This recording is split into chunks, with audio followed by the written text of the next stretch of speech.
Oh my god. Who's the The soap? audio's on. The fucking cameras are on. I don't. I have no fucking idea where we were going with this. I don't. Oh my god. Listen, I've seen the TikTok where the dude shaved a potato into a bar of soap, and the girl was like scrubbing it on her face, and she's like, "Why does it feel rougher than normal?" And he's about to piss his pants because she's scrubbing her face with a fucking shaved potato.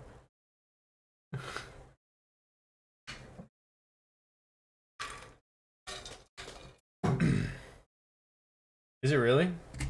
Okay, I'll come fix your thing real quick before we get started. I'll come fix your thing. I got you. So, collections, my campaign. Stop touching shit, Cass.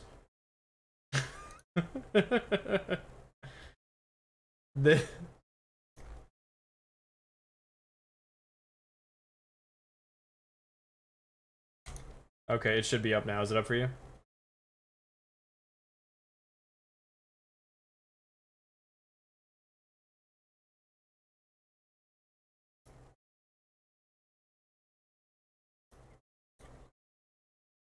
Oh my god. Can we get started?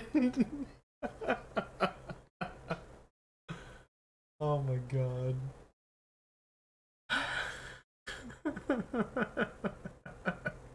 The longer this takes, the longer my 3 intros are gonna take me. Okay. Alright, hang on, I gotta pull this up. First run intro.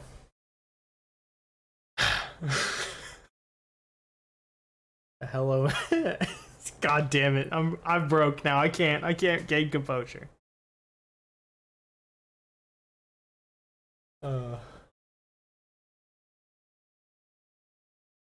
Alright, hello and welcome all to my first official Dungeons and Dragons stream. This is our session 1, the beginning of our campaign. We did do session 0, part 1, 2, and 3 in the VODs for those who are on YouTube. If you've been here before, you know this has been a long time coming. We talked about it for several months, but we never got around to actually doing anything about it till maybe a month and a half ago when Nick showed me this program. We'll get to that in a minute. If you're new, just know it's all a bit wonky for us between new players, new software, a new story, and new you. New or old, please bear with us. We find our footing with this whole online D&D thing. I've never DM'd the way you're about to witness, and I've never seen anyone else play on stream quite like this either. It is quite complex. It is a little tasking, but it is, so far as I've witnessed on Twitch, unique. If you're on a browser, we are using the official D&D Beyond live Twitch stream extension, allowing you to see real-time updates of things like character stats, their health, their attacks, their conditions, the items they're carrying. I think the ones they're attuned to specifically. And you can check that out on the left side of the screen. If you just like hover over the screen, it should pop up on the left. It'll have all 5 characters over there with their health stats. And then if you click on them, you can pull up their character sheets. Now I want to thank Nick. The half dragon he plays, you'll hopefully, as long as he doesn't die, come to know over the next few months, for showing me that this program exists. It is incredible the shit that I can do with this. I couldn't do in person. You know, I can put actual moving water in this, and though it makes Cass's computer sound like it's a fucking PS4 and a Boeing 747 had a baby, it's still fun. It's very interesting, the things that we can do with this. I've sat in here for I don't know how many hours making ridiculous shit in this room. Where are we at now? My biggest holdup on streaming D&D was that I didn't want to do that Roll20 like experience, and this is far beyond that. Any of the players that have seen the shit that I can do in this so far can tell you that this puts Roll20 in the dirt. I don't know how Roll20 is still in business after this is a thing. In my opinion, the live engagement, the human expression, and real-time interaction are crucial to a phenomenal game for players and potential viewers. Coming from that school of thought, I had to have 3 dimensions and terrain and ships and mountains and dungeons and minis. Nick knows and Cass knows, before the pandemic, I had north of $1,000 in minis, a custom walnut DM screen, a gorgeous black and white ebony wood dice tray, and something like $600 in books on D&D Beyond, because I bought the legendary thing when it was like $587 or something like that. I hold nothing against the people that can do Roll20. I need more realism, even in my fantasy, than that. I can't play with a coin. Let's call it the crutch of an unimaginative and traumatic youth, and let it be. Anyways, that's a very long-winded way to say this is new for all of us in different ways. Bear with my crew, and most of all with me, as we have potential technical issues or ruling issues. We all live in different places and must stream in from where we are. Most of these players are new and are learning the game as well as their characters. I ask that you keep that in mind because I've seen how harsh and critique-filled some D&D streams can be. I'll make mistakes and they'll do the same. I hate to be the first to tell you, but that's part of the game. It's about making mistakes. I try to keep most rules as canon as possible, but I will homebrew some story on the fly. I will add damage to something if I think the flair with which a player does something deserves it.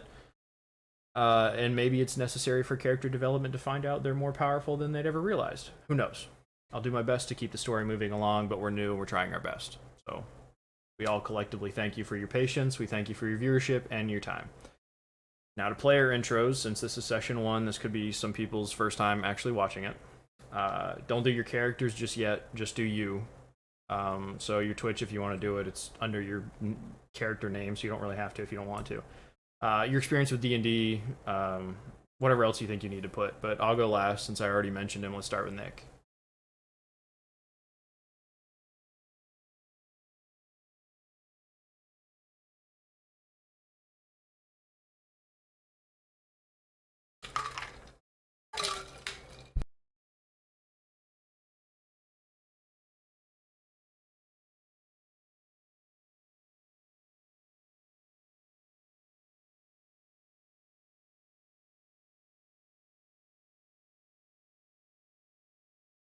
Oh, I did.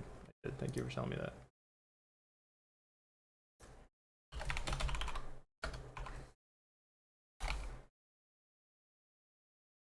Go ahead, Cass. Just move around. Cass, it's gonna go Nick, Cass, Adam, Hobo, and Ben. So just move around like you would the table.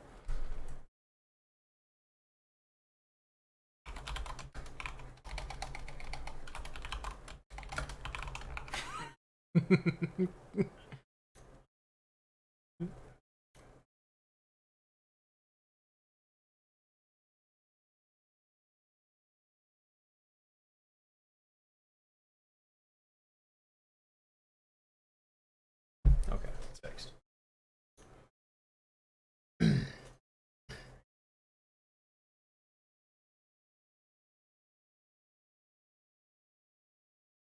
Adam?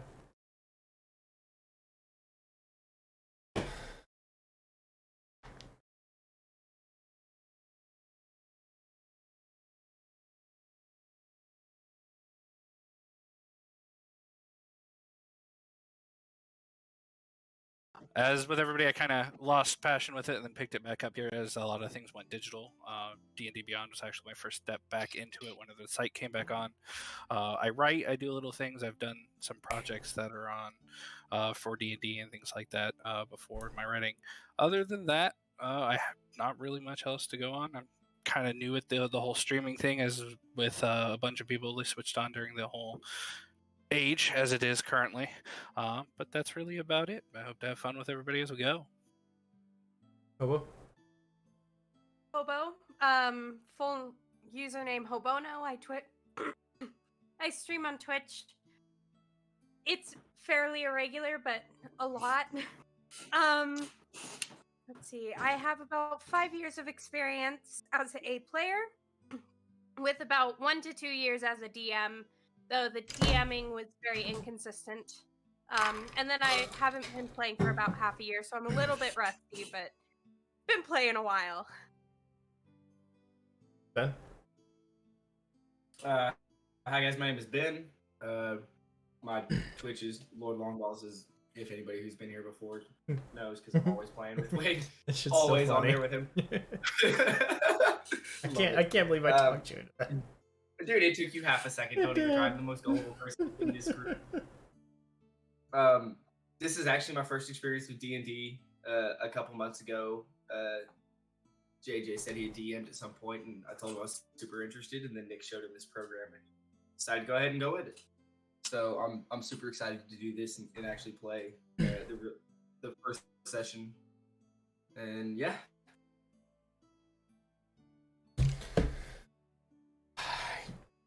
It went better than I thought it was going to. I thought that was gonna be a shit show. You think everything's gonna be a shit I do show? think everything's gonna be a shit show. Like, All right. So much trust in us. Listen, the shit He that knows better. started, I couldn't gain composure with the shit that we were talking about. This is gonna be every session ordeal. We're gonna see how much composure we can make. That's fair. That's fair. That's literally our job. All right. Make you shit your pants every minute of the game. I'm JJ. I'm JJ. It's Lord Longcock on Twitch, Discord, Twitter, Instagram, TikTok, all the same shit. It's the same on everything. If you're here, you found me some way. You'll find me again. I'm the Dungeon Daddy. I tell them what to do. No, that's not it. I'm kidding.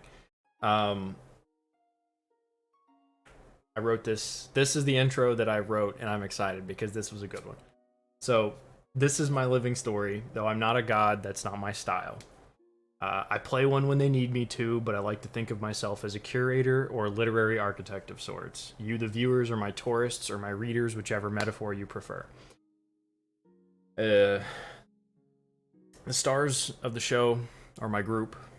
They're the characters of the story. Though, unlike a book, my characters are alive. They do good, they do evil, they love, they lie, they lose, they change, they grow, and they learn. They're as living as living gets, but most importantly, they make their own decisions. While I challenge them, I teach them, I reward them, and sometimes I will break them, all to see them develop and inevitably to see where the story finds its conclusion. Because in all honesty, I have zero fucking idea where these buffoons are going to take me. Yeah, that's about all I had for my intro, though. I just steal a couple more kids. What? Huh? You're gonna steal more kids? Is that what you said? His original character stole children. Like, he indoctrinated them into paladinship of Tiamat. It's not indoctrination if they stay. Exactly, if they believe in the cause. Isn't it? No! Anyway. I think that's all we had, though. So, are there any questions? There's two of you. I don't know how to handle this. Yeah, no, not you, you fucking dorks. We're moving on. Let's begin. I feel all right. discriminated against. That's You should have peed earlier. That's what it is. You should have peed earlier. All right. So I get up You're in right a now. dark room. Just go to the bathroom when it's your turn, my boy. yeah, exactly. Like right before your turn's gonna start. No. All right. So now I have to switch my audios. Give me a second. Hey man, John did that every fucking time it was his turn. Bruh. Yeah. I at He least just wait left. until my turn's done. It has come down to the fact when we did session 0, like one time we ended my turn. It was like, oh thank God. I'm gone. Yeah, and you took off. All right. I do be drinking like an entire bottle of these. We fade from black into a candle and firelit Victorian-esque home library. A massive wooden desk, a dusty pyramid-shaped object atop, leather-bound books shelved as high as the sky, of every shade, strangely mismatched and almost patchworked in coloration. Blues next to purples next to reds, oranges next to browns next to greens, pinks and whites seem close by one another, though there seems to be no discernible order. You hear the raging downpour outside and look left towards the tall bay window. The rain coming down so hard you can only very briefly see the statues that stand in what you assume is a very well-kept and lush green lawn. Lightning flashes brightly and thunder cracks nearly simultaneously. The storm is upon you. A noise behind you startles you, glass shatters. Your heart lurches to double its normal beats per minute. And your first-person view pans very rapidly to the right, and you feel the warmth of a fireplace radiate onto your face. Your eyes adjust to the flicker of the flames, and you can make out the silhouette of a tall, grandiose wooden chair. It's easily detectable that it has a very fine black velvet as its secondary material, its primary being gold-painted wood. An arm's silhouette protrudes downward and to the right. You can see the palm is facing mostly upwards and the fingers are spread, but not uncomfortably like in the body's relaxed state. Likely in the body's relaxed state, sorry. Below the arm, you see the intact base of a crystalline whiskey glass. The walls of the cup are splintered and skewn across the dark wooden floor and under the throne-like seat. Pulled around it, you see a brownish liquid spreading out towards a very ornate rug with golden tassels at each corner. The hand jerks upward, you hear a snort and an elderly grumbling from the other side of the chair. The visibly slouched right shoulder raises upward, dragging the arm with it. The hand flexes and the knuckles pop. It grips the edge of the slightly askew chair. A foot extends forward, and the humanoid shape begins to rise. More bones pop and crack, coupled with another deep groan as it rights itself. This being is very tall in comparison to yourself. You strain your neck to track what would be its head. A book slides from his waist and thuds loudly on the floor and shuts itself upon impact. The massive silhouette begins to shuffle toward the roaring fireplace. The noise made is obvious to you as padded slippers. As the silhouette moves closer to the light source, you approach, matching its step. Detail begins to unfold in the shadowy figure. It's masculine, it's humanoid, it's rather thin. The hair is long and dark. It curls towards the edges. And the light gives an almost halo effect to his bushy beard. You bend at the waist to grab the book from the floor with both hands, obviously showing it reverence and respect. You hear the glug glug glug of another drink being poured. It smells of rich vanilla as well as the wood burning. As you lift it, the thumb on your right hand slices open on a shard of glass. A sharp pain spikes into you, and the right hand recoils from the book, already pooling a little blood around the grooves in your fingerprints. You place it in your mouth and immediately taste that coppery flavor that we all know. Your left hand clasps the leather binding and draws the tome from the slick wooden floor a split second before that brownish liquid would have ruined its pages. As you right yourself, the manly figure is upon you, towering over you menacingly. Now that you're close, you can see the hair is a little wild and curls deeply towards the bottom. The glass raises to the darkened face, seeming to almost become one with the bushy bearded shape. Only detectable by its shining beams of light, reflecting through lower side... Sorry, hold on. Reflecting through the lower sides, bearing a checkerboard etching deep into the glass. An open hand silently extends towards you, which you place the book. The hand grips tightly around the book, turns back towards the flame, and bellows, "Come, child, let's finish this." And gestures with the book towards the wide sofa with the finely carved wooden arms and beautiful sparkling black velvet seats. You dart forward with the purest of excitement, thumb still in your mouth. You jump forward, do a half spin, starting from the waist, and plop into the corner of the couch closest to the warmth of the fire. You snatch the bearskin blanket, laying unkempt along the back of the sofa, wrapping yourself up tightly. The figure becomes clear now, the firelight flickering across his face. A familiar face and one you all well know. It's mine, but I'm old. I'm very old. Deep wrinkles, eyes just as glaring, hair just as glorious. Clearly on the backstretch of my 90s, your great-grandfather whom you respect, admire, and love. I tip the drink back, and it empties into my gullet. I set the glass upon the table to my left. You're right, though. You're right about that age where you still have to use the L's in your thumb to make the pointer fingers to distinguish which is which. You're not old enough to figure out which is which yet.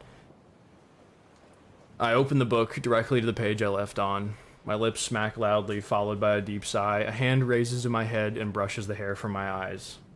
The piercing grayish eyes flash upwards towards you, catching your attention. Lightning flashes through the window behind me again. The rain has not weakened at all. Thunder booms loudly, and the house shakes lightly. Where were we? I gotta grab the other one. Give me a second. Hang on. I wrote 3. This is Important. Alright.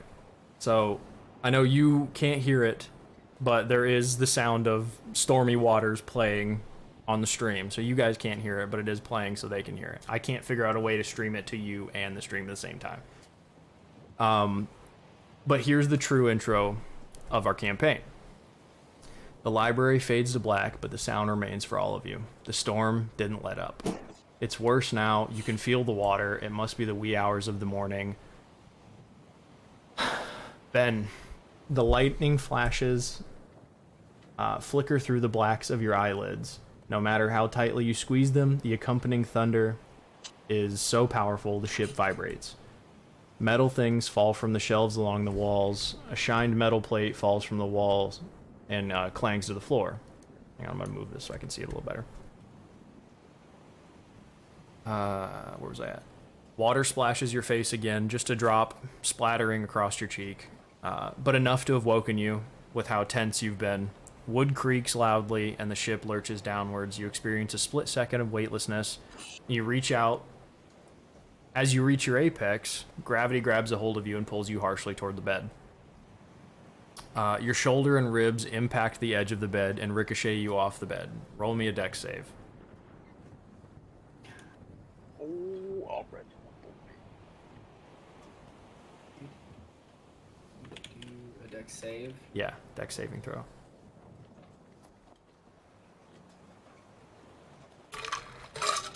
Echo. Shit. Hang on, I'll do it in a second. 11.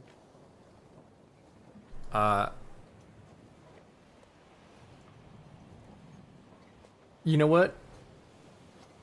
Do me a favor and roll it again. You're going to take the lower number. 11's good, but roll it again, take the lower number. You're going to roll a disadvantage because you would be drunk and groggy.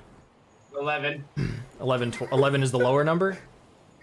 Or you rolled 11 twice? 11, yeah, I rolled 11 twice. Okay, that's yeah, fine. I rolled 11 twice. So you'll take half. Hang on, let me get my dice. Okay, so you take one bludgeoning. You take 1 bludgeoning damage. This is some bullshit. I told you I thought this shit out, man. You planned this like tonight?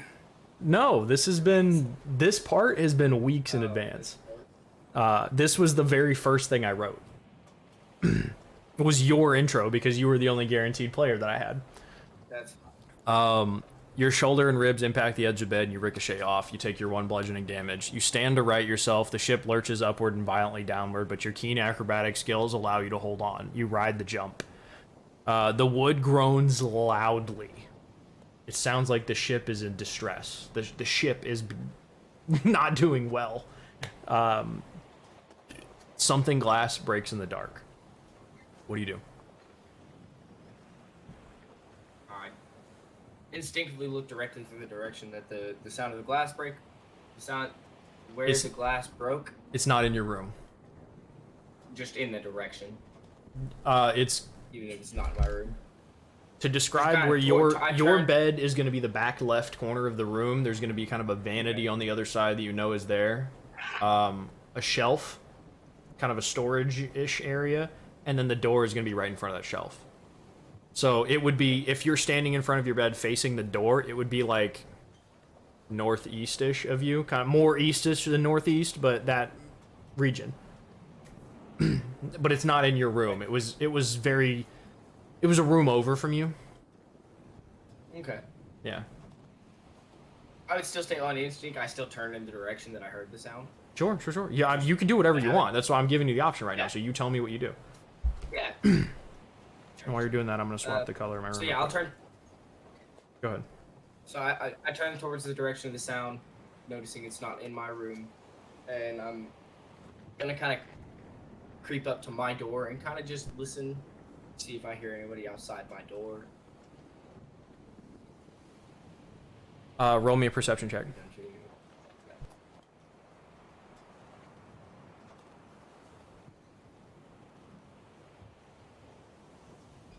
Nat 20. But -1, so 19. That's okay. I mean, nat 20 is nat 20. I'm not gonna take that away from you. That's a crit. We'll take that. That's worth celebrating. I mean, that is a 1 in fucking 20 of the game. Yeah, it's a 1 in 20 chance you get it. So that's fucking. That's great. That's what your third roll because you rolled 2 11s and a 20. That's great, dude. That's worth celebrating. 2 11s and a nat 20. Let's go. You're with your nat 20. How are you doing this? Are you like putting your ear against the door? Are you trying to open the door and look out? Like what sense are you trying to use? Is my question. I'm just more hearing than anything. I'm just generally close to the door, see if I can notice anybody who just happens to be like right on the other side of my door, or no, if anybody's moving about out there. Nobody's on the right outside your door. I will say that the way I described the ship last time was that you went down in the hold, you made a right, and everybody's rooms were in the back of the ship. So your room is the dead end. You're the very last one. As far as you can hear, there is nobody immediately outside your room. Are you trying to hear for anything more than that? Are you trying to hear like your immediate space, or are you trying to hear like the ship? My immediate space. Okay, yeah. As far as you know, there is nobody outside. Okay. Then I'm just gonna kind of calm down a little bit. I'd say I'm still tense, but I've calmed down a little bit more with the still cautious about everything. But I'm just gonna kind of head back towards my bed. Okay.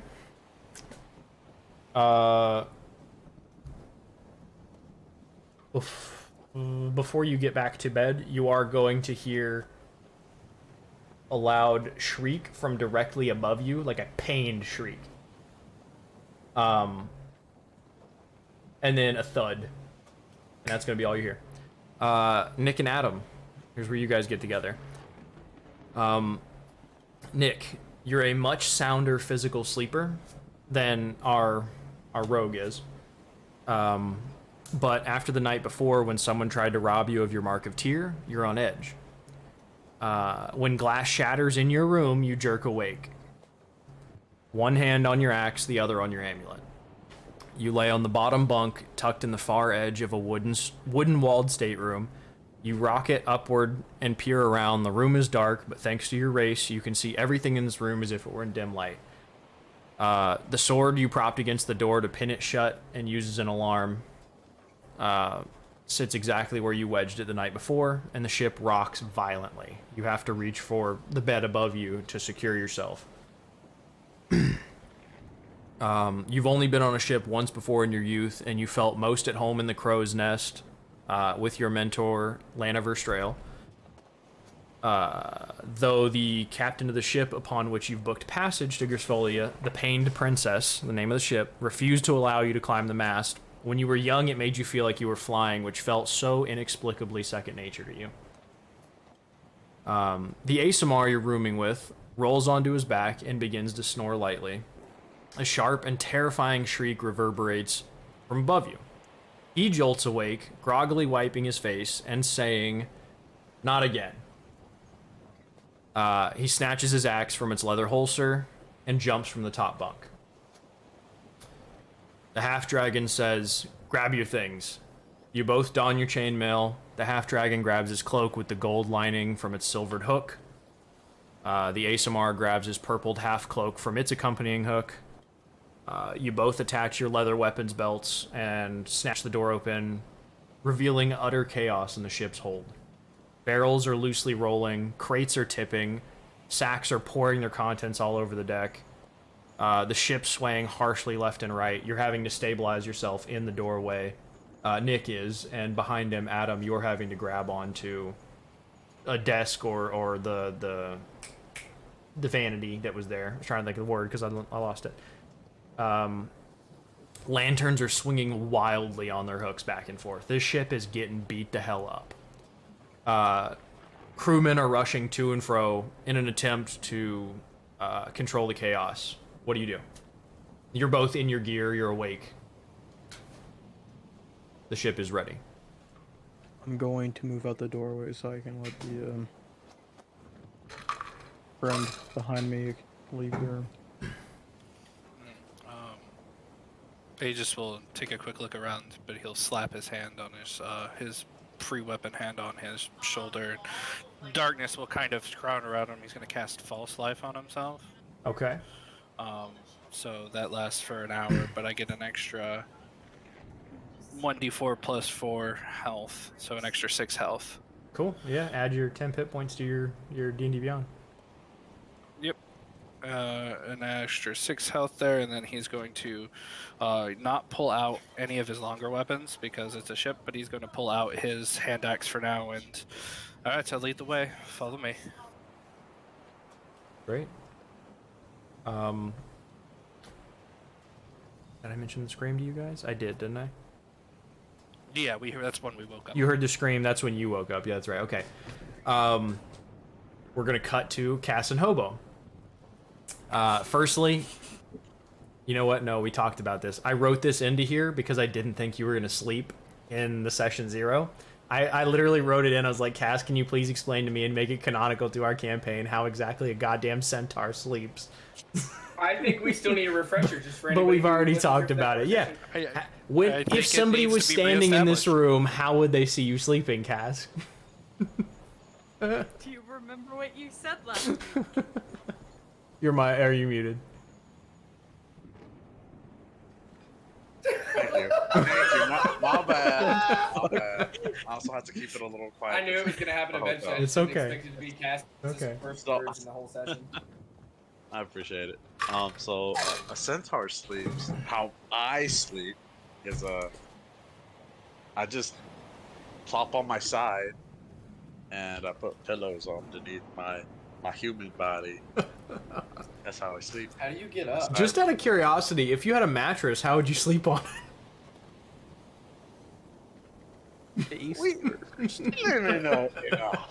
Is your mattress shaped like an L? Up against the wall. Is your current room even big enough for you to lay down in? Aren't you like 9 feet tall? If he was like limboing, he could get through the door. We'll just say he went through the door because I don't want to re-explain that. I don't want to say he had to blow a hole through the ship to enter his room. I'm not gonna do that. They have cattle entrances for ships usually. Yeah, not 9 foot tall cattle entrances. Yeah, it'll be fine. They don't fucking tote elephants. I don't. Okay. Keep in mind that you do wear your armor to sleep. You are the only character here that no. Ben's character also wears his armor to sleep. But it's something important for you to remember. Yeah, but I know. Okay. When you left Waterdeep, the crew of the Pain Princess only had 2 staterooms prepared for transit, but they made do with this spare storage room for you both by adding a few bales of hay they cut and dispersed along the floor to keep you warm. They also have sacks of goods and some casks of ale tied down to the right of the door. Your transit was much cheaper than the other passengers because, well, you don't get a bed. You were stuck in a storeroom because that's the only place they had room for someone as large as Cass's centaur. That done, let's say, through the thunder. Though the thunder cracks are soothing to you, they kind of remind you of both of the valleys you both grew up in. You're both startled from your slumber by that harsh scream. It's a pain scream that falls into a gurgling thump on the wood right above you. It's just a loud thump, and the sound stops. Above us. Okay. Yeah, it's directly above you. So your room is in between their rooms. Okay. That's the way the back of the ship is laid out. If you're looking at the ship from the back left is Ben's room. Your room is smaller in the middle. On the right is the other 2 rooms. Gotcha. Right. Okay. Thunder cracks, strong rain pats the deck above you, and you can smell the oil burning, likely from the lantern. The wood creaks loudly. Ship rocks again. Aladorn, due to your half-Dryadic ancestry, I did give your character 30 feet of dark vision, so this room appears in dim light to you. Yeah. To showcase what you see, it is a wooden-walled room. It is rather nondescript. It was not decorated. It was intended to be used as a spare storeroom. What the hell? What the hell? It was made last minute into a room for your large half equine self and the young satyr. The wood on the walls are vertical slats, and a door is opposite you with an ornate dark metal knocker type handle. Meaning it's like it's in a normal position a door handle would be, but when you pull it, it like lifts up, and that's how it releases. It lifts up and away from the door like a door knocker. Thimble, after you've started awake, you see a dark room you're vaguely familiar with. You can't see much because you don't have dark vision. Just some movement as the centaur is rising and heading for the door. I'm gonna say that you specifically fight off the noise because it's fine. The world's a nice place. It's not nothing is here to hurt you. And you attempt to go back to sleep, but just as you close your eyes, a drop lands on the soft skin that is your cheek, and it runs down towards your lips. Another drip. You naturally just lick it out of curiosity, like anybody would. And it's saltier. It's saltier than the ocean. It's kind of coppery, metallic. It's strangely warm. And then another drip. You shoot awake because that taste is blood. Your eyes are wide. Your adrenaline begins to pump. What do you do? I just ate blood, so probably with some gagging going on, just get up and like scramble to get away from where it's dripping from. Sure, you hop out of your, well, not bed, but you get up and you move from the position that you were in. You kind of roll out of the area that you were in. Yeah.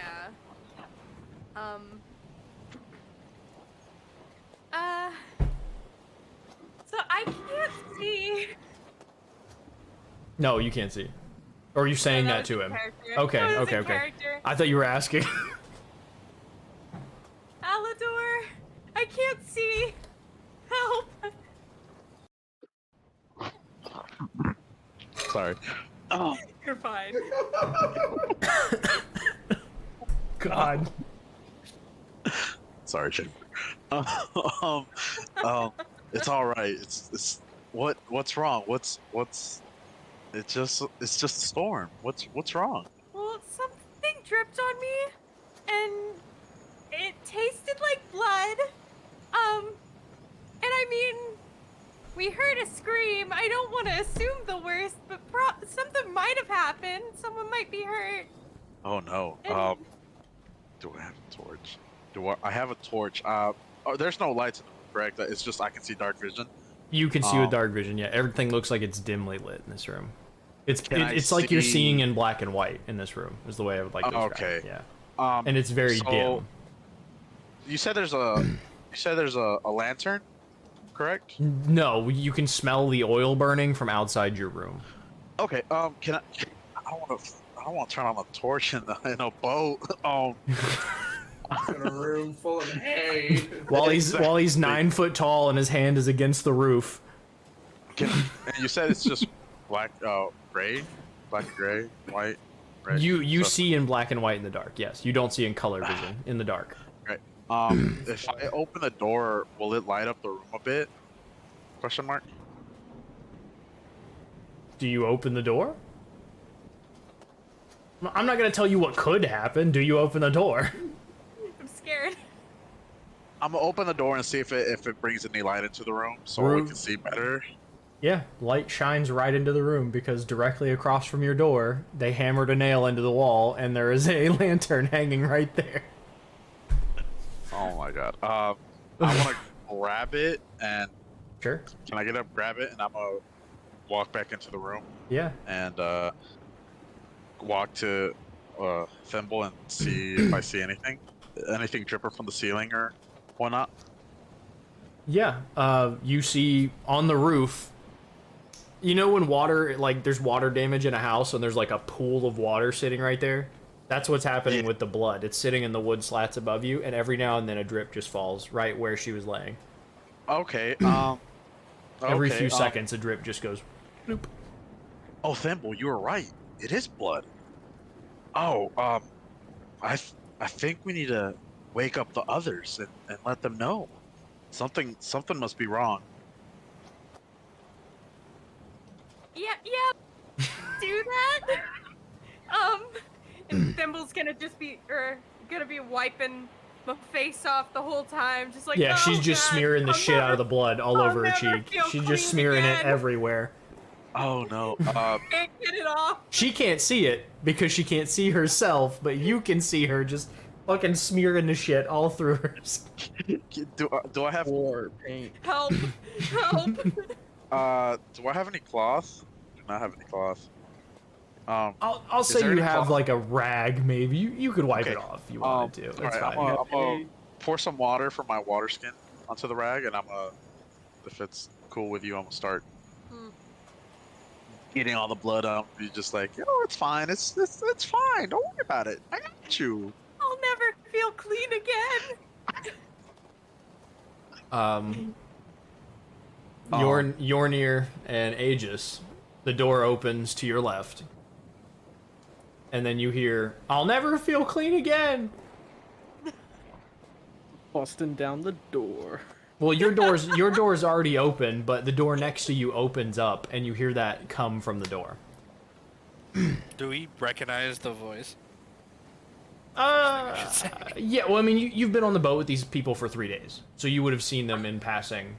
3 days have passed since you left Waterdeep. I'm sorry. I thought I said that last session. I didn't say it at the beginning of this one. I didn't know how long they were. 3 days have passed together. since you left Waterdeep. Thanks, Chamber.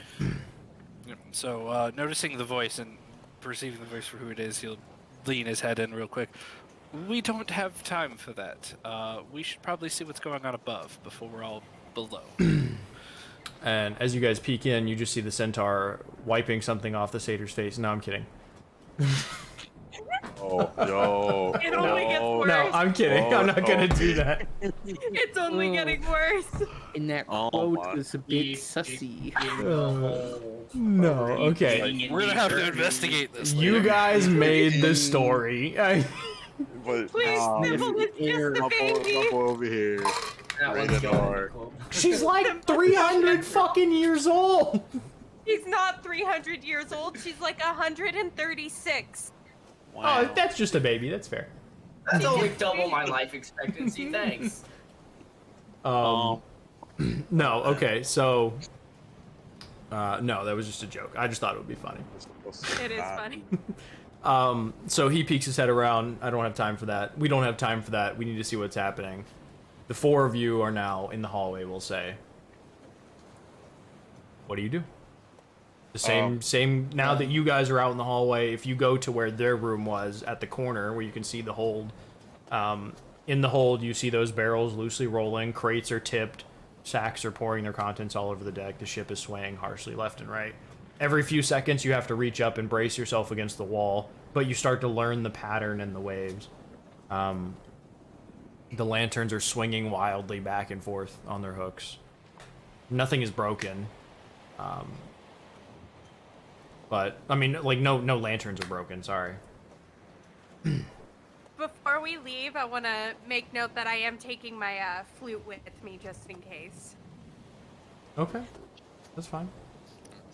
Yeah, he just will check the straps on his shield and properly make sure it's equipped before regaining his hand axe.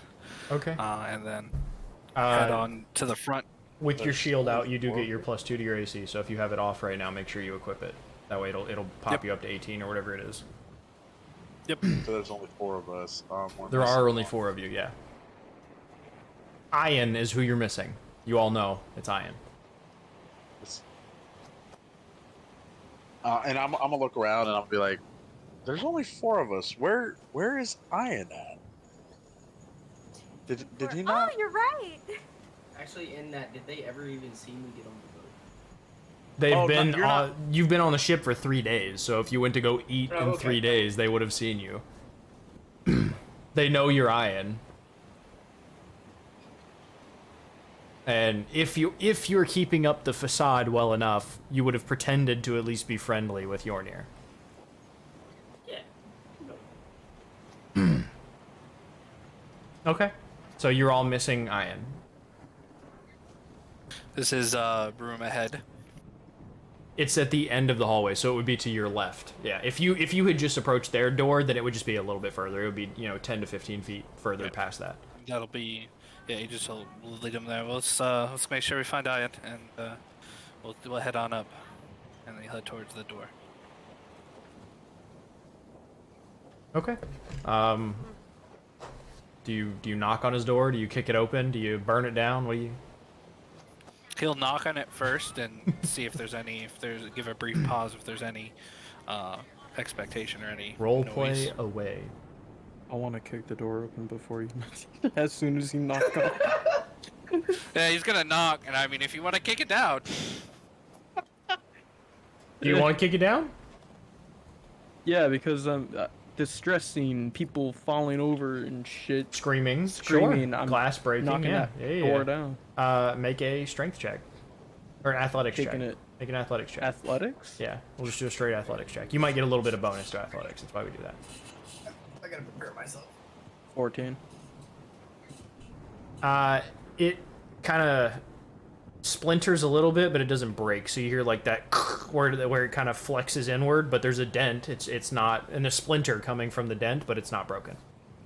But I like football, ram it with my fucking Like, shoulders. Tackle it with your shoulder? Yeah, you could, yeah. There's not really a place to get a running start here. The hallway's like fucking 3 feet wide, and the door's on this side of it.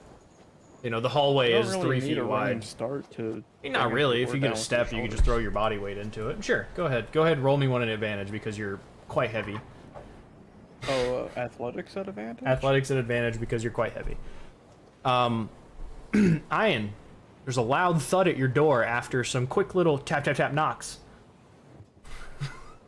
Nothing has been said. It just knocked and kicked your fucking door in. With an 18? Yeah. Yeah, the door fucking explodes inward. I want to fall down on the floor and make it funny. Sure. You better give him some fucking damage. No, he did that right. So the first check was 16, and because he cracked it, I lowered it by 2. He hit it with an 18, so he broke the door apart. I'm proud of you guys. Most D&D campaigns get startled and stuck on doors, and you guys just said fuck that door. I'm proud of you guys. Fuck the door. As you say that, I'm going to do just that. Jesus joking. Christ, no. I'm joking. You had it? Iyan, your door has just exploded inwards. You're known to be timid and cowardly. Yes. Am I facing the door when they break it down? I mean, that's up to you. How did you leave your room? All this took place simultaneously. I never left my room. I know. But how were you laying back in bed trying to was- sleep again? I would say I was walking back towards my bed if all this happened simultaneously. So then you Or would not or be would I have facing the heard- bed when the door explodes in. Would I have heard them yelling in the hallway? They didn't yell. Oh, okay. No. Then yeah, I'd say I'm walking away from as I'm walking away from the door since the door busts down. My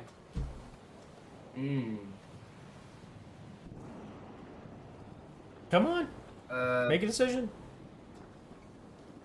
knowing who is on the ship and knowing that I am trying to carry this facade, I'm gonna say I kind of jump towards the bed and kind of cower in the corner, just peeking over it.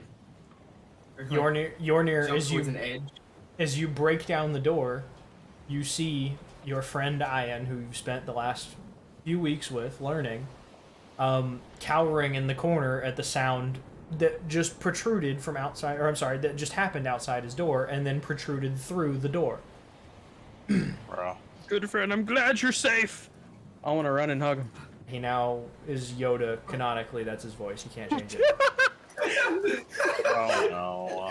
He is now the original trilogy Yoda voice in a 6'3" half dragon, and he can't change it. Mistake. He can't change it. Ian, This is gonna be worse than you having to growl to activate your broom. Oh, buddy. I'm fine with that. You can't change it. Ruining You are boy. now Yoda. Ian, please. I'm glad you're safe. Why are you busting through my door? What is going on? I heard screaming. Okay, sorry.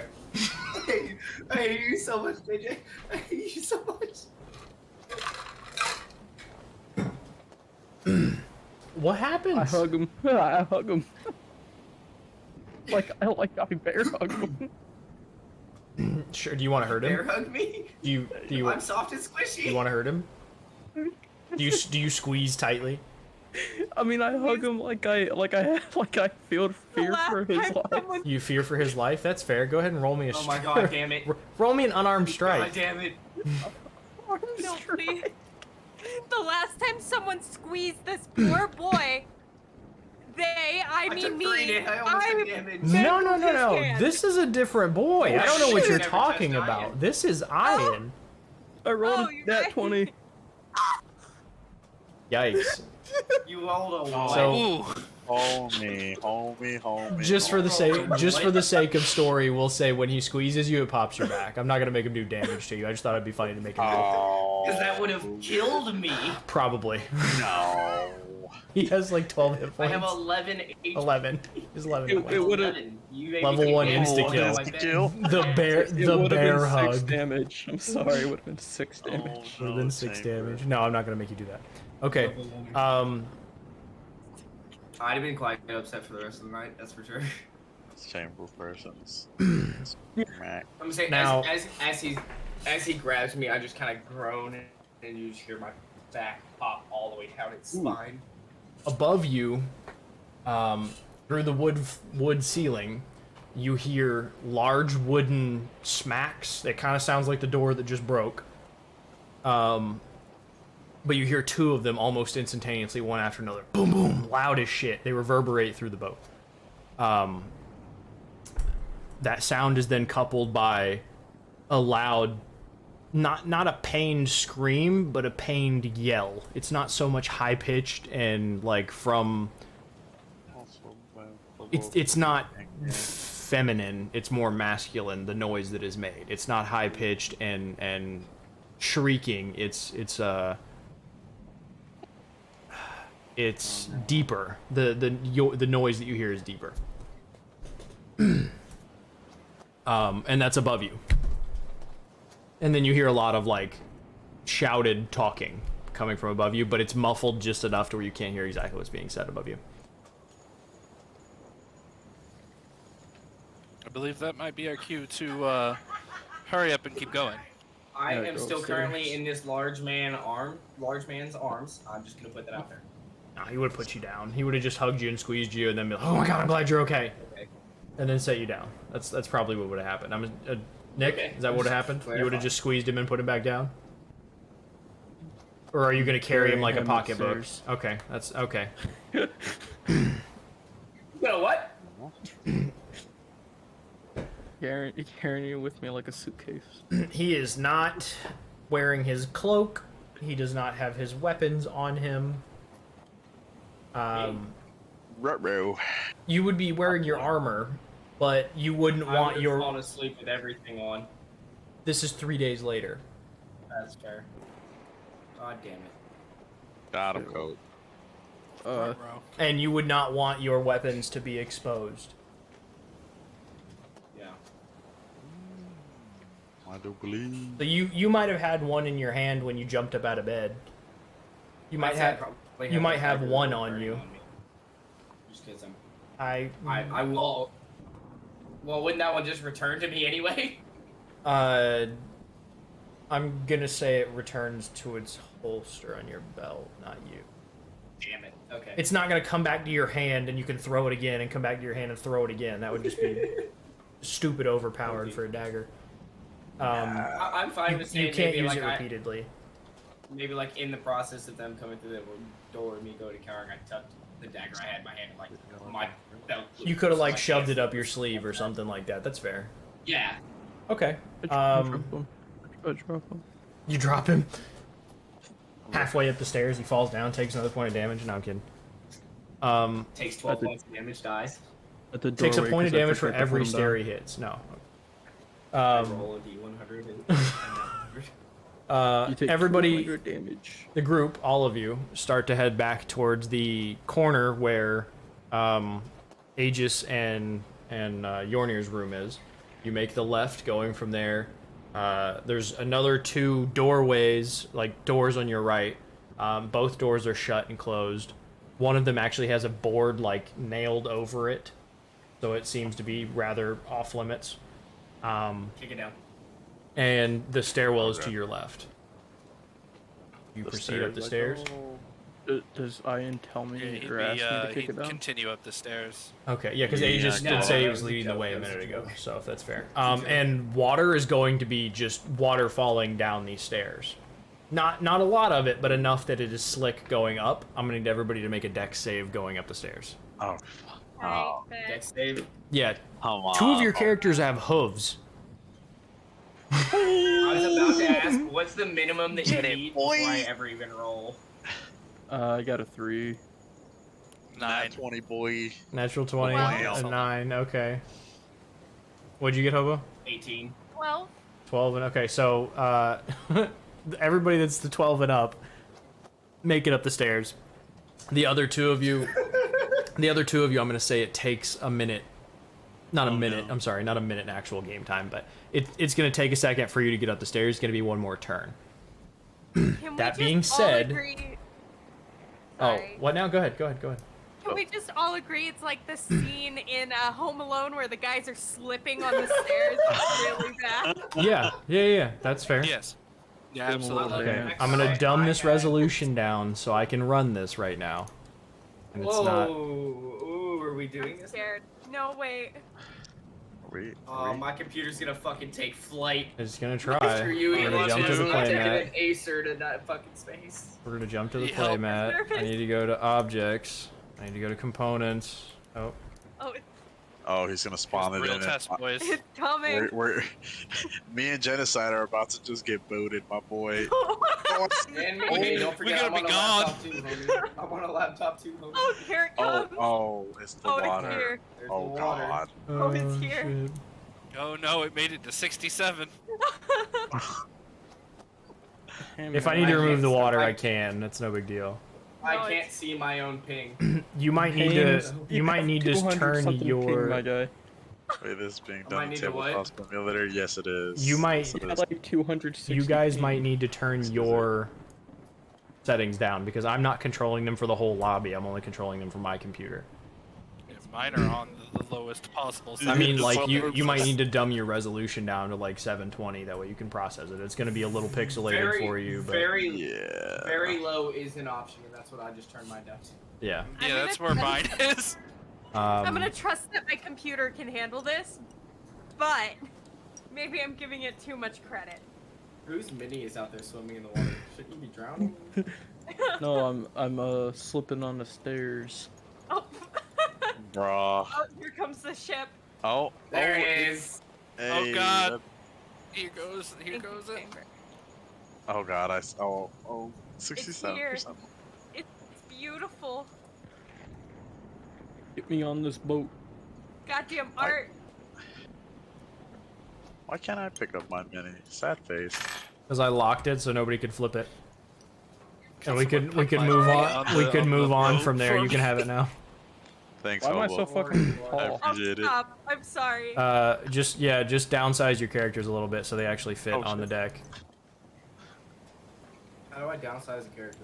Right click it and then you right can hit click. scale, and then just scale down. Can you move my mini for me over here? Oh, God. I don't want to go all the way back. Oh god. Yeah, I got you. I'm saying my scaling's probably a good one to go off of. It's a learning curve. This is awesome. I dropped him off the side of the boat. It's not I'm awful. This is drowning. awesome, bro. This is fucking amazing. ridiculous. Nobody else could do this shit. Whoa. No, I meant like just jingling the noise and Oh, hitting yeah. everyone's player. Oh yeah, Yeah, no, sure. I have that muted. I have all the sound. in tabletop set muted. Yeah, I have no sound coming from this whatsoever for a purpose. Beautiful. We're upstairs now. Bro, this is. This is so cool. It is. So we now have moving Oh. water in our D&D game. Nick, you don't work on my game. And some of our no. Am I the only one with a moving mini? What? Yeah, yours is the only one that moves because it was a pre-generated one. That was, I think yours was the only one. Yours and Nick's were the only two that I could find pre-generated that were already painted in the correct way. Yeah, the rest of us didn't we all do the mini? You did Hero yeah. Forge, yeah. Everybody did Hero Forge, and then I ported your characters in. This man is very large. Ooh. It makes sense. He is Okay. taller than I am.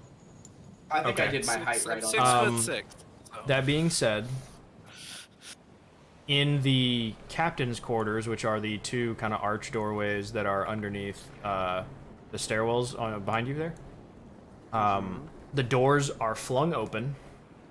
Yeah. Inside, kind of pulled around the door, you see several of the crewmen, crewwomen, everybody that's there. We'll say you see 4 people in front of the doorway, and they're all crowded, and they're all kind of talking to one another very kind of hushedly. Again, it is raining like fucking crazy.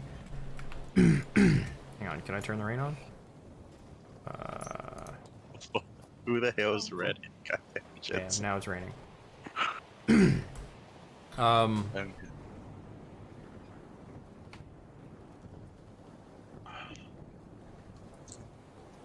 How do I change my perspective? to Streaming first this I mean, person? you a pain in my ass. I don't know if it's my side or No, your it's side. streaming it. These are like 2 Yeah, things. I know.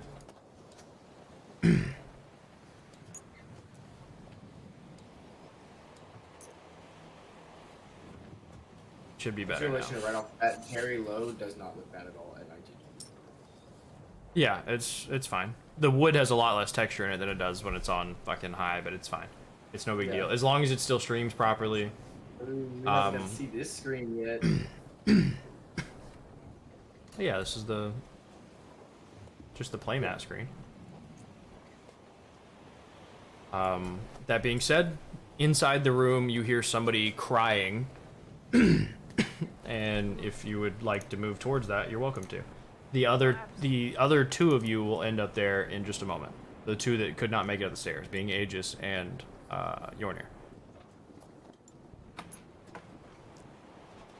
God, where the hell did that go? I don't want to stand that close. I don't trust this door. What? Oh no, the doors are already knocked open. I don't trust these people. Go. Guys, I don't think this is a good idea.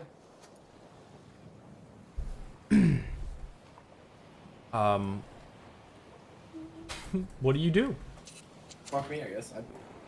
I said something. No one gives a shit. It's a Can't, good idea. Shoot, you're the closest You one you to- guys to the can't door. see into the room, but the room you can see is lit by lanterns inside. And how many people are standing outside? 4 outside the door, and you can sort of see through their legs. 2 are on the ground inside the room. All right. Are they like hostile standing in front of the door, or are they like? No, just these are curiosity, crew members. trying to see what's These are going crew on? members. Okay. Hey, what's going on here? Is there like a little gathering going on, or? They turn as they split and look at you. Thimble between their legs, since you're not super short, but short enough. As they split, you can see through a gap in between them. The captain, who you've met several times, is dead on the floor. Oh, Her throat is slit, the quartermaster sits on his knees, holding the female half-orc captain's head in his short, muscular arms, very close to his chest. He's tearing up over his lost friend. Her blood is pooling around him, staining his trousers dark red. Anyone have a revivify? Dead. Like super dead. Like A jewel-encrusted dagger with a Damascus steel-like folded steel blade lay next to her body. Who could have done this? The quartermaster says. Keelam never wanted to harm anyone. She just loved the sea. Huh. Hopefully. Oh, snap. Well, I'm just gonna say I'm probably still down by the staircase, cowering a little bit. So That's One of the crew members looks at Iyan and says, "It must have been him." motherfucker. now you don't get to blame people for things that you don't have any evidence that they did. He was the last to board. Okay. I've seen his coat open and he has daggers. Right. I think that's one of them I've seen on him before. He's a sellsword type. You think.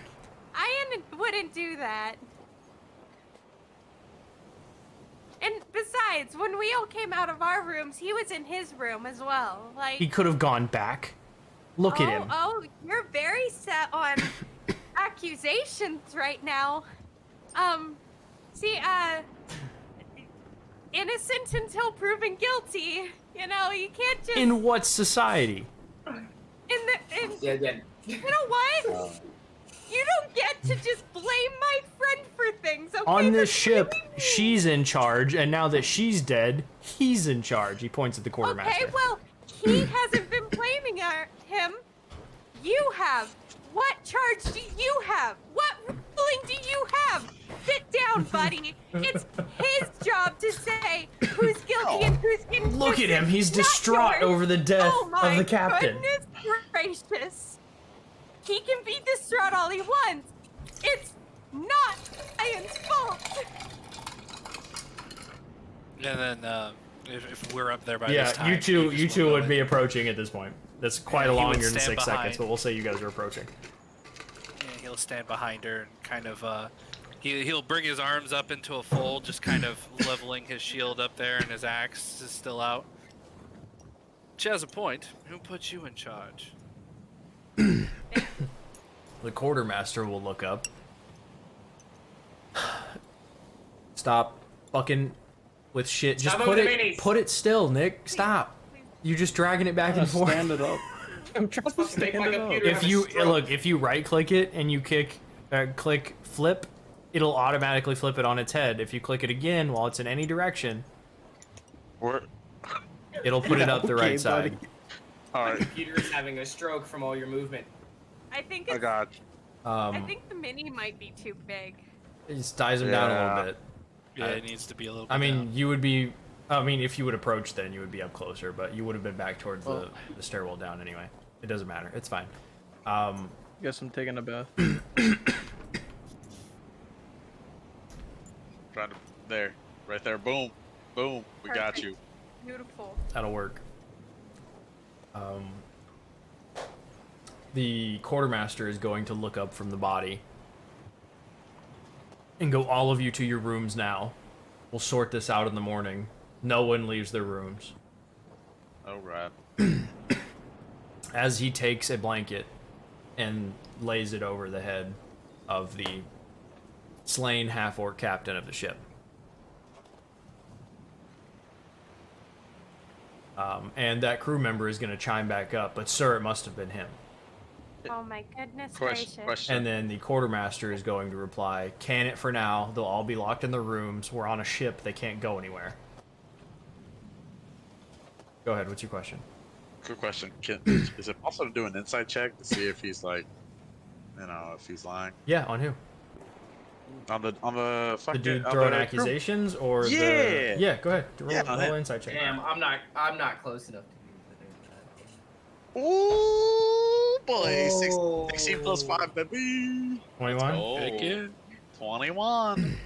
He seems like everything he said is true. Uh-oh. He has seen his coat open. He did see daggers inside of his coat.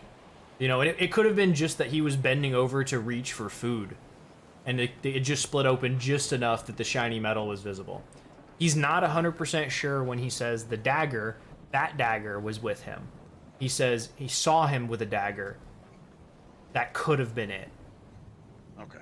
Fair enough, friend. I'm not gonna say anything. I'm So trying to keep that from his point of view, he feels like his accusation is justified. Okay, fair enough. Yeah. Damn. I just gonna look around. Does anybody else seem weird? Like I know everything is. This is an odd situation. Does anybody being either that seem it's either the wee hours immediately of the too morning. calm, or Roll me a perception check. I was Yep. actually gonna ask about that was a 7 plus 2, 9. Seems like everybody's on the up and up. All right. Everybody seems to be truthful enough. You know, they don't. Nobody seems edgy. Nobody seems like they're darting their eyes around or anything along those lines. They all seem to be. I mean, they're all crewmen. Nobody's pointed to another guy and said, "I don't know you." So. I can't ask the same thing. I was gonna ask to do the same thing. I was gonna like investigate from what I could see. But Wayne, do you have anything specific?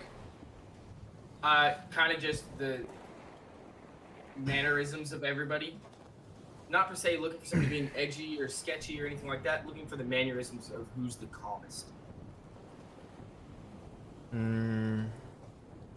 Yeah, you can roll me a perception check based on that. Yeah. I also have something. Go ahead. Have I ever seen Iyan actually have a dagger like that? That jewel encrusted one, have you seen it? No. Yeah. Okay. Not to mean he doesn't have it, but you have not but, seen him yeah. with it. No. Okay, I rolled a perfect. 13. 13 total? Yeah. Okay. With a 13 mannerisms, the quartermaster seems to be in fucking shambles. He's crying. This was his best friend. He's worked with her for years. You know, he seems to be like he is as distraught as you would be if your best friend died and you came across their body. Now, from their point of view, I'll tell you guys can all know this. From their point of view, they all know each other because they're all crewmates. This is the skeleton crew who runs the ship at night because it is the wee hours of the morning. As I said before, it is very early. It's like 3 or 4 in the morning. The sun's not up yet. It's still really dark outside. The only thing shedding light onto the ship is all the torches or lanterns that are set around the border. And the woman is clearly dead. The half-orc woman is dead. Her throat is gashed completely open. You can see meat. You can see nothing is pulsing anymore. She is dead. It has stopped pumping. Whatever it is, she's a 6'4" half-orc woman. Whatever this was that got a hold of her had to be strong. And that's, or it had to surprise her. That's your two options, I guess. And that's, with your 13, that's kind of all you get. That's fine. That's fine. It's not all I needed. It's more than enough to defend myself at least. Maybe. Hello everyone, Yeah. I'm Cynical Tilt, and this is part 2 of how to play D&D Yeah. on tabletop. I'm gonna kick that off and kick the tavern music. Nice. It is still stormy and raining for you though, so. Okay, so I'm gonna say that pretty much when I heard go downstairs, I beeline in it. Never been happier to be out of there. Okay. Yeah, so the rest of you see Iyan dart down the stairs when he says, everyone to your rooms. You all, I'm Yeah, assuming, would turn and you see Iyan dart. I'm gonna follow him, like Sure. as closely as I can, and just like try to stop him real quick. Sure. Yeah, Uh, go ahead. Iyan, can we talk for a second? Yeah. Okay. I am on your side, and I want to help you, and I want to be able to prove your innocence with you. I just need to know 100%, is that your dagger? I've never seen a dagger like it before. It's not mine. I have all of mine. Okay. They're in my room. All right, I trust you. Go to your room now. Thank you. Wait. Oh? Before he goes, do you guys think he's the only one that was accused? We should not let him be by himself. That would make it easier. Someone should stay with him. How big are the rooms? I mean, they're big enough for a bunk bed and a vanity, but not much else. They have a rug on the floor that is kind of furry. And aren't I in like one of those one bed suite things? Kinda. If you've ever been in like a hotel room where they have bunk beds, this is what it's like. It's not a big room by any means. Okay. It may be like 10 feet by 12 feet long. It's not. If you all piled into a room, it would be very uncomfortable because you have a 9-foot tall fucking centaur who likes to sleep on his side as inconveniently as possible for the You party. can't come into my room. Oh, fuck you think you are? Yeah, Thimble in their room would that be enough to house like everybody for maybe not comfortable, but for. Are you saying the room with all the hay? No, it's the same. I mean, it's 10 by 12 as well, but it's mostly a storage room. So the whole right side of the room. Empty. Well, it's empty with no bed, yes. But the whole right side of the room has like kegs and casks that are all tied down. It has several, not several, maybe 2 crates that are shoved into a corner, piled on top of one another. And then it has several, probably 6, not what they call, like sacks of potatoes and grains and things like that that are going to be shoved into a corner. So we should definitely keep going, but if you remember, we destroyed his door just a couple of minutes ago. Yeah, and he doesn't have a door. Yeah. Good. I'm glad he caught Probably that. best that he stay I'll behind stay a with door him. that could be locked in certain circumstances. So with one of us, he should probably go. I volunteer. I was the one that broke his door. It's only fair.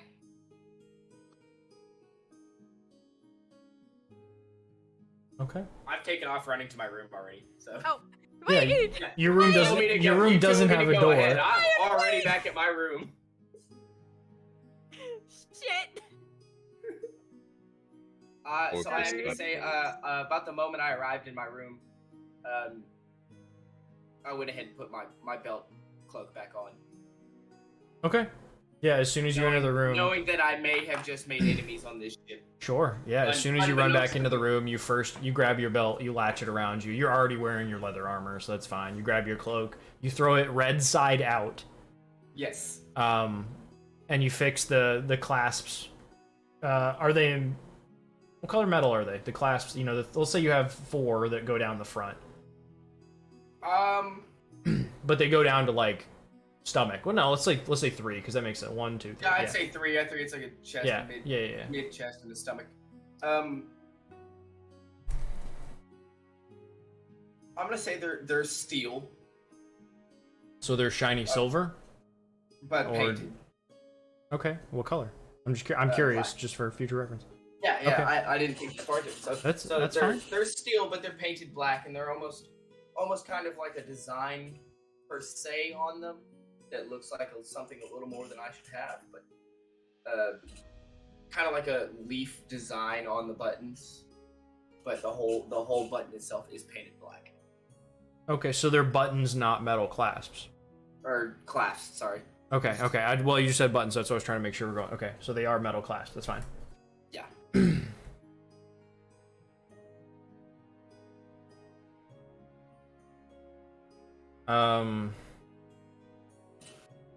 Yeah, so I mean, you come into your room. You're now covered in your standard garb. You still appear to be Iyan. Are you chasing him, Thimble? You chase him to his room? He doesn't have a door, so he can't hide from you. Probably not chase him, but I'll like call to him a couple of times and then just be like, "Ah, he's fine," and go to my room. Okay. My well-being, it hurts. Well, someone else is supposed to be broken. watching over you. It's fine. I did my part.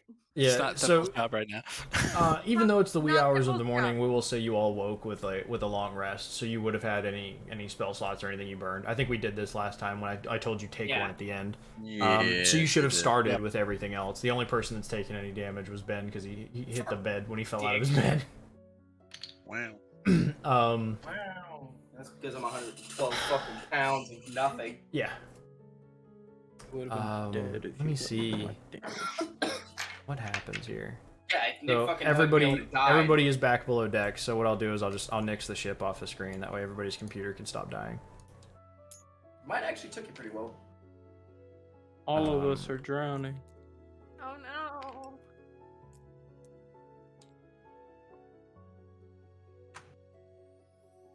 Okay. Well, I'm not in purple area. The fuck? Which means we go back to the player screen. Not as important. Okay. Everybody is... Well, I'm assuming the rest of you are going to follow down. Is that what you're going to do? Yeah. Yeah, I think we were going to go and try and collect Iyan and bring him over to our room. Okay, yeah, he's in his room. So, I mean, you can approach and he's going to be... How committed are you to your facade? Are you cowering in your room because they just pointed at you and said you killed somebody? Or are you... Knowing that both of their characters are quite larger, would I have heard them coming down the hall? Yeah, both of you are wearing... not scale mail. What's the other one? Chainmail, right? Chainmail? Both of you are wearing chainmail, right? I am. And I'm assuming you're not trying to hide yourself coming down the hallway, so I'm not gonna make you roll a stealth check to approach your teammate.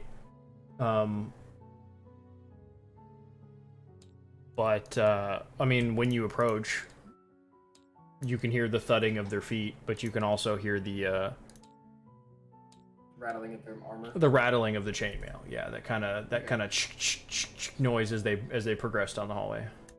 So I'm gonna say, hearing that, I'm gonna instantly just dart to a corner, and I'm gonna like curl into a ball, pull my hood over my head, and I'm just balled up in this corner. Mm-hmm. Oh no. Enemy! You're my ex. Wait, what?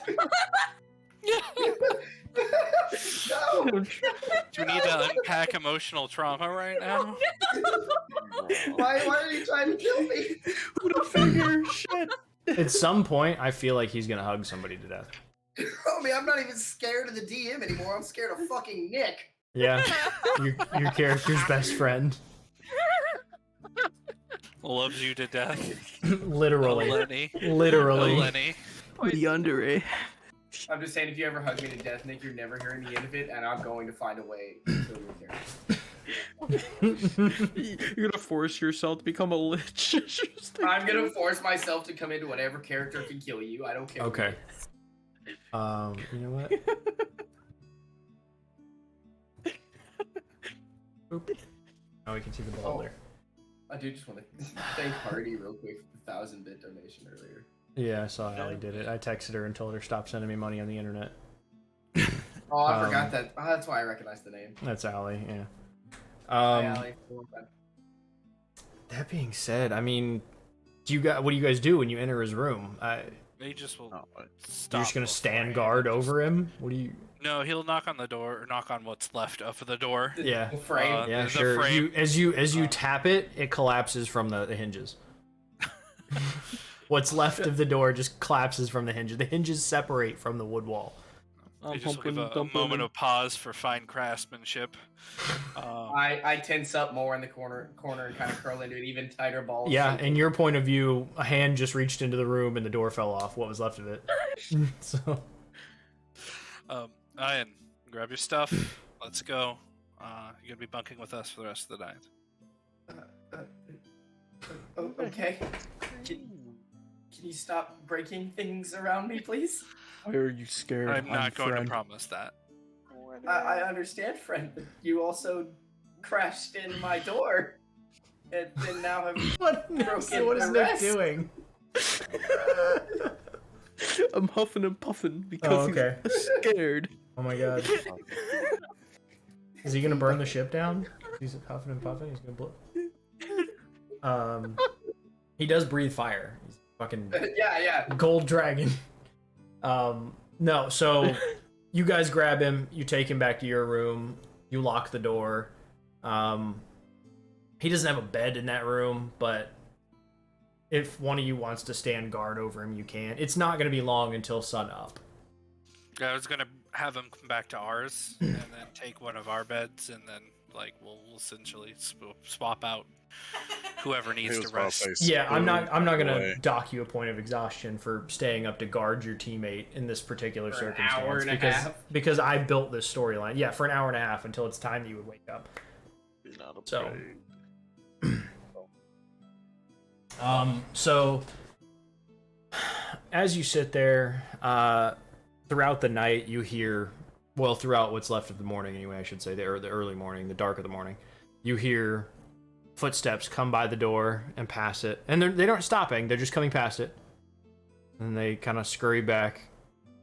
And it happens a few times. And they sound like different footsteps when they go by. The first time, it sounds like louder, heavier footsteps. The second time, it sounds like very light feet, like someone's trying to hide. And you're specifically hearing it. If you're staying up, Cass, your character is hearing it. Because of your 15 passive, I'm gonna let you hear this. If you wanted to hear this, Aegis, you'd have to roll for it. I don't know if you're both staying up or one of you is. Can you say that again? Well, Sorry, I was looking at my door because someone was standing at my door and I can see. No, my bad. You're fine. Everybody's taking their drink because you just cheersed everybody. I'll get it in a second. I'll get mine in a second. What I was saying is that throughout the rest of the morning, with your passive wisdom, you hear, as long as you're staying awake. Are you staying awake or are you going to sleep? Aegis would have suggested one of us go to sleep, so Aegis would have offered if you wanted to go to sleep. Aegis. No, I'm sorry. Fuck. Cass isn't even. Are you all in the same room, or did you two go back to your room? Did Cass and Hobo go to your room? I'm sorry. I meant Alador. Or not Alador. I'm sorry. I meant Yornir. So wait, what? Yornir and Aegis would have to roll for passive for this, or roll. I'm sorry. Just roll perception checks. So I am gonna say there's a really good chance that I didn't go back to bed being in the room with them. That's fair. You can roll a perception check too if you want. I got a 15. Nice. My passive would have picked it up, right? I'm rolling the crypt. I've No. got an 8. Gonna roll. Yeah, 20. Okay. I am. So with your 15 and your nat 20, you guys hear the footsteps pass the room. The first set is large and heavy. Second step is, god damn it, that shit tastes bad. The second. That's how the step was? Oh, I don't. Yeah. I don't have enough Sprite for this mix. No, the second set of footsteps is light. It sounds like somebody's trying to hide their footsteps. The third set just sounds like somebody passing down the hall. A normal set of footsteps. There's nothing abstract about it. It sounds like a normal person walking down a hallway, and they turn around and walk back, 10-15 seconds later. They are walking past your room, what would be towards his room, and then turn around and come back, because his room is at the dead end of the hallway.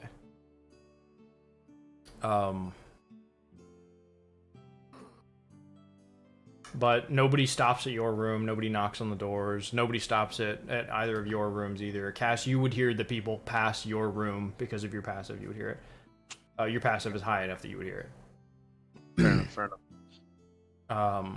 But nobody stops at your room. They pass you, they go to what you would know is his room, and then they come back. They sit there for like 10-15 seconds, turn around, come back. It is lit in the hallway, so you have light like shining under the door, so you can also like see the shadows as they step past. You can see them break the light for a second, and then 15 seconds or so come by, and they break the light again as they're passing by the other direction. Though, unless you plan to do anything, do you? Okay. The sun rises. Oh, go ahead. You doing something? I was gonna poke my head out the door. Is that possible? At which point? Because these people, they walk by at 3 separate times. Over the next, like, hour and a half as the sun is rising, 3 different people walk by. I'll after the third time, after the final time that they walk across, I want to just poke my head out. I'm not gonna say anything if I see anybody. I'm just gonna poke my head out and poke my head back in. Okay, are you walking when they pass your room the first time? Are you looking, or are you looking when they pass by to leave? Pass by to leave. Okay. Are you trying to do it stealthily so they don't hear you open the door?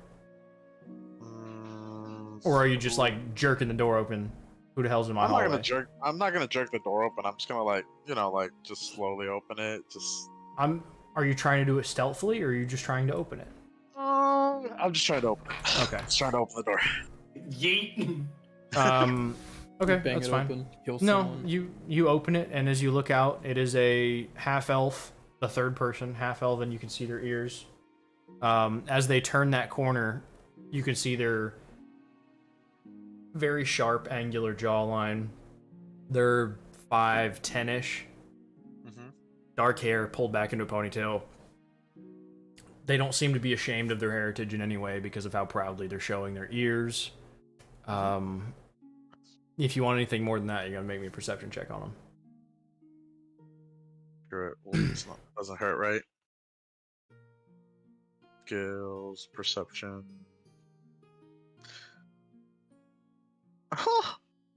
Saw, dude. Nat 20 plus 5. Yeah, again. Yeah, boy. Isn't that 20 nights everything about his appearance. I know. With your nat 20, he's carrying a scimitar on his hip. He is wearing black trousers with a maroon kind of shirt that it ties here in the front, but it has like the neck that ties, kind of like a tunic. Okay. Fair enough. He's a size 12. What the hell else do you want to know? Bruh. It's like a 30. It's like a 36 in European shoes. I get it. He appears to be a human in his late. Like he's half elven, but his face appears to be like a human mid-20s. Okay. So he's younger. He's okay. Not. Ancient. Yeah, he's not old by any means, and he. Roll me a history check. See if you remember him. Oh, you had to say history. Oh no. Did you go from a 20 to a 1? No. That is a 2 minus 2, so a 0. 0. Oh shit. You know him from somewhere, but you just can't place him. God damn it, he's familiar. It's gonna drive you crazy for the rest of the morning. God, mother. Oh, awesome. Okay, fair enough. That's he doesn't notice me, does he? Opening the door. Oh god. I just got angry. You saw that, fan? No, I didn't see it. Allie gave you disadvantage on your next roll. Me? Yeah. What the fuck I do? I existed. Nothing. I'm gonna say you don't see him acknowledge you. Fair enough. Okay. That's the answer you're getting. Whether or not he actually saw you, you don't know. But he didn't turn and look at you or something like that. You didn't see his eyes dart in your direction. Okay, fair enough. That's it for me. So you close the door again and. Yeah, and I go back in and just. Okay. Bump it down. Everybody gets their long rest. Pain, you can have your 1 hit point back. Yay! Even though everybody's awake this one time for the sake of the story, I was just making it because I thought it sounded good. But as the dark of the morning begins to close, the storm subsides a little bit. It's still there, but it's not rocking the ship as bad. Nobody has to hold on for dear life inside the ship to stay, to stay steady. You're not in there doing the fucking Michael Jackson lean to stand up straight as it leans back and forth. You're not fucking trying to rock the ship by itself. But that's probably a half decent time to go to break as the sun rises. Right? Yeah, I mean that'll put us right at our 2-hour mark coming back. Yeah. All right, sounds good. Yeah. For everybody watching, we appreciate you. We will be back in 15 minutes or so. You guys want me to leave the mics on for cancer, for not cancers, Jesus Christ, for questions? Yeah. For questions I got again? some shit to talk. No, that's I got some amazing. shit Yeah. to talk. That's fine. Okay. I don't First thing know. I've seen Allie How do is trusting have are you Twitch on VOD. what's going to be said keep, after you're keep gone? in mind, it is a stream. Don't say anything, my boy. Don't say anything. I don't think that's going to stop half of these. I am going to go to the restroom because I need to, but I'm going to put it on the BRB screen so all the cameras are going to kill. Cancer. We'll see you guys in 15 minutes. Unsupervised talk time. It's time. Yeah. Bring No, that mic. no dungeon, Teddy. Oh, we're burning this bitch to the ground. Oh my god. Oh no. I Hey, pull out a guys, he's lantern on going the to the ship and throw it bathroom. on the ground. He's gonna take a tinkle winkle. Bro. Maybe. Allie over Did he here. already finish First the stream BRB? I've seen you in forever. Yeah, he did. Yeah, he did. Oh, okay, I'll be back. I'm gonna go make more cider. Well, How dare you? Chamber, in I know, fairness, how dry. Chamber, you Cider. say dicks and balls, but it's literally Lord Longcock and Lord Longballs if you haven't put that together yet. Lord of Yeah. the long cock and balls. Yeah. Alright, now that the lady's Hacking- gone. Heck and bow. Poo Yeah, nanner, let's talk boy. about guy shit. Poo nanner, boy. You're welcome. Who wins in a Nanner. fight? Oh yeah, Allie, you didn't Jesus. realize that we did that, did you? Jesus or Yeah, who? you just convinced me to No, do no. it. Finish that Or a sentence. silverback gorilla. Ooh. Homie, Nick, I'm not kidding though. If you hug me to death, I'm slaughtering you. You're next to me. So Jesus can turn water into wine and get the gorilla drunk as fuck, and then I'm gonna maybe become he some like might half have a dragon shot. racist or something like that, just to prosecute. Maybe. Yeah, but by the time you make a new character, I'll be higher level than you. That's fine. I'll figure it out. Don't worry about that. I mean, if you think It's about it, all if mind you games, think it doesn't about it, matter. Poo nanner, boy. if you think about it, if Jesus turns the water that's in the gorilla's body to wine, he'll die instantly of alcohol poisoning. But If he's Jesus gonna would be rather, 90% he wine. would rather do other things. Is Jesus clever enough to do that though? All right, boys. So Nope. it's currently That's fair. He- literally He is, outside. if you think about it, he is or he was, I guess. Well, theoretically, he is. You Is can you- turn your blood there's- alcohol there's content no- into Bring water. there's supernatural no into this, guarantee he is that he strong did or enough did to not blow the exist. planet up. Bro. He's a starbuster. Is he though? Yeah. Nah, if he's- I know he's a he's star the boy. That's creation what. of a That's star what the boy. whole song was Yeah. about. Damn Weekend song, Can- Starboy was about him. canonically, he can blow the fucking universe apart. So, I Can don't he, know though? that that's true. hey man, read the Listen, manga. Jesus didn't kill anybody, and Harambe killed at least one kid. So No, he didn't kill Harambe the wasn't a kid. He didn't kill the silverback, was he? kid. I don't know. He got The killed, kid survived. He got killed protecting the kid. and then they were Yeah, he by was a weird swinging kid. him around like a damn rag. I'm pretty sure he killed the kid, didn't he? No, No, the Oh, kid the didn't kid's die. The still kid was alive. fine. That's the whole controversy. Damn, imagine the kid never living. died. Imagine living as that kid, bro. You would never Oh, be no. He safe. swung around like a damp rag. He survived people that. said You that would like Imagine never the be stories. safe. this man's gonna walk up to like a job interview. They're gonna be like, "So, can you tell us something exciting about your life?" They're gonna be like, "Oh, hey, yeah, when I was a This kid, one I fell time as a into kid, gorilla yeah, pit." I fell into a gorilla exhibit. And You people are like, remember Harambe? "Get the fuck out! You're not hired. Get the fuck out." I don't No, know. they would hire him on now. the spot. What do you mean? No. They'd be like, "Oh, you're the Harambe kid." Fuck They'd- yeah. No, Bro, fuck you no. killed a No, they'll gorilla cancel his mother. barehanded? What are you talking Dick. about? Dicks It's out the for mom, Harambe, my though. boy. Yeah, dicks The out mom for like pushed Harambe. him in or some shit.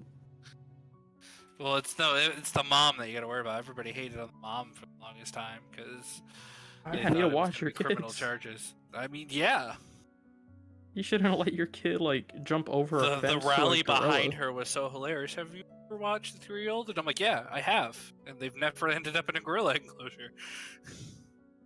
Yeah, exactly. Let Where alone like do we even Where do we get these fucking stories from?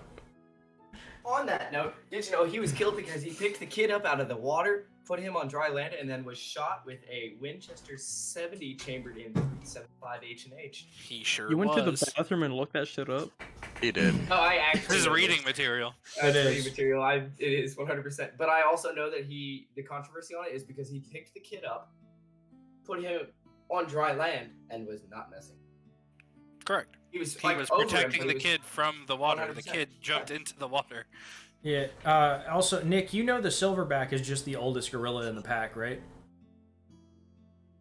Like Wrong, man. Like a silverback gorilla isn't a type of gorilla. It's just the senior means the Okay, gorilla. listen. Jesus or a grizzly bear? Well, Grizzly Man got took out by like 4 of them, and he kind of looked like Jesus. I listened to that Man audio already tape. eat. That motherfucker got eaten. Bro, wait. They had my their God. Passover. It was done. He hungry. Nick, I want you to go watch the series alone. Hey, thanks for And see making how many fun of me people- for being alone. Damn. See how many people quit that game show just because of a small bear. Wait, Listen, dude. Nick, aren't you Jewish? What does it have to do with anything?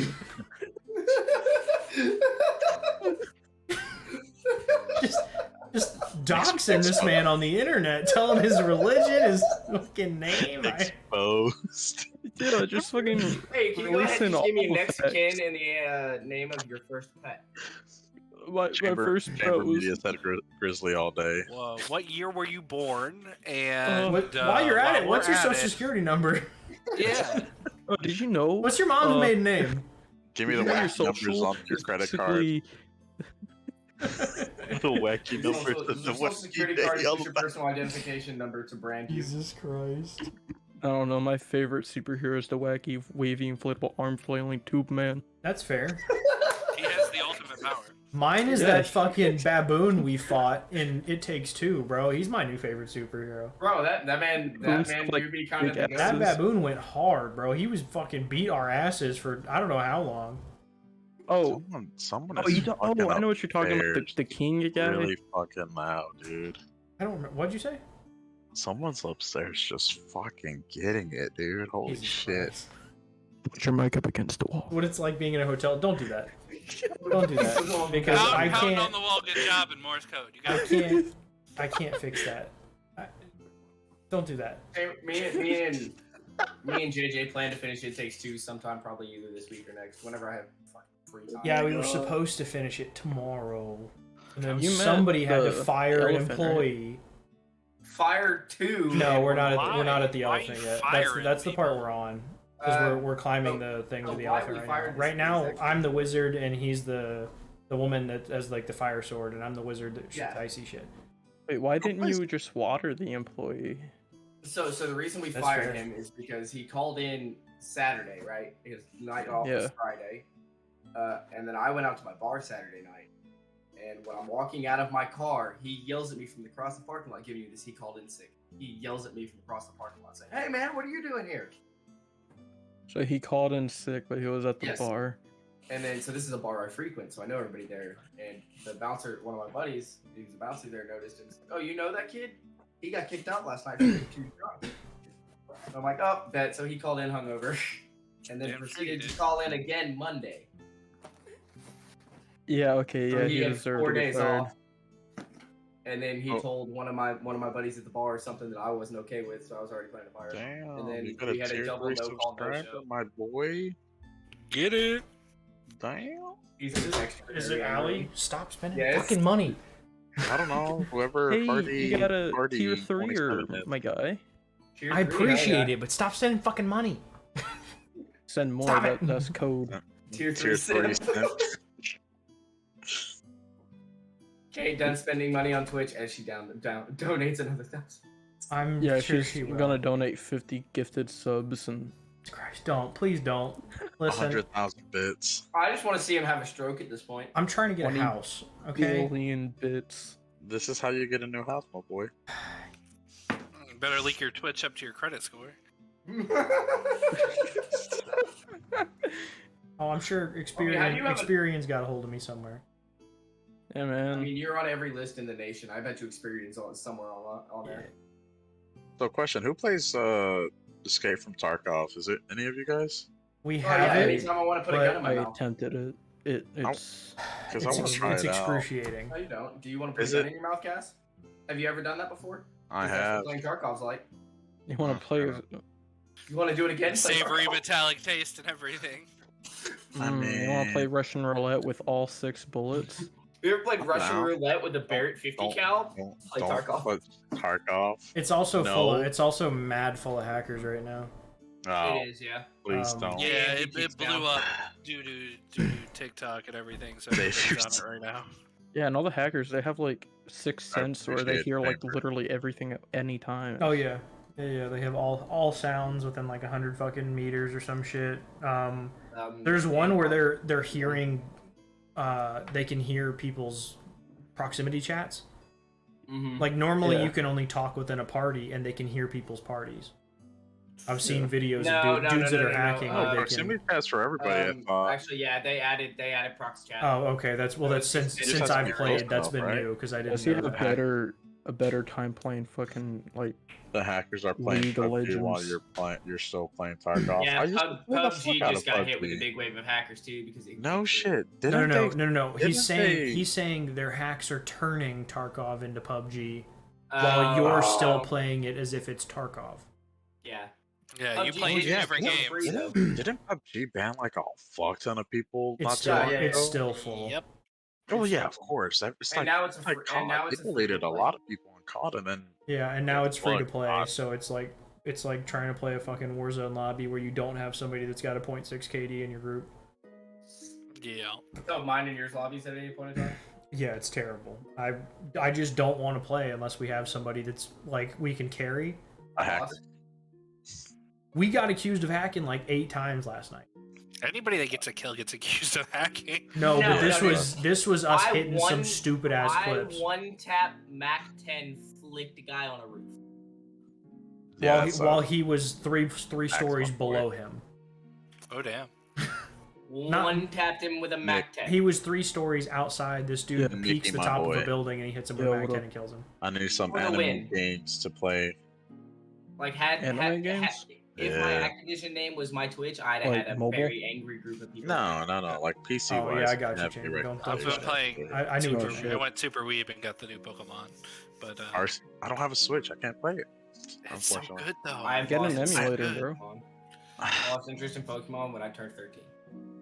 Wow, Like an adult. bro. If you're looking for an anime game, I would recommend One Piece. The fucking open world one is not bad.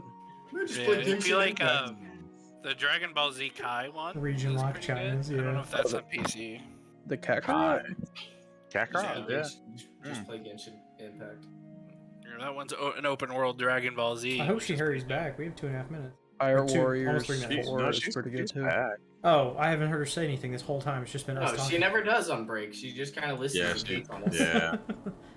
Actually, she doesn't even she's have her being headset on right now. judged. Free Neighbor media. entertainment, man. Ask her why She she's so doesn't even quiet, hear my the fact boy, that we're or my talking shit lady. about the fact that she just hates us. That's fair. Oh, that is true. That's fair. Everything Playing the you do, long she term hates. goal. Hobo is a Gonna ruin lurker. us in stage 3. Oh, she's back. She's back. Oh, Everybody shut She's up. always been that way. Oh, Let's not talk about weird shit anymore. she's back. She's back. Shut the fuck up. You can't prove. We were talking about a gorilla for a very long time. Yes. We Oh yeah, We were probably yeah. 6 No, minutes no, of not this. not a Probably gorilla. 6 minutes The- was spent talking about gorilla. Harambe The versus gorilla. Jesus in a Harambe? bar brawl. Yeah, Yeah. King Yeah. Kong. The man saved a 3-year-old and died. She's always been Got that murdered. way, like a fucking nerd. That is true. Damn. He And waved from- the kid and around like a six- dirty rag. No, Harambe he did didn't. He nothing picked the wrong. kid up out of a moat and put it on a fucking pedestal. The gorilla. All was right, listen. Teach your kids how to swim, and then the he won't have to pick them up. Or You would do it anyway. Or Teach just don't let your kids in not the to gorilla fall in a enclosure. That's fucking- a maybe fair pay point, attention to your too. kids. Where I that? think the lesson here is maybe you should have to fill out an application to have children. That's Watch also your fair. fucking That kid. is true. That's fair. I'm behind that. They should just put leashes on kids. then I I mean, would've I know We're gonna figured make the that out. world There it are a should lot be of people Shima mandatory. who like those backpacks with the leashes on them. It should be mandatory for kids under 10. I That agree. should come with the baby. They- Like, I'm literally just saying, get if they made you fill it out, That should have been Here's the included baby, in your here's your $17 you designated spent on your baby son. leash. Say, Say the I was gonna say hospital that. fees. It should have a Stuff like leash that. should have been included in the Who said- $17 you spent on your son. Adoption's not bad. I actually Dude, thought when about when adopting he a said son. $17, that was my Married. entire Foster hospital fee parent. for having my kid. I was just Yeah. gonna adopt someone from like Germany or some shit. I don't know. If you had a kid that fell into a gorilla enclosure, that's about time you say goodbye to the kid forever. Oh my Actually, God. If I had a For- kid that By the time Yeah, you yeah, think yeah. about why you had a Why do we kid. cut it? There's a If leash I had a- already Yeah, prepared. but they have to check that the baby does. Yeah, they have to cut it, dude. Is I Chamber mean- Media a chick or a dude or That's a dude. One okay? of my real life Yeah, bro. buddies. It needs So- a so- harness and a leash. Is all I'm so saying. here's the And thing, it here's doesn't the need thing. one that's already Did, attached. did to he it. really just say technically it does have a leash when it comes out? It does. Yeah. I'm Yes. I'm Yeah, the trying. umbilical cord. I'm trying to man. Wrap it around process that it. I kid's know neck. what he. Well, you have 34 seconds to process it and regain your composure. It's We not have gonna 45. happen. I'm not We ready. have 45 seconds. Hey, and I'm It's just saying, actually in the next 16. 28 seconds, I'm gonna What? put, oh, is it? Where- Yeah, that's right. It's off. I'm gonna put it out this It's way. behind for you and it's live for me. It's I 10 can't wait to seconds. I can't wait to emotionally damage my son by letting him know it only cost me $7. I know. Listen, Emotional damage. either one of us at his wedding is going to give a speech, and it's going to be, it was either the best or the worst $17 you spent. Do you still have the bill? Yes. Oh Bruh. yeah, it's fucking. Keep the bill. Scan it to PDF. Take a now. picture of it, motherfucker, I have email 8 it to copies. yourself. Walmart, return them for Yeah, like just have that Cameras backed alive up again. to hell, Brand and new that's gonna car go up tire. as a projector in the back as you give this speech. Yeah, as we Just give get the a whole dog. speech, That's what's gonna be. I'll learn piano just for this situation. Hey, Yeah, man, you're just playing this invite me. nice somber piano music in the background. I will learn piano For just. the worst $17 I ever fucking. You should spent, also and here we demand are. $17 from his wife. Yeah, I'm gonna do. Cass, what are you $17 doing? from him for every Hey, man. year he caused me problems. JJ, What am I Oh, no, doing? dude. What am I doing? What are we doing? just play the fucking the fuck is that song called? The fucking The JoJo one? the Been So Long, the fucking FNAF 2 song on piano. Oh God, yeah. I was thinking, there goes my hero. Ooh. Just but on piano. That was it. Just an instrumental. It's been so long. I get behind that. You also I'm gonna tell you right got, now, all I imagine is the shock on my parents' face. Yeah, is it 1,000 miles? No. The stroke I'm gonna cause my mother to have. yeah. You know we're Dear signing God. up for Just, all I'm saying is And demand I just- $17 I wanna- from his wife. I wanna and tell keep him in- There's a no refund. Yeah, policy. now he's yours. Now he's yours. Yeah, it's no That's refund all it- policy. I'm aware. All it This costs is it. you is $17. And 17 years of my life, $500 every month. But No, we're not going to charge tax. We're not going to charge tax. No, We're not, we're there's gonna no compound there's no interest. interest. I wanna get rid- child support. We're gonna get No, rid of the see, debt. because you put in the fund to have the child, therefore, the problems that arise from that child are your problems. The $500 child support because my ex-wife cheated on me. It's still Oh you my you God. had the fund the first time to produce the child. There was a decision that was made on both You're parts. living with the consequences. It's your consequences, exactly. She said she was on birth control. Pain Turned out to be a lie. does start with a disadvantage. I didn't forget. Allie, I do be kind of living life at a disadvantage right now. Is that not enough That is- for you? that is a fair you not point. entertained? Oh my He God. rolls No, we to gotta make it breathe. I more rolled real. 2 nat 20s smack. He rolls to breathe at Guys, disadvantage. please. You're making it very hard for me to eat my nuts. How are you how are you just gonna give that to us and think that we're not gonna run somewhere with it? Right? Like, We all know it's not a difficult Like, thing to do. so many. Theo. I, We all know JJ, it's not let's just start saying the difficult. jokes. okay, she can live with her consequences. It's fine. what did I say? What? I did that one on purpose. Okay. You shouldn't have. All right. Who All the right. fuck No, has it's the fine. big It's fine. D20 in the map, dude? You guys move my Is that D20. Nick? No.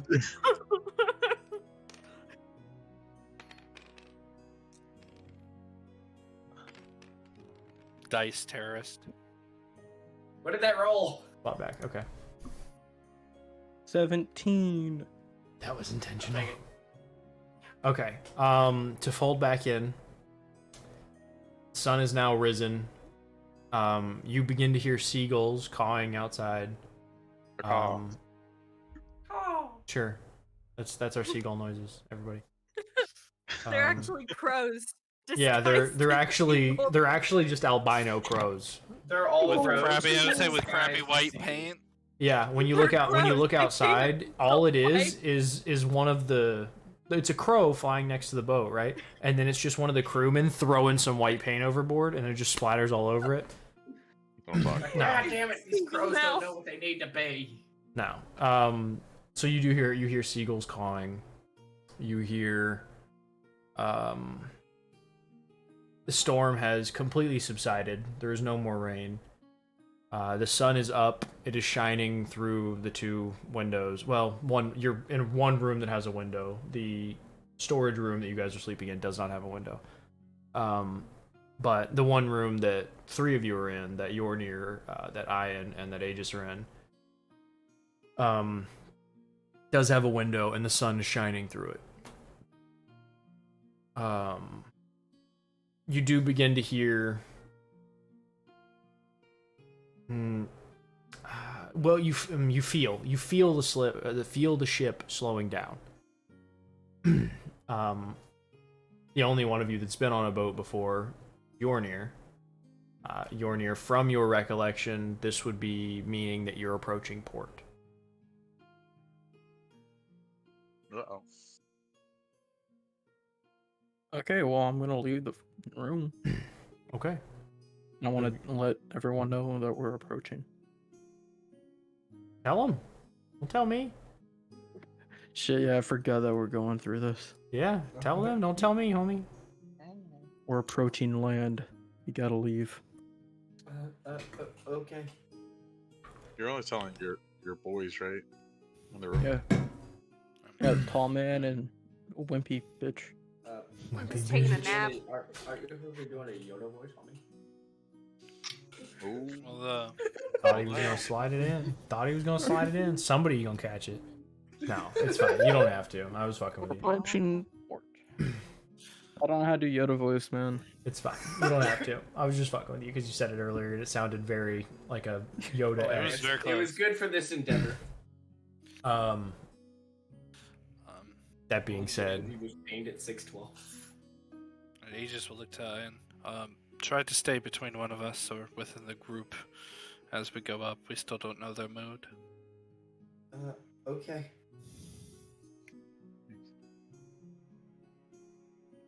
the three of you head up. Does anybody go get the other two? That'll be our next stop. Is there That's a door Aegis' right next next to stop. us? Okay, so as everybody moves out of the room, you three move out of the room. Let's just say that Yornir and Iyan stop. Aegis moves over, knocks on the door. You two hear him. Hello? You hear giggling from in the room.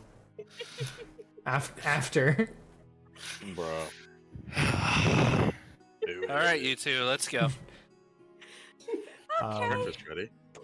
The door snatches Just gonna open. Come on out. The happiest All satyr excited. you've ever seen. Oh. Just strolls right past you like you don't even exist. Someone's fucking happy. She is the main character. I hate to tell you guys.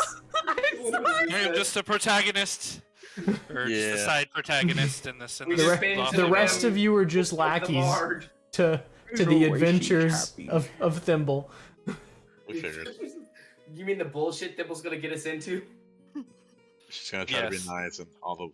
We're just the cleanup crew. You never I'm know. not getting We're you guys the- in bullshit. The We're fuck? the people Clean that up crew clean for up the what? buildings after the superheroes come in. What did I I thought do? you were talking about the whole thing that happened with the centaur, buddy. Everybody congeals together. You guys all move. You all move up the stairs. You go back on the deck. The doors to the captain's quarters are now closed and barred shut. Character. Okay. Yes. You are now standing on the deck. The sun is shining. It's cool breeze. Moment. I wrote something for this. Yeah. The cool breeze. Seagulls are still cawing. Things are being called out on deck. Typical ship things. I don't know how to work a pirate ship. So And eat the booty. We did that one time. Raise the sails. yeah, you hear a lot of like Hoist hoist the mainsail and shiver somebody's timbers. Fuck, I don't know. I don't. What the hell do they say on pirate ship, dude? I don't know. That's not my expertise. Hey, we play Sea of Thieves. We're pretty much pros. We are pretty much pros. Listen, one of us in this party has had Johnny Depp inside of him. I'm not saying who. I'll leave it to y'all's imagination on who it is. How dare you? But it's not Nick. And it's not me. And the only other person that's played Sea of Thieves with us is Ben. The rest of it's to your imagination. That's all the clues I'm going to give. 3 times. He had that Johnny dick. Jesus Christ. 3 times. Man got some Edward Scissorcock. He got that Sweeney cock. Jesus Christ. It was Johnny Deep. Listen, the barber gave him a trim, you know? It was Johnny Deep, not Johnny Depp at that point. Yeah, it was Johnny Deep. That's fair. That's fair. Anyway. They called him the deep one. For those of you who don't know, in Sea of Thieves, you can clip through the other characters, and one of the characters you can play with is Johnny Depp. So while we're playing, he's just standing in the perfect spot, Ben is, and Johnny Depp walks right through him, and I was like, what was it like to have Johnny Depp inside you? And it's life-changing. He just rolled with it. He didn't even blink.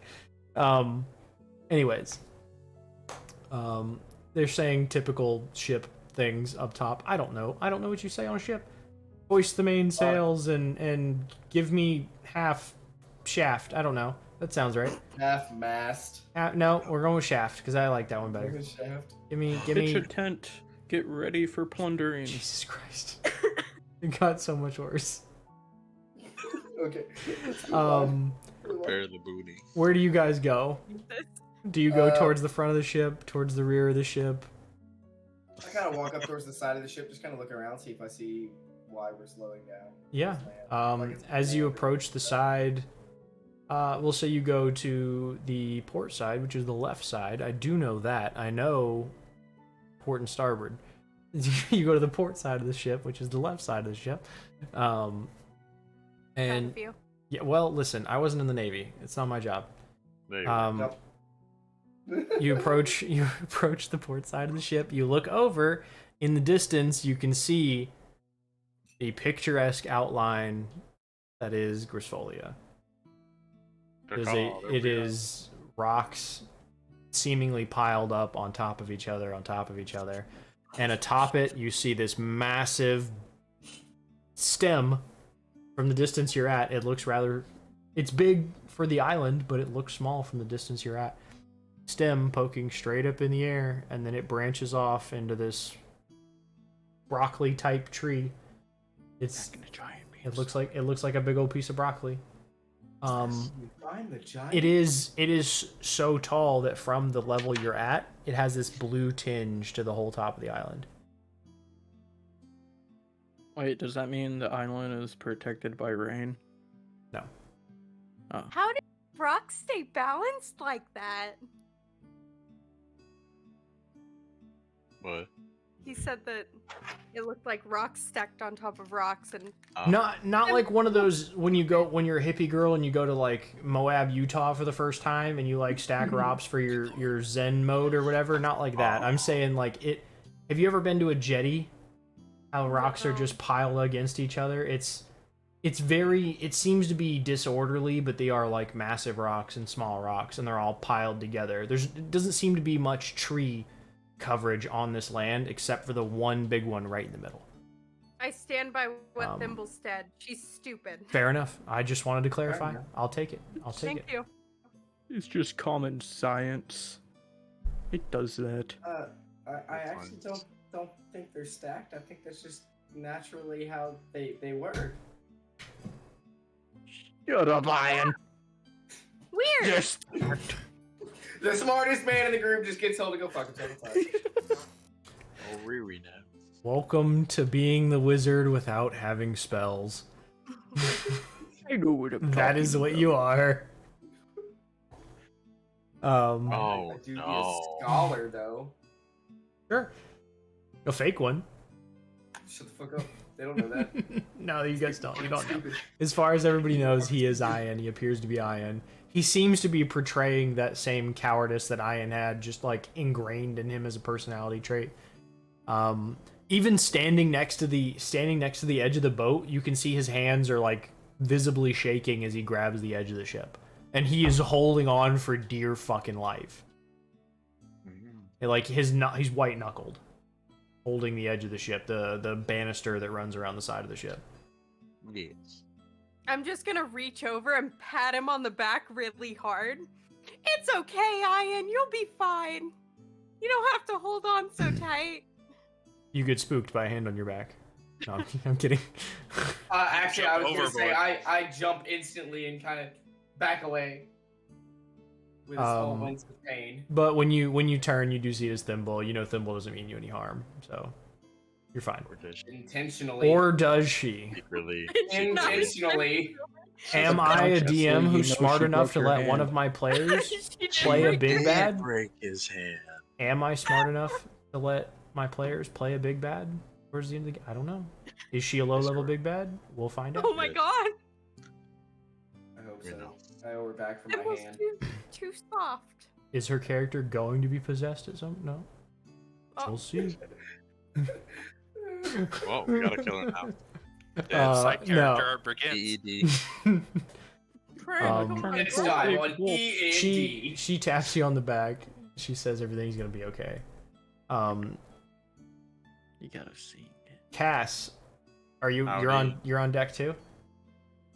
Yes, I am. All right. As Alador, with your 15 passive perception, you do notice that the same, what was he? The same crewmate that was kind of pointing the finger at him last night is on the deck, and he seems to be kind of whispering and gesturing towards Iyan. Iyan. Not Okay. pointing, but like doing that little kind of where like nods his head. He's trying to subtly gesture towards that direction. Do I see who he's only talking you to notice that. specifically? It's the half elf that you saw leave the room last night. Oh, fuck, of course. Fair enough. Okay. Oh. I'm gonna lean over to him and say, you got some soup. I didn't hear you at all, homie. Yeah, you don't have to stage whisper. You could. Well, I'm sorry. I need you to stage whisper, so he can hear you. We can all hear you. If you whisper, nobody has any idea what the fuck you're saying. Well, I have to be a little quiet. I'm gonna lean over to him and say, I think you got some suitors, whispering it just to him. And I'm gonna like, just kind of like, you know, Do the same subtle gesture back that that he's doing to him. Yeah. I'm gonna turn around, and while I'm turning around, I'm gonna kind of try to catch a glimpse of them just to see who's looking at me and kind of look around my own surroundings. Okay, make me a perception check while you spin. See, like, what are you before you roll? What are you trying to see? Are you trying to Who's see surrounding who it me and who's is? staring at me? Okay, make me a Because perception check. This is more as my actual not. Yeah, not this as is. I got you. this I is got me you. I doing got you. roguey things. Yeah. Perception check. Would he have advantage? Because I'm Is this kind of assisting him. Well, his I am first already roll at is at disadvantage. disadvantage. So So no. roll 2, take the lowest. Yeah, roll 2, take the lowest. D20 is perception check. So I think it's -1 for you. 18. Oh shit! Is that total or is that with the -1? It's total. Okay. Fucking odds. I That rolled a 19 disadvantage and a was 19. Worthless. Bro, this man. It was. Her disadvantage got count. Wait till she sees that, bro. She's gonna be pissed. And she can't re-disadvantage me yet. No, well, she probably can now, actually, because it's been a while since we Yeah, used but it. I can only it can only happen one more time. I think it's once. No, I think it's 3 times per session, and the 3 advantages are per session as well. But she can also just give you the -2 to 3 different rolls. Nice. She spent most of her points. You're fine. Oh, you get a -2? What? I have one that's cause. It's basically cause a problem, and you get a -2 to Dude, like I'm your next roll. And then I have one that gives you a bardic inspiration. It's a DM inspiration as next roll. I'm just gonna keep celebrating as I'm doing good. Yeah, that's great, dude. That was good. That was a good roll on both of them. Yeah. With your 18, That's twice now, by the way. with double I've done that numbers, at yeah. disadvantage. Yeah. With your 18, as you spin, you see the human. Very clearly human. He has round ears. He's kind of chubby. He's shorter than you are. Fucking unfilled in mustache, very pencily. His eyebrows aren't very well done. He's kind of growing a unibrow, sort of in the middle. Very rounded face towards the bottom, like he doesn't have a defined jawline. It's just round. He has very dark brown hair. It's almost black, but just not so black that it has like that blue tinge to it. It's still brownish. It still has that kind of reddish, blackish color to it. Adam, you got a cheers from. Is she your fiance or is she your girlfriend? This is my girlfriend. Girlfriend, okay. The fuck are you drinking on? Rum Whatever punch. he wants. Minus the punch. He makes it up. Yeah. Straight fucking rum. What the My hell? boy tried to get man. Being said, he's wearing a black tunic shirt that's very similar to the brown tunic shirt that the half elf next to him is wearing. You get all the information on the half elf that I gave Cass when you guys were up last night. Everything he saw with his natural 20. Basically the same thing. Okay, yeah. I know everything about that man's childhood life, yeah. No, you just know exactly what I told him. Any detail on him, yeah. No, you know exactly what I told you. I meant visually. Sure, you know exactly what I told Cass. Yeah. If you want to know anything else, I might describe it to you, but I might not. No, do I recognize anybody besides? And the guy that pointed the finger at you last night is the one that's he's looking at you. He's not staring, but he's having a conversation with this guy, and you can see his eyes kind of keep darting over to you a little bit, and then he's nodding in the direction that you're in. The whole crew is in now. I'm guessing you're all standing next to each other, approaching, watching the island get closer to the ship. At this point, you're gonna see what appear to be arms of this island, because they are just outstretched and curved. It's almost like the island is gonna hug the ship. And you are entering the atoll. So essentially it is just a lagoon inside of two kind of outstretched rocky arms. Not literal arms, but like rocks that are piled up in long skinny shapes. And it is just a natural formation that happens in some islands. The waves subside, the wind dies down as you enter this because the rocks surrounding this thing are quite tall. The waves are smooth, and in just a few minutes you'll be in port. Yay.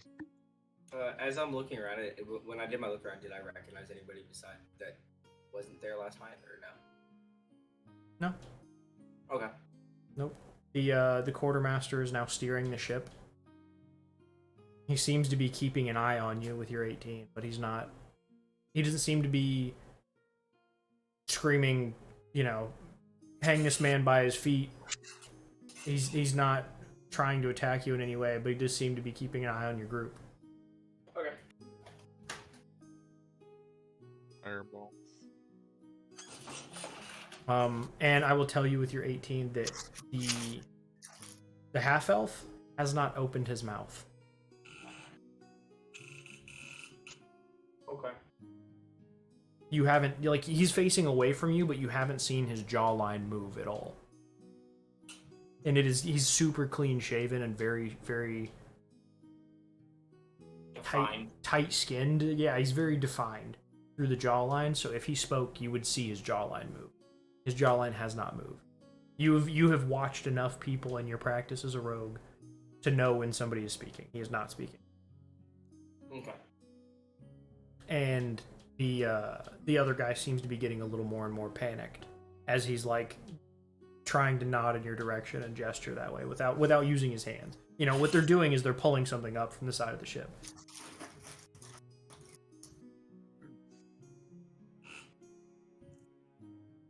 That's what you see. Alright. The rest of you are free to make whatever decisions you want. You're on the ship.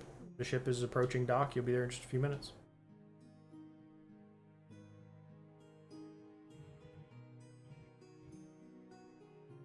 I want to sit down on the side of the boat.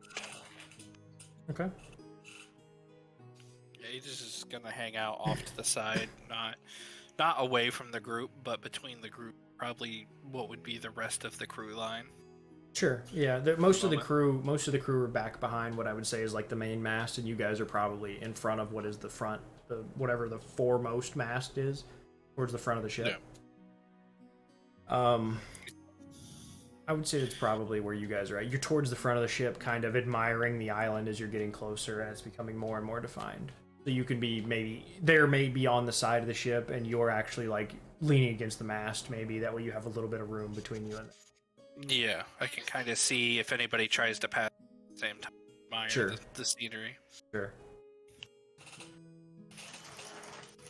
I'm kind of sitting around.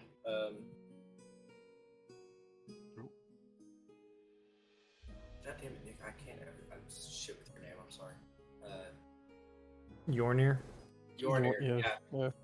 I'm gonna say I'm probably hanging around Yornir. Probably sitting against the railing, not on it, but against it. Okay. Thimble, your last one. Well, no, we also have Cass too. Thimble, how are you relaxing?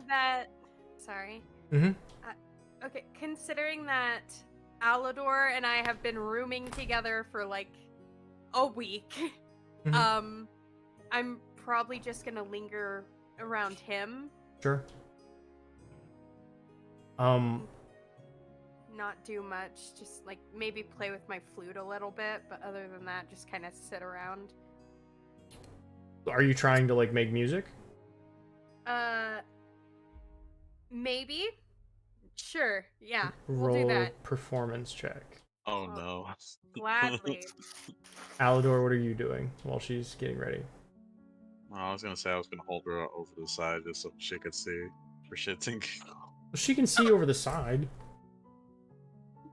No, she's not that small. Like, she's 5'2". No, like the railing right here, I was gonna like on the edge, but no, I'm not gonna do that. I'm just gonna look over. Do I see like any like fish or like any like anything? Roll me a perception check. Fuck yeah. You know what? Fuck it. You got a 15 passive. Yeah, there's some fish. There's a dolphin swimming underneath the ship. Though dolphin is not a fish, I swear to God, I will fuck up the first person that says it. I understand a dolphin's not a fish. Is that a fish? There are some fish, and there is a dolphin. Aren't they like very bad words? Dolphins are evil. Yeah, are you asking if they have bad personalities? Yeah, usually. They're kind of dicks. You be abusing sharks for fun. They are. Yeah, Dolphins' they're alignments are notorious chaotic for, evil, and you can't say anything else. I got an 11. On your performance? That's not too Yeah. bad. I mean, I rolled a 6 and have a +5, so. Yeah, that's still I'm okay happy with an with 11. Yeah. So as she's next to you, Alador, she's playing a little music every now and then. It's kind of like when that kid, when you were younger, would play the recorder in the middle of class and fuck up and hit the wrong note, and it would just like shriek. Every now and then you get that one little tone that's like crazy loud and high pitched, and then it drops back to normal, and you hear, oh man, hold on, and then she kind of catches her breath and gets right back into it and starts playing properly again, and then what it is she's running out of air. Exactly what it is. She's running out of air and just hasn't stopped to breathe. So she plays for like 30 or 40 seconds, and then you get that loud, high pitch, ee, and it like cracks. She's forgetting to breathe. Exactly. That's what's happening. I would like to pull out a ration and just start tossing it at the dolphin. Just whatever the fuck. Are you trying to feed it, or are you trying to hit it? I'm just throwing it in this general direction, seeing if it's gonna eat that's it. fair. With force. Wait, have I ever seen dolphins? Roll an animal handling check. Probably not. Just chuck it at You know what? Because you've never seen a dolphin, roll an animal handling check at disadvantage. Okay, first one is A 9. Ooh. Oof. And a 14. With a 9, you know, they're kind of hitting him and bouncing off the back.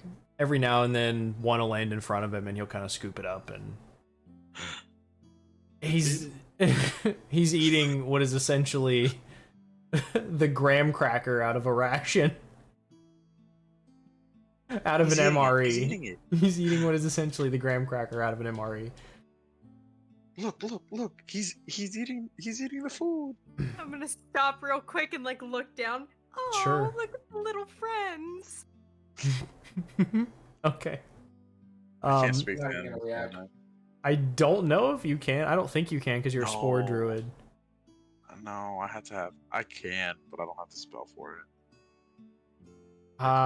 Well, you would have just slept. You have the Nah, I'm not ability. gonna- Okay, I'm not gonna okay. push- nah, that's That's fine. As you guys approach, the Pained Princess drops anchor. You are near enough to the docks that they start to drop the. These are smaller docks. The Pained Princess is by far there's 2 other ships in the dock. The Pained Princess dwarfs these other ships. I mean, it makes them look like they're dinghies, and this is a fucking Spanish galleon. It is a big ass ship. The Pained Princess is massive. The first dinghy to touch the water has the half-orc captain in it, the quartermaster, the half-elf, and the human, the little chubby human guy that was talking shit about Iyan.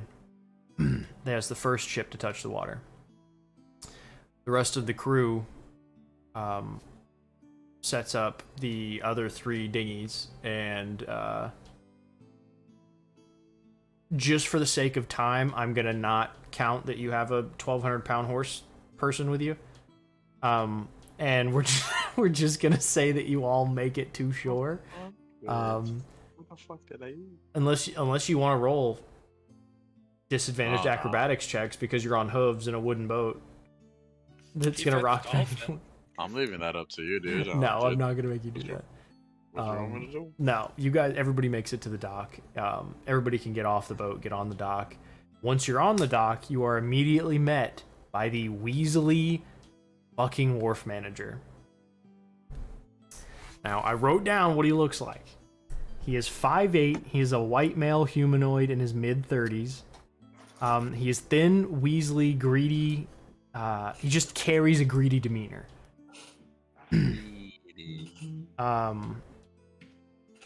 He has a thinning mustache. He has a thick unibrow.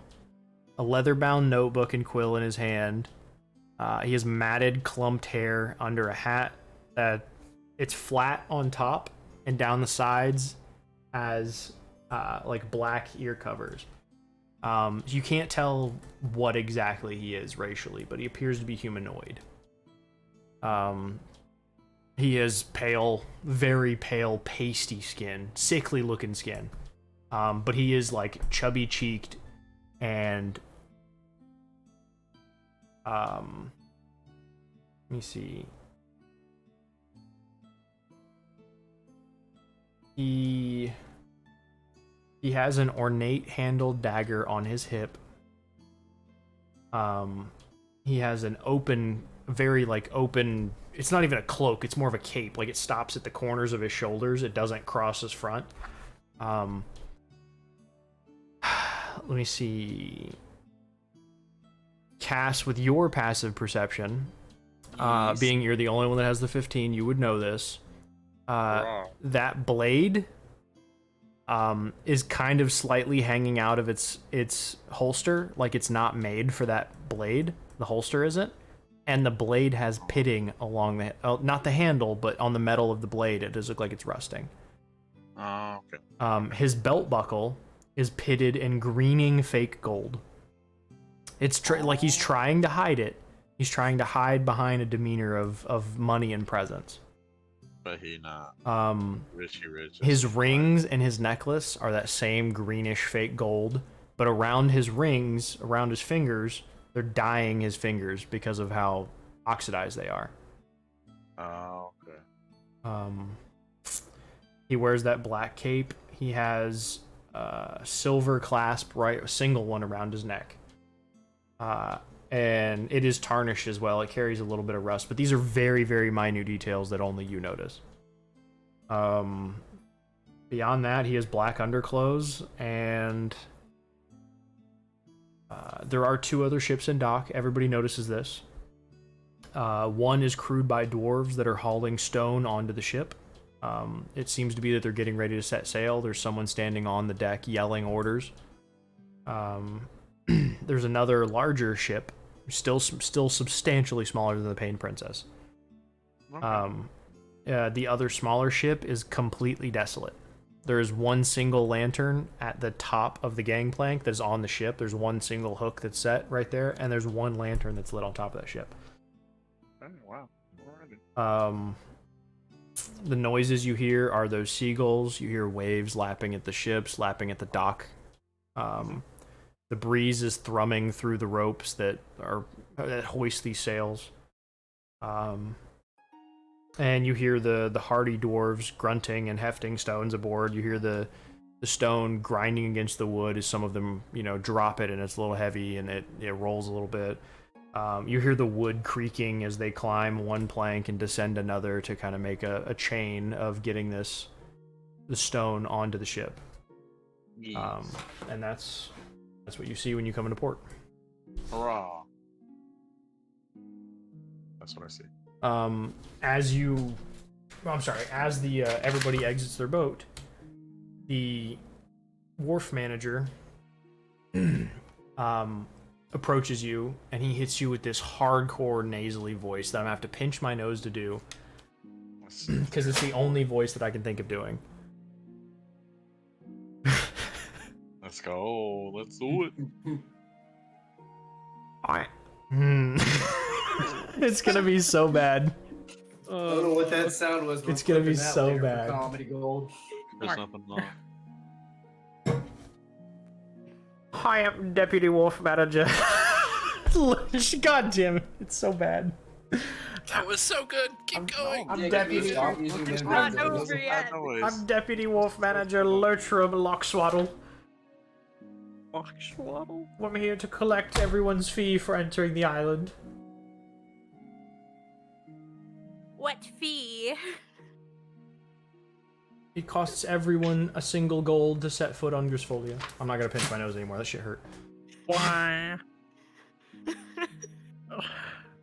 What gold? Nick, are you pinching your nose? Yeah. Like, hear me. Is Yornir pinching his nose?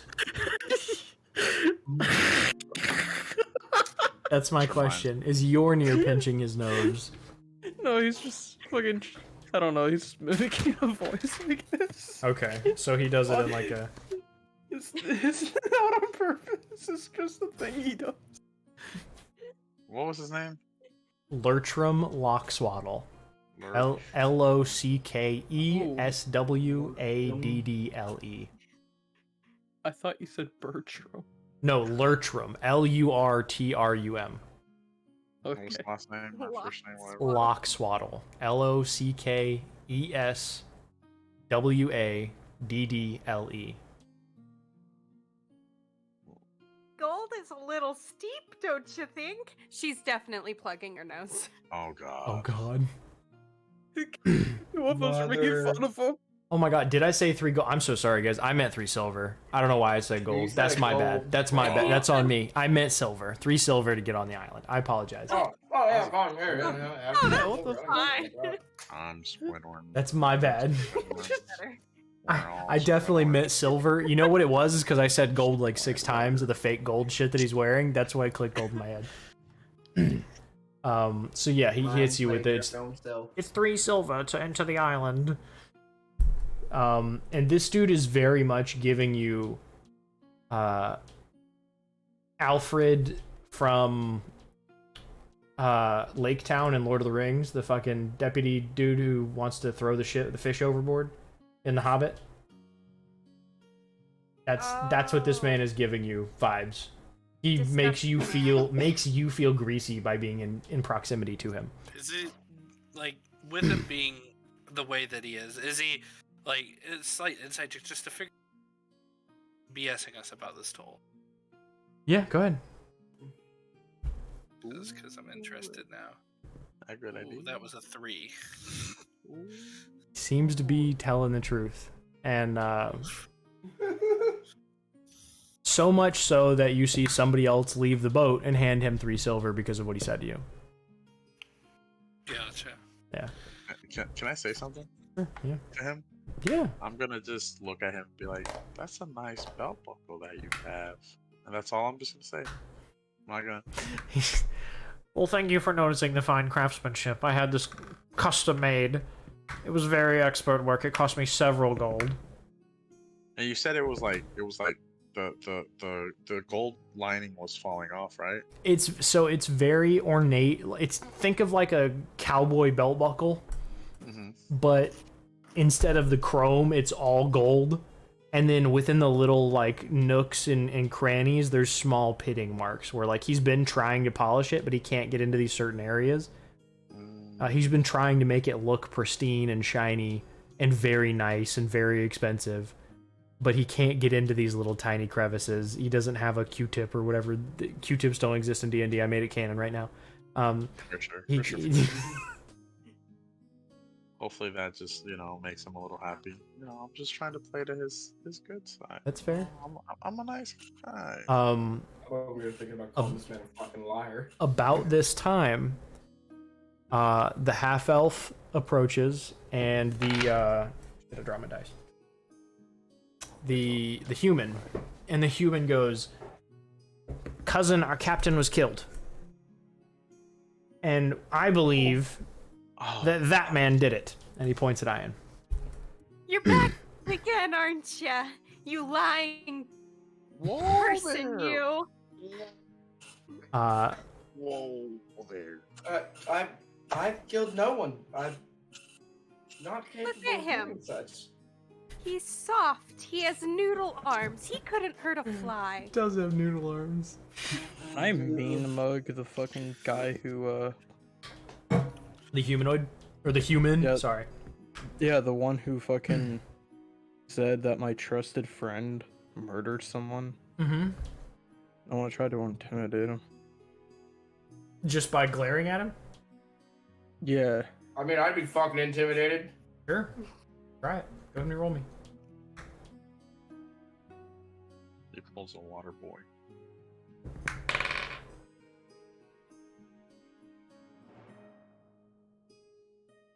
$16.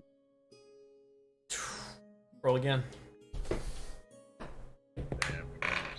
Damn, Fuck. oh no. Don't worry about it. Don't worry about it.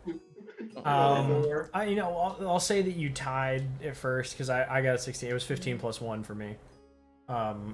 So with your tie, for just a second, you kind of catch him off guard with your glare. And he just seemed to like freeze for a second, and like his eyes get big, like he realized that he possibly just pissed off this group by pointing a finger.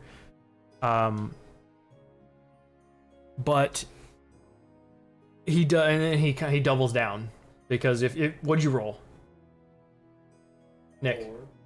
4. 4? Okay, yeah. With my 14, he's gonna double down, and the whole group might have been in on it. We need to call the guard. Oh my goodness gracious, you lying. Oh, gentlemen. It's not nice to point blame on people. And the cousin, Lockswaddle, Lurtrum, is going to look at you all and go, well, unfortunately, God, why does he sound like a newsie from the 1920s? I hate it. I hate it. Get it? Bro, what? As soon as you said that, I DC'd from everything. I see that. Got him. I got you. I can't invite you back yet. It's because you made fun of the captain. It's because I'm, yeah.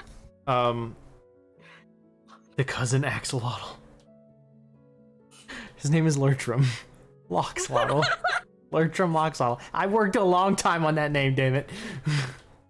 You did. Sir You did. Bertram, please, noble. Well, unfortunately, an investigation. God damn it, he does sound like a 1920 Newsies, and I hate it. Get over it. Just go with it. Unfortunately.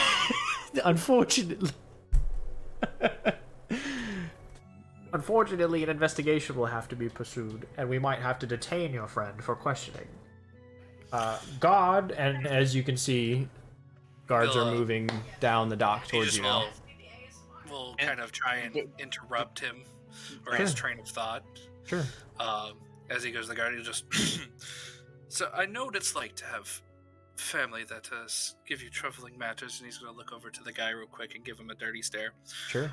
You want to intimidate him while you're doing it? Oh, the whole thing is going to be an intimidation. Okay, go ahead. But those who tend to talk a lot tend to, well, disappear where I'm from. So I would stop him from making any accusations he can't back quite yet. Because he's gone from one person to multiple in the time in which we've known him. And, well, let's say, it might look bad if this comes to the god. Sorry, that one got me. That's your intimidation? Roll it. Yep. That's good. I'll give that one to you. Should be advantage. It was well thought 18. out. I'll give you advantage. Yeah, go ahead, roll it again. You're welcome, my brother. And you're trying to do like a blanket intimidate on the Just three of them? intimidate him and the other guy. Okay. Just the two specifically. Okay. I just need to know how many times I need to roll. So 18 was your high? Yeah. Okay. Did you? I did. I did not roll twice. Oh yeah, go ahead. See if you get an Roll natural with 20. advantage, homie. No, Yep, 18 it is. 18. I was Okay, really that's hoping you were fine. gonna hit Yeah, it yeah. at 20. That's fine. Me too. So I got a 19 and a 6. Yeah, So somebody what I'm gonna is do? shooting themselves. What I'm gonna do is I'm gonna roll a different dice to decide which one it is. So what do you evens? Do you want the? Well, I usually do odds is good and evens is bad. So do you want the wharf The main manager? invitation to the dock master. Yeah, to the wharf manager. I You don't want the care if wharf other guy manager is- to be negative, or do you want him to be positive? Because that's just gonna define which Positive. one is okay. Yeah. I got a 12. Okay, so you do intimidate the dock manager. As the guard are kind of coming up, he turns to them and says, just wait a moment, please, wait a moment. We may have to discuss this more before I need you. And the other one, who is not intimidated, with his 19, is going to do this, but cousin, he has to be the one. He's the only one that came on the ship. He's the last one on the ship, and he goes through the same information that he gave to the quartermaster, and the reasons that he gave you earlier. He's the last one on the ship. He's seen his jacket open, his cloak open, and he knows he has daggers. He seems very secluded. You know, things that make somebody look suspicious. His reasoning isn't entirely just pointing them at the most random person they could. They would have pointed at Thimble then and be like, "It's her." Yeah, And as he it would finishes his have tale, made no sense. But you see the way that Iyan is dressed. He's dressed differently than he was when he left you in Waterdeep 3 days ago. And he's not acting much different. You know, the only person that would notice any difference is Yornir, and even then, I'm going to say you don't notice anything major. You haven't spent enough time with this person to know them entirely. You don't know their entire personality. It's been 3 weeks. You know, some small mannerisms might be just strange coming out of Iyan's mouth for you. The rest of you don't know. I mean, the rest of you only known him for 3 days. 4 hours. 4 days. 4 days. You've only known him for 4 days. Once, like, Aegis won't interrupt him, but once he's done with his explanation, he says, yes, your brother here makes a good point, or your cousin here makes a good point, my apologies. Family is family in the end, and I do understand you'd believe him, but your cousin was also on the boat for the longest time and has the longest time to plan the murder of his captain. What he gains out of that, I don't know. But he who points the finger the most is often the one they look at next after we're surely to get off the hook. Damn. All right, make a persuasion check at advantage because you've already intimidated him. Oh my god. Let's go. 5 years for Yeah. nothing. 15. What's You the should second be the one? bard. 16. Jesus Christ. 16. 16. Yeah. Damn. Yeah.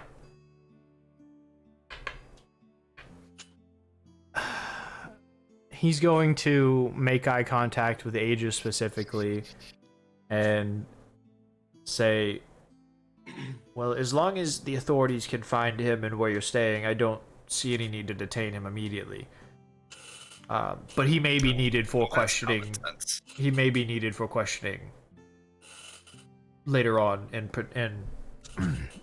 in relation to the murder. I'm sure they will question my brother or my cousin as well. I'm sure they will question the half-elf here. I'm sure they will question the quartermaster. Probably all of you that were on the ship, because Keelan was a rather important figurehead here at the docks. She was important and she was well liked. She's ran that ship for near 20 years.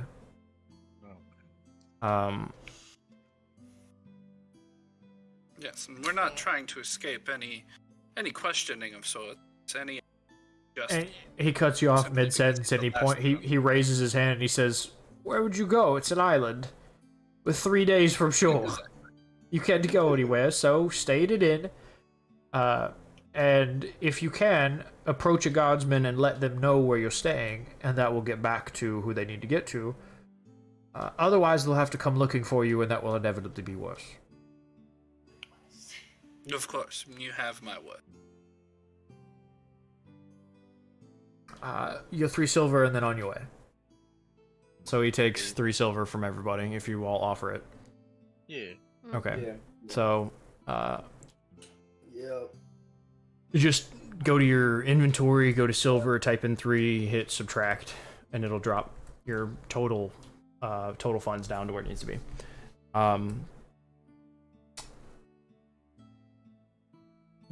You've concluded your interaction with him. He kind of gestures for you to move on, and he looks at the guards and waves in like a notion of let them pass kind of thing. As you guys progress down the dock, nothing else interrupts you. You make it to shore, and you've officially stepped foot on Grisfolia. Hell yeah. From what you can see, yeah, you're out of combat. From what you can see, you have this winding path that is lined with shops, and it goes all the way to the top of the hill. It's lined with shops and small homes, and this would be your market/ghetto district of the island. It is the cheaper, poorer side of the island. This is like crafts sales. People are like making, sewing shirts, and they're selling flowers that they seem to have grown themselves. They're selling vegetables and fruits that they've grown themselves. This is the poorer flea market side of town. As you progress up the hill, which if you want to stop, you're more than welcome to, just let me know. But as you progress up the hill, things get a little more and more expensive. The population seems to be wearing nicer and nicer clothes. As you approach the top of the hill, it hits all of you how big this goddamn tree is. You have heard tell of Grisfolia, of Greyleaf. But when you look up, you can't see the top. This tree is so tall, when it extends up, you can see the branches are hundreds of feet high. And I'm talking 4 to 5. You can't tell because of how low you are. This tree is so wide at its base that you can't see the other side. You can't see buildings on the other side. It is massive. The roots that stick into the ground are taller than most of you. The only one that might be taller than where you're standing on these roots is Aldorn. Everybody else is smaller than these roots. They are north of 6 feet tall. And that's just the shallow part of this root. As they get thicker and thicker, they start to dwarf Alador, and they might dwarf some stone giants. These things are so large. Or hill giants, because they're the smaller ones. The oak, the bark is grayish. It is lackluster. It's not pretty. but the tree obviously has been here for a very long time. When you look up at the leaves are gray, the flowers are budded, and the flowers are massive. They look like homes attached to this at the top. They are so big, they look like a small home. And they're seem to be gripping very tightly at the end, the flowers are. Seems to be an indication to most of you for the reason you came, the bloom.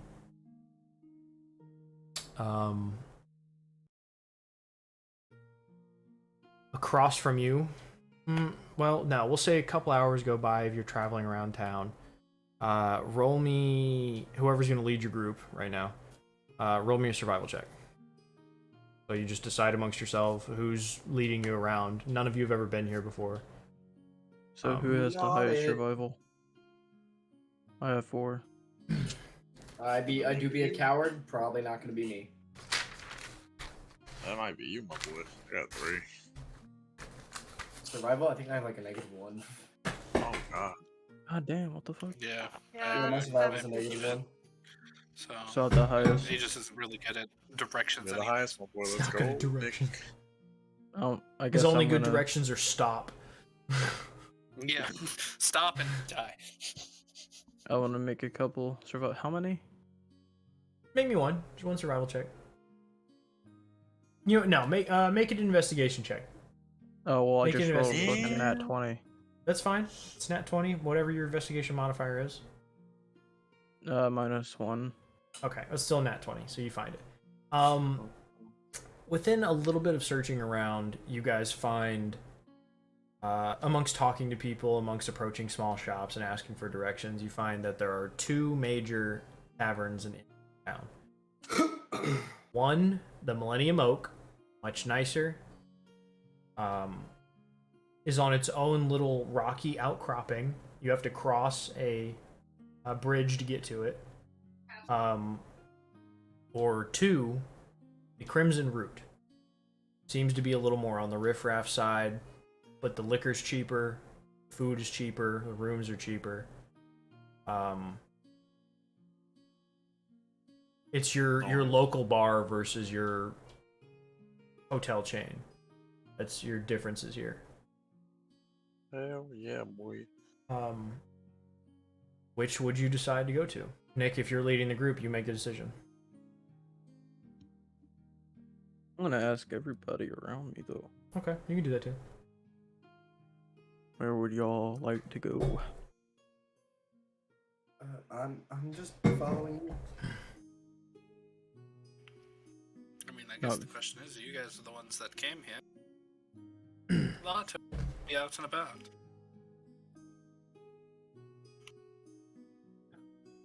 I'm not gonna lie, JJ, you're kind of breaking up in my ear, so. Oh, I'm sorry, what were you looking for? The information on the 2 bars? Yeah, it might have been that I was too far from my mic. Okay, so there are 2 bars. One is the Millennium Oak. The other one is the Crimson Root. The Millennium Oak is much nicer, much fancier. They usually sell wine and liquors. They usually sell wine and spirits, fancier alcohols. And the rooms are expensive, but they're very, very plush. They're nice ass rooms. This is like staying in your fucking own private cabin, essentially. It's not really what it is, but that would be what it was like. It's your own private room. Or you can stay at the Crimson Root. The Crimson Root is cheaper. It's dirtier. Not in a nasty way, but I mean dirtier and like it's the riffraff in town. Is it nighttime? No, not yet. No. It's the fucking like 8 a.m. It's pretty early.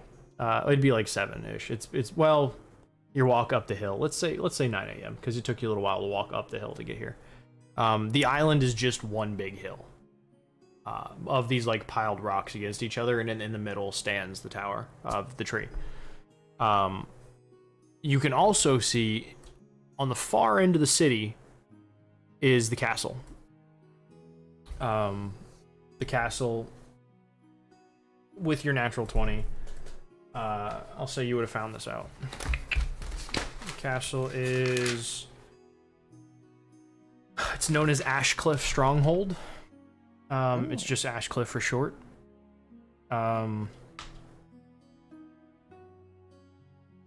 That's kind of what you would have known. Lady Aurelia is the lady of the house. There is no man of the house currently. He died.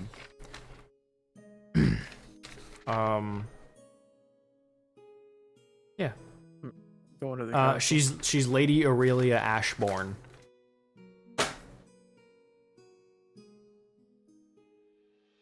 What? You I'm have... here on actual business. Yeah, for you my have a thing, goal. so Yeah, absolutely. I'm going to the castle. Focus. Yeah. Why is this being annoying? I don't know. My camera won't focus. Yeah. So if you want to head towards the castle, there we go. With your natural 20 on your survival tech, you can see the castle. I'm not gonna make you get lost on the way to it. You find your way through the city. It does take you maybe, let's say, an hour. Let's take you an hour to guide your way through the city, because maybe you walk down an alley, you take a wrong turn, you turn around, come back. But you do find your way there. As you approach, there is a wall around it.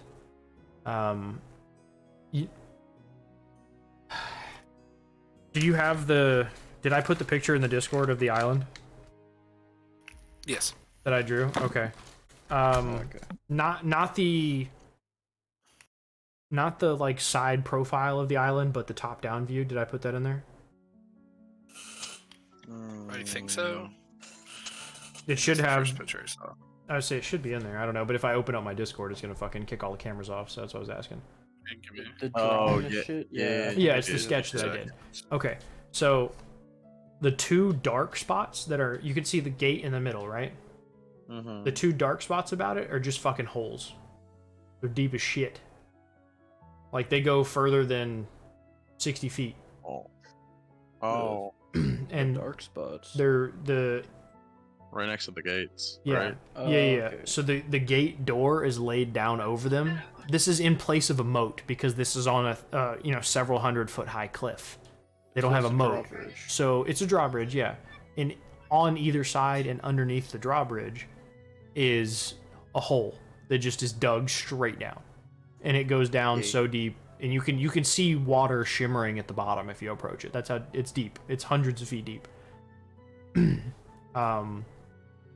On either side of that, there is two towers that match each other, and then there's a bridge that goes back a little bit that follows the edge of the island. There's two more towers, bridges that go further back, two more towers. It's probably as far back into it as you can see. And in front of it, there stands this large square, rectangular prism, flipped up on its shallow side, on its small side. So it's tall, it's kind of skinny, and it's perfectly rectangular that dives straight down into the door that folds towards you. If you want a decent example of what this castle looks like, look up Alcázar de Segovia. The castle that I went to when I was in Spain, and I just thought it was picturesque. It's actually the castle that Walt Disney based the Walt Disney Castle on. And funny enough, why DreamWorks made the Lord Farquaad castle ugly as shit, because one side of this castle is ugly as shit. But that's not the side that Walt Disney included. Okay, you only need the good side. Yeah, so if you pull up a picture of the Alcázar de Segovia, that is what this place looks like. You got a beautiful castle. It was a really cool time. If you get to go to Spain, go there, and their wine is fucking ridiculous. It's so good. Lord Farquaad. Lord fuckwad. But that is what you see. You see what is essentially the Alcázar de Segovia dropped into the D&D world, and it sits atop a cliff. And I can't get to it because the drawbridge's not down. No, it's down. Oh, it is? Yeah, the drawbridge is down. The drawbridge is down. Inside the drawbridge, it's kind of just like when you went to Candlekeep. Well, no, you were already in Candlekeep. The other two would know this. When Alador and Iyan, because he was Vincent, would know this, but as Iyan, he wouldn't necessarily know it. shit, you would know it because you were at Candlekeep. You would know. The only one that wouldn't know this is Aegis. When the drawbridge dropped, inside were a set of doors that folded inward.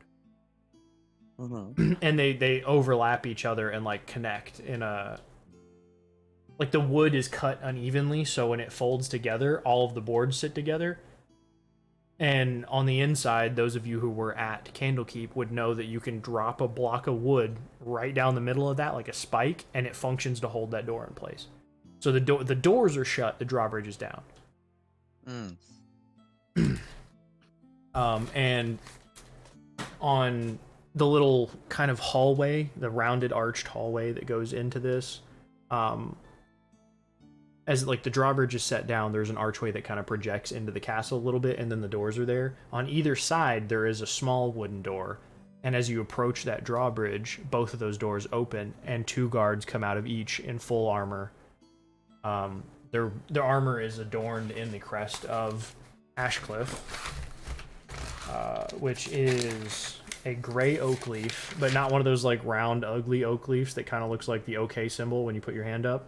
That part of your thumb and your finger that touch. This is one of those ones that kind of looks more maple leaf-esque for an oak leaf. It has the little stems poking off of it and whatnot. And the very sharp one. If you look up sharp oak leaf, I'm sure you could find what I'm talking about. I just don't know how to describe it any more than that. It's got a round bottom. It pitches up. It's almost identical on both sides. Like it's parallel the way it goes up. It has a lot of points on it. Above that, or wrapped around that leaf, is a black snake. Underneath it is 2 wavy lines indicating water, and that's the chest, the symbol that's emblazoned on their chest. All 2 goes there. The lead guard, who very clearly is the lead guard by the red feather poking off of his metal helmet. Halt. And he's speaking to you, Yornir.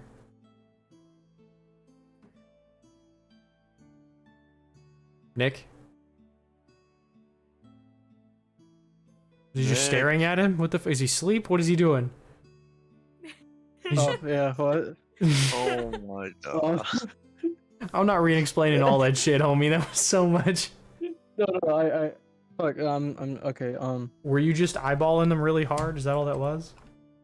No, I was trying to figure out something. Okay. Just booting. Yeah. Loading up, new window.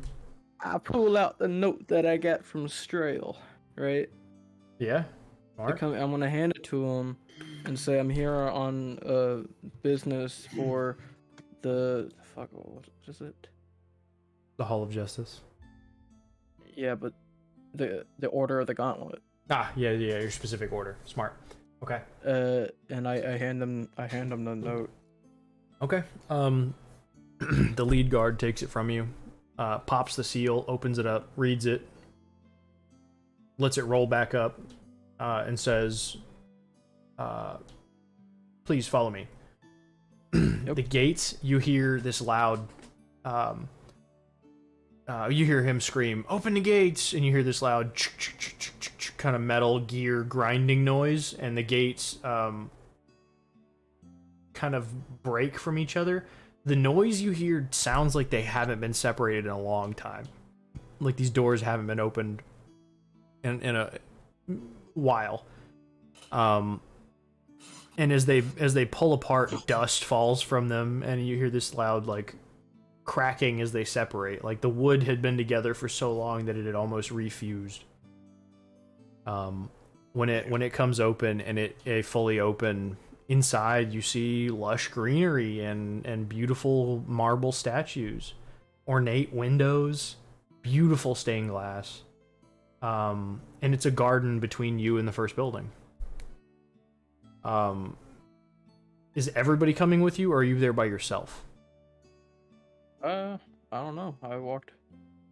Did everybody follow him? Did there. you guys just follow him, or did you go to a bar when I he pointed followed it him. out? I just assumed we were following. Okay, that's fine. That's why I'm Yeah, asking. I'm just making sure. Following.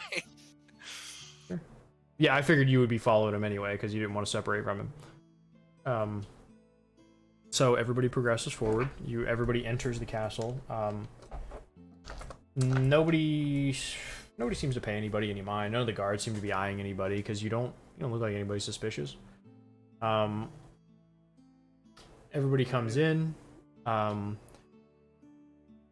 He leads you through the garden, and it is beautiful. It is roses and azaleas and lilies and tulips, and it is beautiful garden. This is incredibly well kept. Can I try to eat a tulip while I'm walking behind him? You want to eat a tulip? Yeah, like like lean my head and just kind of. Well, they're not 5 foot tall.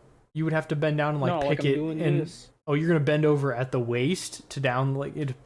All right. Are you trying to hide it? Or are you just gonna do it? I'm trying to be stealthy. Roll me a stealth check. My boy ain't stealthy. I'm hungry, bro. At disadvantage because you're wearing chainmail. Ooh. Yeah. Well. Was that in that one? Was it a nat one? Was it a nat one? I rolled a 3, then a nat 1. Yeah. God. All right. What's? He's been waiting all night for this. No, because I rolled a fucking nat one too, so we gotta roll again. So fucking nice. rollies again. Go ahead, do it. Let's see. I rolled a 19. Nice. Okay, that's fine. That'll count as your number. I'm not gonna make you roll at disadvantage twice in a row. That's fucked up. With your 19, he just keeps walking. The guard, the lead guard, the captain of the guard, just keeps walking. I'm not gonna call him the captain of the guard. We'll call him a sergeant at arms because that's easier. The sergeant at arms keeps walking. He progresses further into the garden.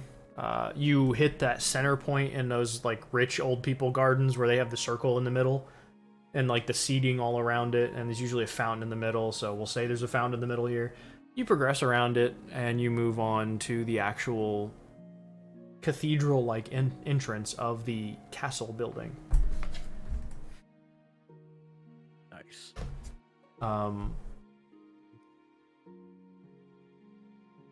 You walk up to 2 large wooden doors, and he reaches up and bangs on it. The slit slides open in the door. They see who it is. Don't even say anything. Slide it shut. Door pops open. Inside is cathedral ceilings. It is massive in this room. It is decorated with beautiful art down both sides. And at the very end of the room is a probably 80-foot tall stained glass window that is pointed at the top, and it cuts down into very sharp straight sides that come down. This room's not very wide, it's just tall. So the window fills the room with maybe like 3 feet on either side of the window at this far end. It's probably 150 feet from you. It's a long ways to the other end of this room. And at the other end of the room sits a woman in very long flowing white dress. It's kind of a creamy white. A crown, only a crown that goes across the front you can see from the distance you're at. But her dress is so long that it drapes down the stairs in front of her.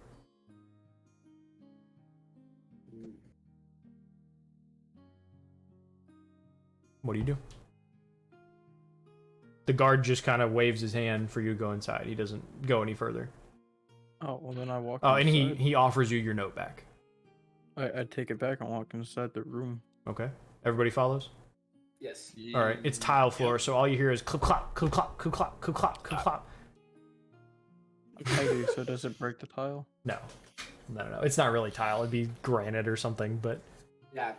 The, It'd be some the tower master, the tower mason's gonna be so mad. but you all you hear is horseshoes and bovine feet and chainmail. This room is a room of,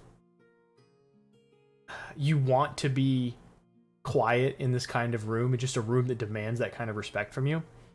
Mm-hmm. It's And not. you're not. We're not that. You're not. Keep Not at all. quiet. I'm gonna assume I'm probably the only one not loud as shit. Yeah, you are the only one that is in fact not making noise as they walk. I'm also kind of chewing on a tulip. Oh, I figured you would have ate that shit whole. You just got the stem poking out of your mouth. Yeah, kind of like a cowboy with a wheat. Cowboy with a piece of wheat. Sure, yeah. You just chewing on a piece of. You don't have any lips though. Disrespectful fucks. Everybody progresses into the room. We'll say once you reach about 40 feet from her, two guards that are standing at that point in the room will kind of drop their halberds out. They're not even close enough to touch. You know, there's probably 30 feet between them. But as a symbol for you to stop, they'll drop their halberds out in like a kind of a 45-degree angle out from them. And you'll see her hand kind of reach up and hit you with the "I'm rich, wait for me" thing. She's going to hit you with the "don't come any closer." I stand up against the halberd. Okay. Oh no. Oh no. Well, they're not like bladed at me. They're like fucking like this. Yeah, the blade would be pointed down. Yeah, and they're not directly next to each other either. Again, these guys are 30 feet apart. But they drop their halberds out. And their halberds are probably 10 feet long, so when they fold out, like, they're very obviously... Yeah, but they would be crossed, right? No, they're not, is what I'm saying. The guys are 30 feet apart. Oh, well, There's But- a lot of room in between. As a symbol for you to stop, there's a lot of room in between the two guys. They drop their halberds out as a symbol to not get any closer to the lady of the house. Okay, then stop walking. Okay. Everybody stops? Yes, but I am gonna say I'm probably a couple feet behind everybody. That's fine. That fits with your new persona that I forced you to have. Yeah, fuck. He would have done the same. Shouldn't have gave me right. Shouldn't have gave me. I would have done the same thing with the other persona too, because I'm in a new room and two people have weapons.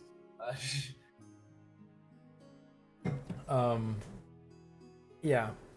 The lady of the house speaks, and her voice is fucking smooth. And the light is shining in behind her, so you can't see her face very clearly. And she's wearing a veil anyway. But the light is shining behind her. It gives this beautiful halo effect as the sun is climbing up that stained glass window behind her. And the floor in here is white, pretty white marble, so it is just these dancing colors skewing all over the floor. It is beautiful. It really is a picturesque castle room. When her voice comes out, it's like just comforting. It's so comforting. It makes you feel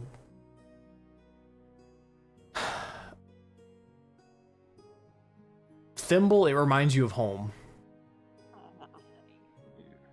And Aladorn, it reminds you of your grandmother talking to you when you were young. Aegis, it reminds you of the parents that you don't remember. It gives you a cue of like it sounds like it's just comfort. It feels like home when she talks. For everybody, it feels like home. Yeah.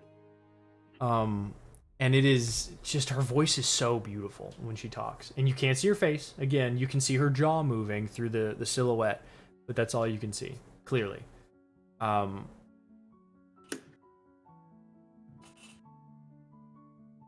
my paper. No. Depends on what you do. Who's the big boss? We beat her. We beat behind. No. Behind her stands a single guardsman with a long sword on his hip. The only two people that would know it is a longsword, I would say, would be Cass and would be Aegis. From that distance, you'd be able to spot exactly what it is. You've both used them before, you know what they are. Let me see. And the symbol on this one's chest is a little bit different. On his metal chest plate is different. It's just the black snake. And it's coiled up and it looks ready to attack. And it's a single black snake on his chest. There's no leaf, there's no water underneath. It's just the snake.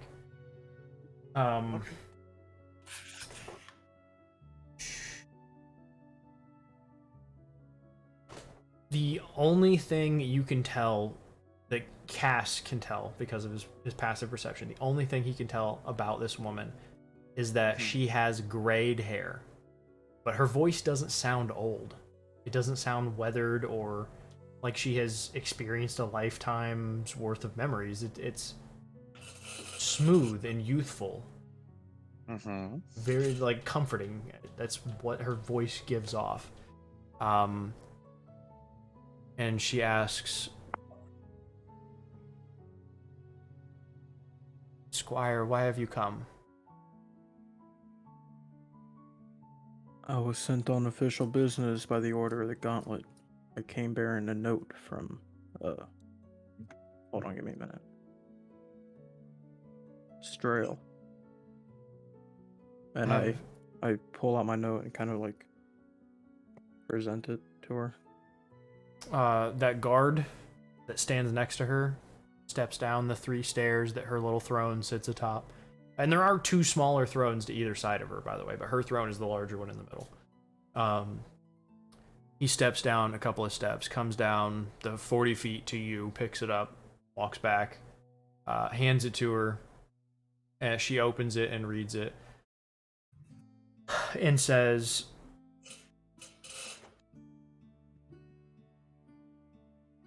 "This is something I would have to take under advisement."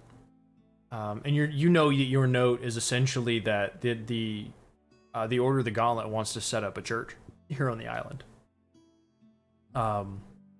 That's the information that you were given from Strail, is that you want to set up what is essentially a franchise here of the Gauntlet.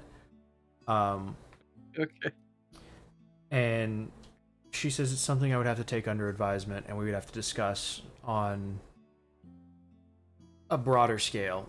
An official religion of the island is not something we've ever been known for, and not something that I think I want to be attached to my name for the rest of time. We can discuss this.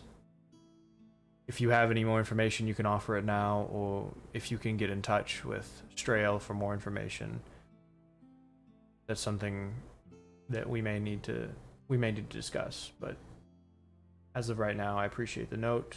I appreciate the letter, and I'll discuss it with my advisors. Give it a little bow. Then you just turn and leave? Well, I mean, I expect to get my note back. No. She hands it to the guard, and he takes it and puts it in his. Y'all got receipts? No, he takes it and puts it in his thing. You would know, not having done this before, but having gone on a journey with Strail where he's done something like this before, you don't need a receipt. The fact that they have the note, and that the note was opened and the seal was broken, sent a message to him telling them that they got the note. You would know that that is the spell that is on that seal. When it's broken, the sender knows that it's broken. Alright. Okay. I'm gonna bow and turn around and walk out. Okay. Do the rest of you have anything that you're here for? It's just awkwardly shuffling. I don't think he's ever been in this sort of opulence before. Probably been in, like, not. fake sorts of it, but never sort of this. He's just kind of following the leader at this point. You've probably been in a rich person's household, whether as just an object of sport or as an object of, like, admiration, but I don't think you've ever been in royalty's home. No, he's merchants and seedy underbelly. Yeah.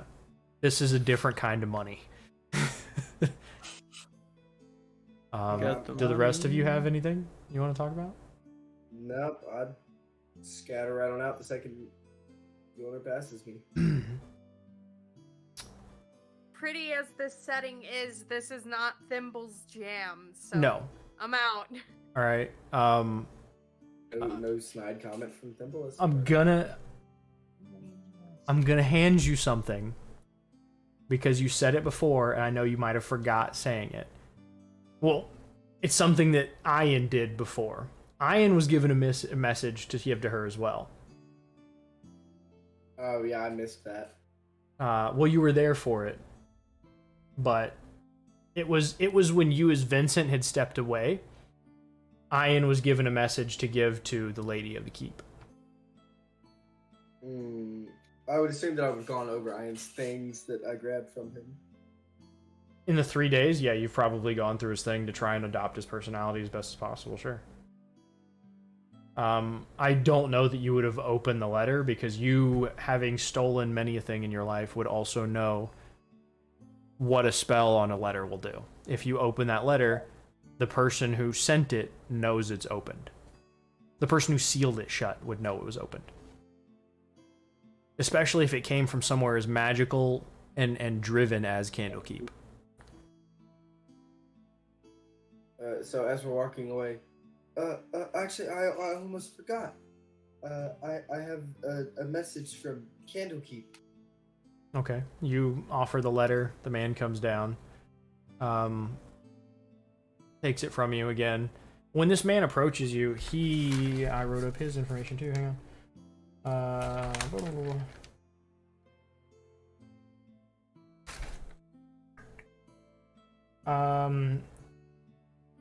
He's in his late 20s. He is very handsome.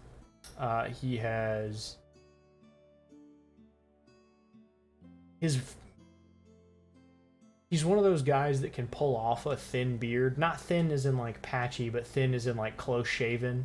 A little over 5 o'clock shadow, and he looks handsome with it. Very, very strong nose, very strong jawline. The hair is not shaved, but close cropped, and it does curl back just a little bit on the sides. He does not wear a helmet, and his hair on top is a little bit longer than the sides, but it's pushed back. It's not near as long as mine by any means, but it's longer than like Cass's hair.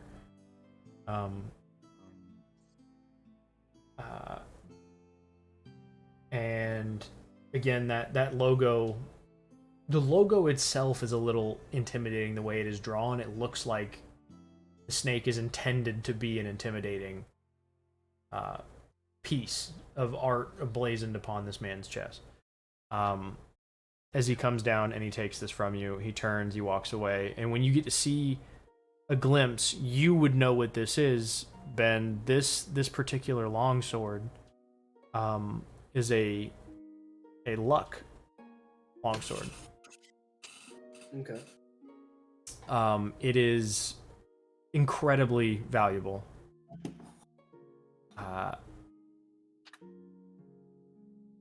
You probably don't know a lot of details about it. You just know that like somebody stole one time and tried to sell it, and the person they stole it from was very powerful, and they came after them, kind of scenario. But you would know it based on just looking at it, that's what this is. As it passes by you when he turns, you would see and know exactly what that is. He turns and he progresses back towards the woman. She opens the note, and you hear a kind of a huh. You know, like she's surprised at what she's reading, but not in a shocked way, and like a this is interesting kind of surprise. She reads a little more and lets the note go. It rolls back up lets the bottom of the note go. It rolls back up, and she offers it back to the guard. He takes it and tucks it inside his kind of sash that goes around his waist. Mm-hmm. And his sash is black. Almost everything he wears is black, except for the armor plate he wears is very shiny steel. And it's just a chest plate armor. He doesn't wear any like leg armor or boots or gauntlets or anything like that. He just has the sword and the fucking chest plate. And again, he wears no helmet. He seems to be rather under armored for somebody who's standing this close to what would be the Lady of the Keep. It's not concerning at all. It's fine. He's just a monk. Well, no, he's armed. He's just wearing less armor than you'd think somebody in a position like his would be. Oh, He needs mine's that like mobility, wearing y'all. fucking Um, wearing leather. that and being shit. said, she looks at you and says, I will contact Vylin as soon as possible. And you would know Vylin is the gatekeeper, Silver Dragonborn, that no one asked his name the entire time. He is Vylin. V-I-L. Unimportant. Yeah. Not important. Fucking- He's a side character that can fucking die. I don't care. I'm the only dragon of importance here. The only dragon of importance. Just cannon fodder. It's fine. Dragon is nuts. Alright. She's silver. Who gives a flying shit? She says, I'll contact Vylin as soon as I can with my reply. You would not know what is in that note, so I'm not going to tell you. Because you didn't open it, she opened it. That is fine. I'm just gonna nod my head and then kind of scurry back. Sure, so yeah, you give her kind of a timid bow, and you take off and you kind of bolt backwards. And you hear her voice, as you reach the end of the room, you hear her voice, enjoy the bloom and the festival. As it echoes down the hallway, the big room, it pulses down the hallway as it reaches you. Because she's trying to project her voice, but she does seem to be like a fairly small, dainty woman. Enjoy the festival and the bloom. And as you leave, the doors close behind you. You hear them lock shut. You're guided back through the garden by the sergeant-at-arms. And you go back through the main gate. He guides you out. They close the door. You hear that loud noise where like a gear is being spun. And the doors seal shut behind you. You cross the drawbridge, and you are back in the town of Grisfolia. You have left Ashcliffe Stronghold. Where do you go from here? Actually, before we move on, does anybody need to pee? Because I need to pee. Okay. Yeah. I should probably stand up and walk around. Quick I'm break. getting tired. Yeah, we'll take a yeah, quick break.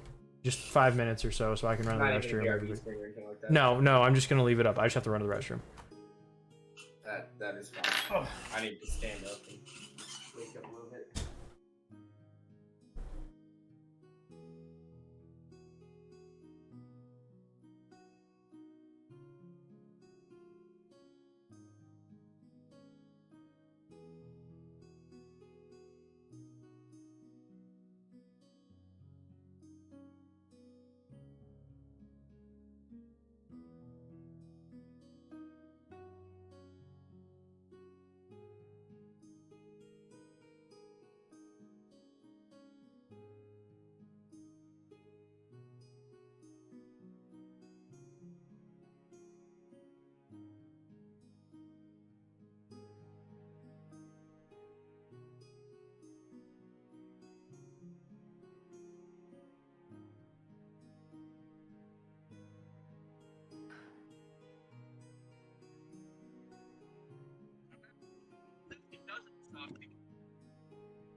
Oh, whose camera's shut off?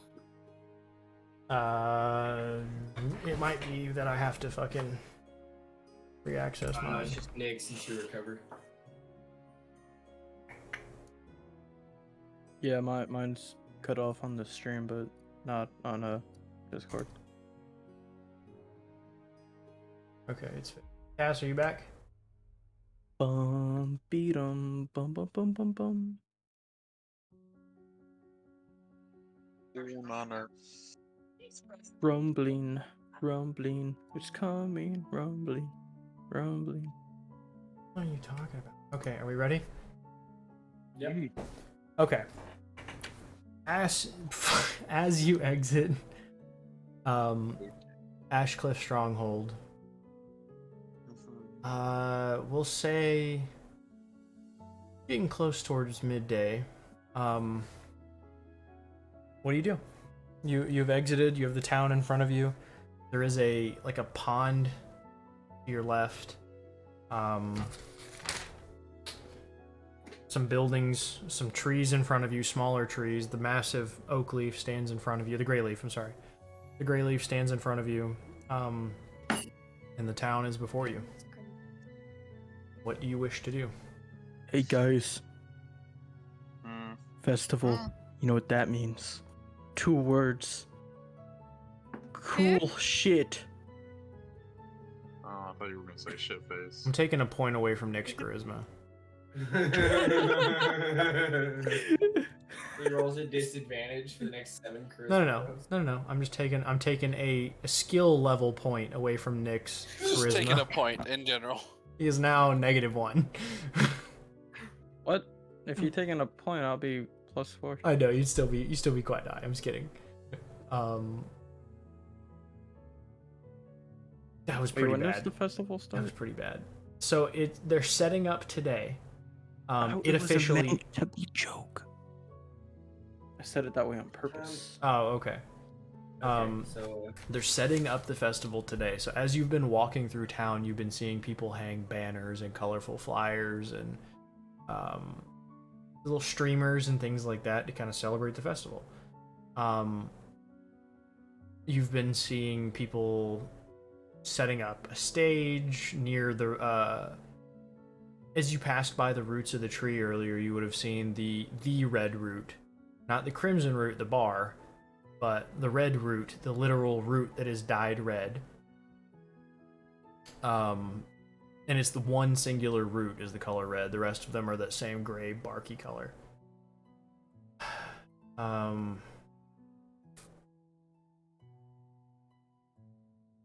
Yeah, I mean, you've been seeing people decorate. They've been putting out banners that are like, welcome to the bloom, and the bloom has come. This is essentially New Year for these people. So, and you would all know enough about the festival to know that it is essentially the New Year. okay. Which would in turn mean discounts. Maybe. Okay, seriously, take a point away from the charisma. now. Depends. What, the diaper? What? Huh? I don't know what. Homie. Which one of y'all's giving him crack? Stop. Like he's Stop he's a giving little him far crack. gone when he... Alright. Your He's camera's had not too on, much. By the way. Oh no, everybody's is on. So what you have to do for that for yours is turn yours off and turn yours back on, and it'll kick everybody's back on. Oh, there it goes. Nope. Thank you. Wait, yeah, no, it's fine. Now I have to go to... Did I break things? No, you're fine. I have to go to Discord and do it now. You're fine. Oh, okay. It's every now and then it just pops a camera off for whatever reason if it sits long enough, or if you turn it off, it'll like stop showing it even when you turn it back on. So whoever is having the problem, where if it has the little camera in the corner with the slash through it, all you have to do is turn your camera off and back on, and then you'll see them. Okay. Yeah. Gotcha. Okay. Thank you. That's okay. I learned that. We all did the Back to learning where today. we were, where we're still trying to figure out what we're doing. Yeah. You guys have the city in front of you. What do you do? There's some shaded spots in front of you underneath the small trees that are. Well, I say small. They're still like 40 feet tall. They're not small by any means, but small in comparison to the Greyleaf. And they're not Greyleaf oaks, by the way. These are regular oak trees with green leaves and brownish bark. Okay. The Greyleaf is unlike anything you guys have ever seen. It is massive. I mean, who needs a hotel room anyway when I'm just gonna be shoved into another shed? I'm just gonna sit under one of the trees and be like, I guess I'll see you guys later. It's noon. You just taking a nap? Yeah, it's time to sleep. Fair enough. Fair enough. Why don't we Go ahead, Nick. Oh, I'm going to. Not Nick, I'm sorry, walk- Ben. Shit. Ben was trying to say yeah. something. I meant to say go ahead, Ben. Sorry. Ooga. I was gonna say why don't we try to find a place to settle in, and then we can look around the town and see what all it holds. Nick, when you got your natural 20 earlier, let's say the guy that you spoke to would have told you that your farm-friendly companions would be accepted at the Crimson Root with no problem. Okay. Nice. But more than likely not at the Millennium Oak. I was going to choose to go there anyway. That's fine. I'm just letting you know that they if you wanted to stop Thimble from taking a nap under the tree and bring her with you, you could. I'm just offering that. I'm gonna thump Fimble's forehead and say, "Wait, what was the place?" The Crimson Root. I heard word that the Crimson Root accepts people like you to sleep for free. That's mean. What are you trying to say, people like me? Well, you know, Christ. People like you. look at your legs. Keep Legs. keep in I'm sorry, they're a little hairy. keep in mind he is a 6'3" scaly dragon that looks like it's made of gold. You people. Cass, at this time is when you should give him that smack on the back of the head because he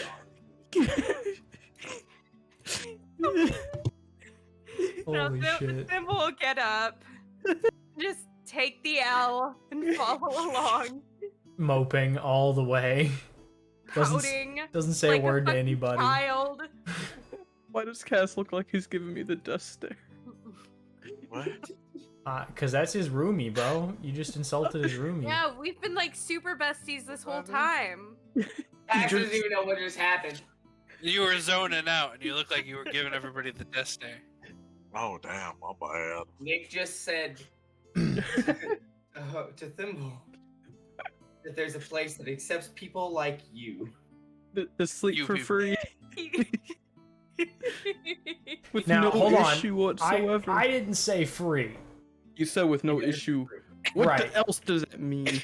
With no, they still have to pay. Yeah, but less because they're Racist? farm animals. No, it's not what I said at all. This place Farm is animals. this Get him, place Cass. this place Get him, is the Cass. riffraff. So First it you is hate people accepting like of all. me, I thumped your forehead with my thumb. and now I'm Get a him, farm Cass. animal. Get him, Cass. Bro. You're the only person bigger than him. No, Aegis is bigger than him too. I thought you He's said just Cass was bullying 9 me foot because fucking I'm tall. short. He is, but Aegis is 6'6", and Yornir is only 6'3". Only All if right. she's retaliating. So you guys progress towards with your natural 20 from earlier. I'll just let this slide. I'm not gonna make you roll again, is what I mean. You progress towards the area where you were told the Crimson Root is at, and as you approach it, when you pass through town, you pass pet store, you pass flower shop, you pass a general store, magic item shop, basic shit like that. Essentially a wizardry shop. And finally you round a corner to the right, and in front of you stands the Crimson Root. Behind it, the Red Root. Actual physical root that the Crimson Root is butted up against.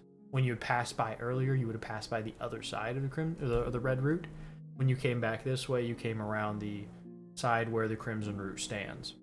It is the only building that is directly against this part of the tree. The building is painted black on the outside. It is wood, but it is painted black. That way it contrasts well from the actual red root behind it. As you progress inside, the bartender is a halfling. Hey. It's a halfling woman. Almost as tall as you. And no, she'd be smaller than everybody. The halfling woman would be quite small. There is a dwarven woman by the corner. When you walk in the door, she is sitting immediately to the left of the door and kind of leaned back, arms crossed. Very muscular dwarven woman.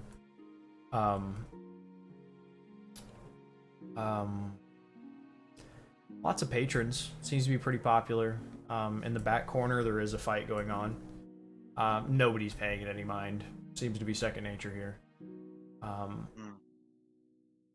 As you enter, the halfling woman looks and goes, "Welcome in, welcome in."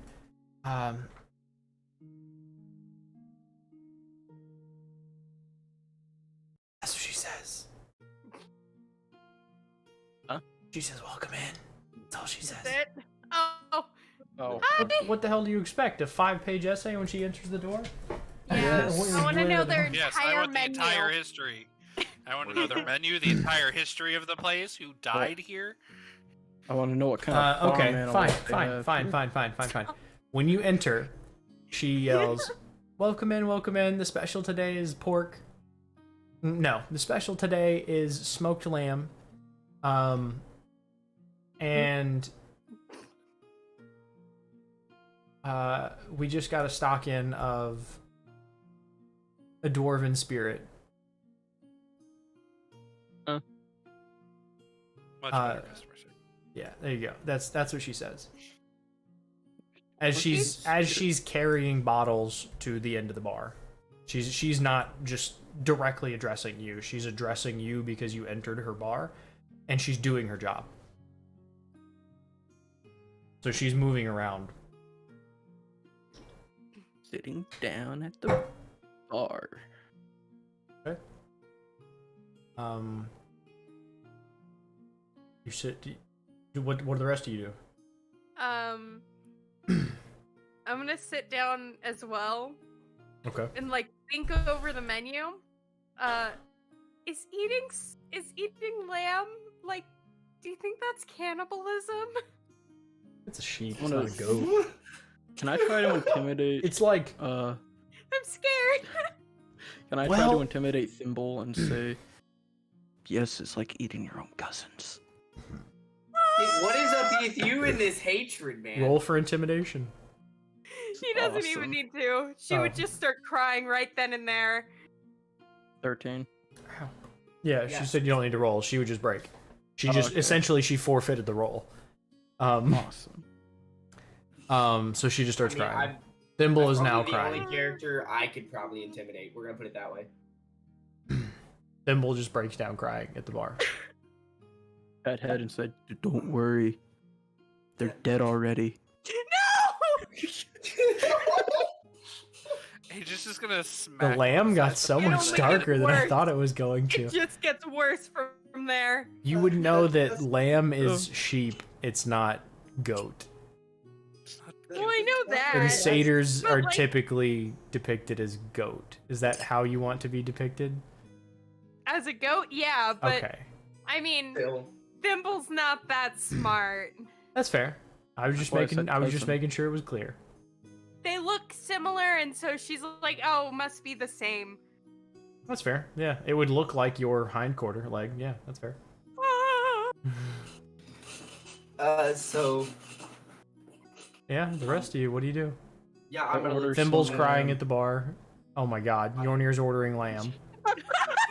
You're just I'm gonna- ordering I'm gonna- lamb, and after leaning in Aegis is gonna go and slap him up the back of the head because he's definitely the one at He's fault being a here. dick. I'm gonna go up to Thimble and try to like comfort her and explain the difference in the best of my ability to her. Sure. Sure. Much appreciated. It is explained. Welcome. You do. Ben, roll me performance check to see how well you teach it. Performance check. Yeah, Thimble, roll me a intelligence check Oh fuck me! to see how well you interpret It what he doesn't matter. says. It's a nat 1, homie. Oh, it matters. It matters. Oh god. That's a I would 2 think minus with 1, my- I would so I think got with a my- 1. 14 intelligence. I would be able to explain it Alright. somewhat. But apparently not. I'm gonna say this is gonna be a lot like when she was trying to teach Go Fish to Aladorn, Oh, God. but now she's Aladorn and you're her. The way you're explaining it is so complex. Like you're using scientific names for animals, and I went straight she's scholar. just looking at you like a fucking trying to teach a child calculus. Her eyes are just real big, with the little damn goat slits instead of irises or instead of pupils. She's just, and the more and more you speak, the more and more she gets afraid. This Can is I- what can get I for try doing to, that face.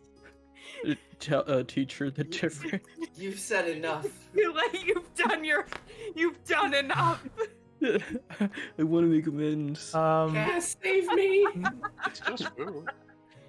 Thimble, No! hear me out. Hear me out. You're not the same. You're like lobster. Lamb is like crab. Look similar, not the same. Why did that work? Wait, that did work. Yeah, lamb is like lobster, and goat is like crab. I mean, that's a fair analogy. Yeah. I'll accept it. Go ahead and roll me a persuasion check at advantage, because that was good to try and calm her down with your That was explanation. pretty good. That was No, it's still all his fault. that was Nat better 20. than I expected. Fair enough. As he explains it, it hits you, and you're like, oh, and then you have no problem with it now. You would gladly eat lamb. It's not a big deal for you. Actually, immediately goes to order a bowl. Yeah, and yeah. everything. As Like, soon as he "Oh, says yeah, it, you're like, okay." oh, lamb. Lobster? Dinner. That sounds pretty fucking good. Bro. I can only imagine that Thimble is standing on top of a bar stool, smacking her hand on the counter, going, "Excuse me, excuse me, excuse me, excuse me. Can I have the lamb?" That's exactly You only missed about 10,000 excuses. Yeah, yeah. perfect. Yeah, yeah. This is perfect. No longer a bad guy. Well, I did scare the shit out of her though. the halfling, as she's like hearing you say all these things that you guys want, she looks at the dwarf that's at the bar and goes, "Daya, I could use your help." And the dwarf that's at the door goes, "Fine." She gets up, progresses towards the bar, opens the little half door thing that bars have that opens the countertop. She walks right behind it, walks through to the kitchen, and starts yelling everything you've said, screaming it at the cook. Like you guys are uncomfortable being within 20 feet of her yelling this. It's intimidating as shit. Even Aegis, you're like, fuck, why is she being so rough? This is a kitchen. Like, you've been yelled at like this while Profession. you've been yelled at like this while you were training as a gladiator. That's how she's yelling at this cook. PTSD gladiator training flashbacks.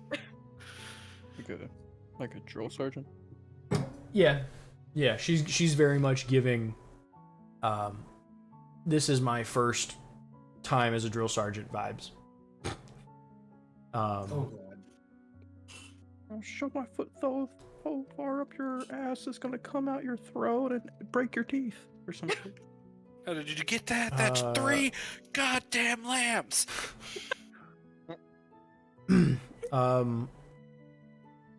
Yeah. She's gonna let the door slide close behind her, like pivot close behind her. It's one of those double entry doors so you can enter from both directions. And she's gonna walk back out. As she walks past you guys, she's like, "Fucking hate parties." Walks right past you guys, opens the bar up, walks right back to her seat, sits down, and nothing has changed. She goes right back to sitting where she was. I want a gallon of ale. Man, nobody likes parties. I fucking hate large parties, is what she's gonna say. I fucking hate Oh. large parties. Sorry. I thought Oh, she was gonna Lord. say something extremely bad. No, I fucking hate large parties. That's what she's gonna say. Animal people or something. I don't know.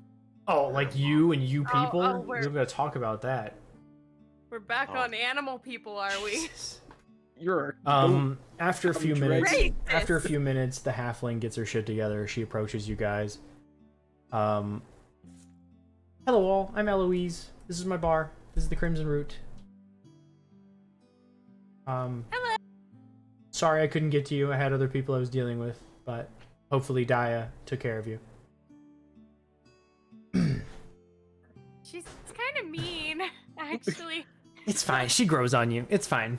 No, Buy no, her, I buy don't her a think drink. she will. Buy her a drink. It'll grow on you. pretty No, loud. I don't want to buy a drink to someone who just immediately hates us. But I will buy a drink That's for fair. myself. What do you want? We have ales from all over. We have dwarven spirits. We have Her eyes just go big. elven She wine.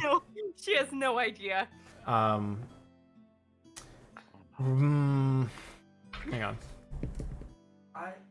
You have any? She's gonna look at you and go, "How about a milk?" That is perfect. Great. Not racist. No, it's Why not. does- She's this sound really childlike. bad. She's a goat. She's childlike. She's not Okay. offering goat milk. As long as, oh my god. That would be fine too. Goats drink their mom goat's milk. That's a normal Fine. thing. They're a mammal. You're right. You're right. Goat milk kind of tastes like ass though. 10 out of 10 little don't bit. recommend. Yeah, but no. it's fine. Goat cheese is bad. 10 out of 10 don't recommend. Disgusting. No, she's not gonna give you goat milk. She's gonna give you cow milk. So she scoots off into the back really quick before anybody else can kind of interject on her. Comes back with a glass of milk, and it is cold. Oh, perfect. She says, "Hold on, before you do that," and she takes a bottle, pops the top off, and puts just a little bit of a brown liquid in it, and then hands it back, and then caps it back, and then hands it to you. What? Was that shit? What? A fucking no. A brownish clear liquid. What? I mean, What did Why? you just add to her drink? What did she add? bro. Do you ask her? Yeah. I already asked. Okay. I Oh. just did, yeah. Well, Iyan might not know this, but Vincent would know that is bourbon, but it is vanilla bourbon. So she just made vanilla milk. Vanilla bourbon milk. I retract my asked question because I know this is about to be a great time. Nope. What an You angel. asked it. So she smiles at you. She smiles at you, and as you ask it, Thimble, she says, "Enjoy." What would the rest of you like? Thank you. Do you have any orange juice? We don't have oranges on this island. Well, it's citrus juice of any kind. I can give you pineapples. Yes. The oranges.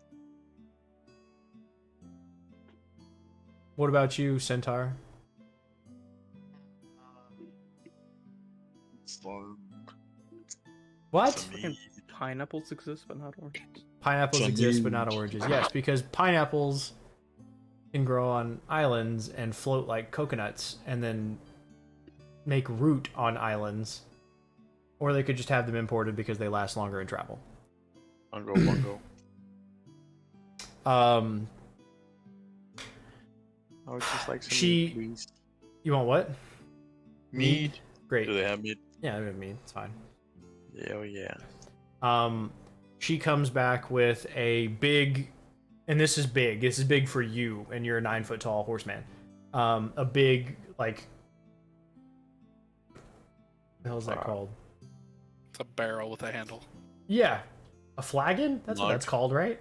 Yeah, Oh, flagon. Yeah.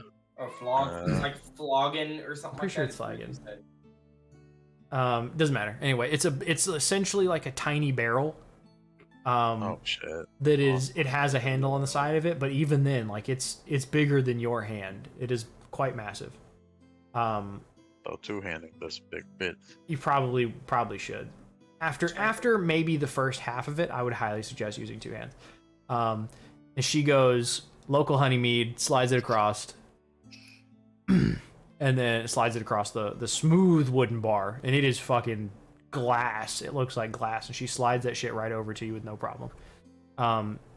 Just based on that one thing, those of you who have been in a bar before, so not Thimble, except for the bars that she had been in Waterdeep with you, she's talented as a bartender. She's been doing this shit for a while. So she slides that honey mead across to you. She takes a equally large size cup, but the cup is in the shape of a pineapple and has a little like umbrella in it and a straw, and puts it in front of Yornir. Keep in mind he doesn't have lips. Because he's a lizard man, he does not have lips. Oh. And she just handed him a straw. What a dick. Ben, Aegis, what would you like to drink?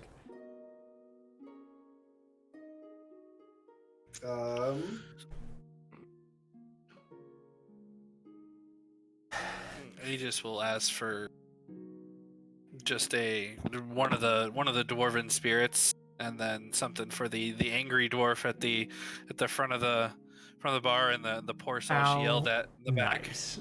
Fair. So you're buying 3 drinks. Yeah. Okay. Ian, you know what? Let me take it, because he ordered 3 drinks. Give me a second, because I'm doing this, breaking her up so I can remember what the fuck you're saying. So she goes, okay, turns around, pulls a step stool out, extends it, climbs the step stool to the highest point of the shelf she can reach, and reaches up, and just with the tips of her fingertips is touching a glass, like a crystalline bottle. It slides towards her. She finally gets it, pulls it down. And it is this sparkling blue liquid. Oh boy. It is beautiful to look at, and it's in this really ornate crystalline glass decanter, essentially. She comes down with it, and she is cradling this shit like it's her baby. Sets it on the counter, pulls out quite a large glass. I mean, it's not like a beer glass, but larger than a normal like whiskey kind of glass, if that makes sense. Like a whiskey size width, but like a little bit taller. And then fills it about half full, slides that across the table to you. Says, take that one to her. I'll have the other 2 by the time you get back. Starts pouring 2 more identical drinks. She walks to the back, pushes the door open, and says, "Den, somebody brought you a drink because Daya's a bitch." And you hear laughing from the back. And then Goddamn. as you're walking to Daya, what? She yells that past you. Oh, never mind that. Never mind that. Here, sip on that. Just gonna shove the So drink in her you just hand. shove the drink in her hand and walk away. Yep. So she takes it, looks at you, looks you up and down, kind of nods her head a little bit, takes the drink and starts to sip it. By the time you get back to the bar, there's one more sitting from you, and the halfling is there waiting on Iyan. Iyan, what do you want? I am gonna just take a water. Okay. You know, this is a bar. I'm aware, but I'm running this persona of this very cowardly person who I'm assuming is terrified. Why wouldn't he get some Terrified juice? to drink, no. He should also get some milk. As Yeah, milk is a Thimble's coward drink. probably halfway through her drink at this point.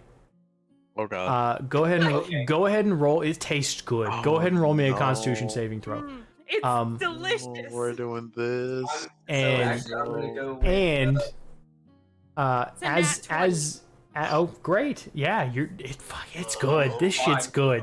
Delicious. This shit is good. And as you say, he deserves a milk too. She's like, good call.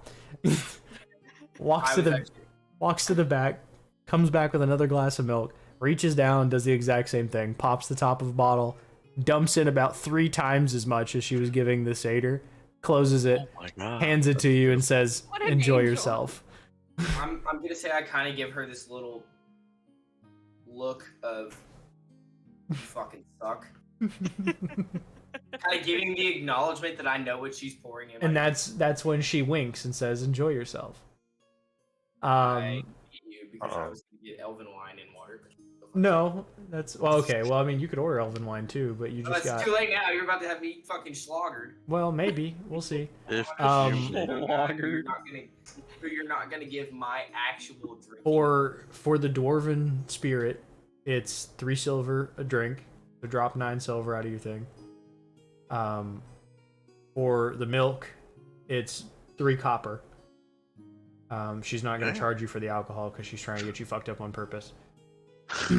Pineapple juice is gonna be 4 copper, and your ale or your mead is gonna be 4 copper. How many silver go into a copper?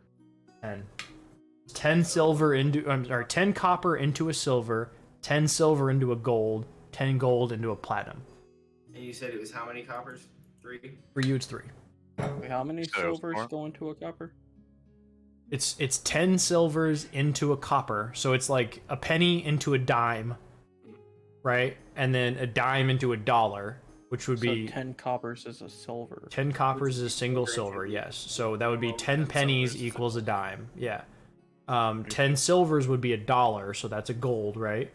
And then Well, there's 2 other uh, currencies. 10 golds would be $10. You're not using Right. Ethereum. what? And then 10, I'm sorry, yeah, 10 gold would be $10, right? So that's a platinum.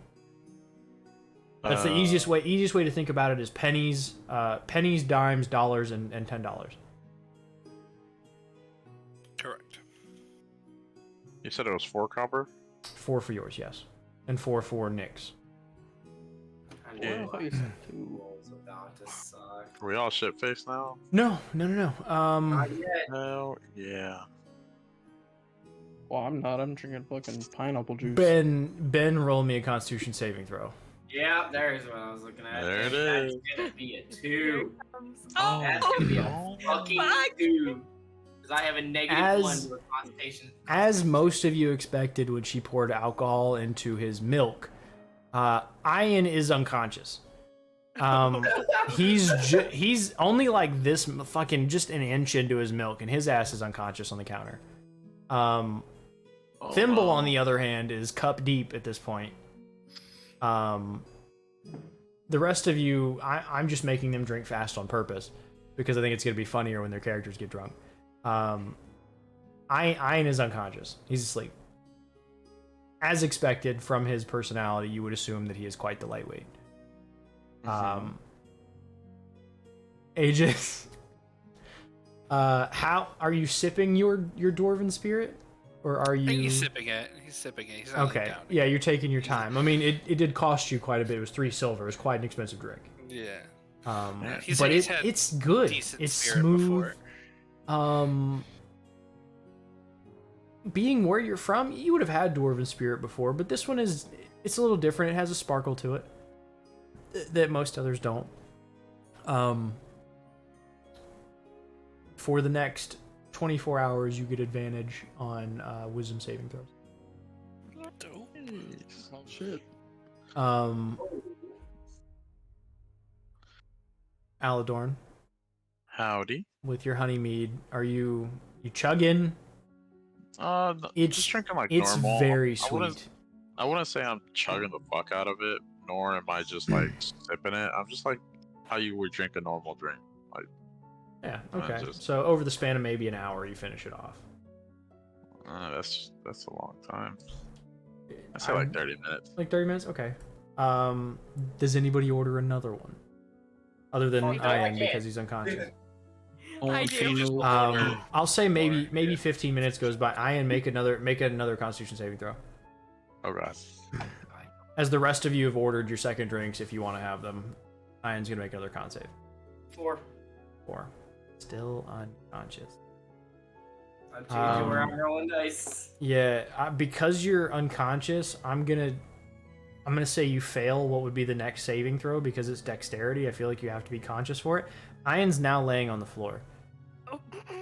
Like he just kind of like it's almost like he thought he was waking up. Everybody was like, "Oh shit, he's back," and he just kind of tips over Sorry. and hits the ground. Ignore that. Oh, no. He does not appear to be handling his liquor well. It's not in a sick way. It's just like maybe he doesn't really drink in Candlekeep. All right, I'm gonna try to help him up at least a little bit, Sure. so he's not like completely. You're laying strong. on You're the strong floor. as shit. You can put him back in his Yeah. chair with no problem. Do you order a Well, second drink? Not back in his chair because he'll just fall over, but like lean him up against the bar a little bit. Okay, sure. Yeah. Yeah, you could do that. And I absolutely order a second drink. Oh yeah, this was good. Oh. You've never had milk like this before. You feel really good right now. I feel kind of warm. Yeah. Drink So mine. rich. Yeah, right This in the is great. right in the middle of your chest. It's really warm in here, but like in a good nice. way. As you order your second drink, everybody else is kind of sipping theirs, I guess. Well, Aegis is definitely sipping his over a period of time. Aladorn is he's I'm drinking drunk. his. I'm not gonna say you're drunk. a little bit I'm not gonna say you're faster. drunk. Oh, okay. Well, as you drink more, I'm sure you could be. So if you order a second one, go ahead and roll another con save for me. No, I didn't even roll a con save at all. Well, no, I'm sorry, the second one you're gonna roll your first con save because how big you are. I'm gonna say that it probably takes a while for it to kick in. 17. You're handling it. It's good. It's very sweet. It's a little thicker than the normal ales that you drink. It definitely has honey mixed into it. Yes. And the second one she brings you has a piece of honeycomb, like just chilling in it. Ooh, dank. Let's go. I got an 18 on mine. Damn it! I'm really hoping you fail one of these. My con is a +2. I know. You guys start to notice that your bard is getting a little livelier than she's been. With 2 con saves, two successful con saves, Jeez, your bard's feeling like a song's coming on. Oh no. I'm always Need some feeling like inspiration in going this on. bitch Are you to wake kidding up. me? But she's like, she's a little tipsy at this point.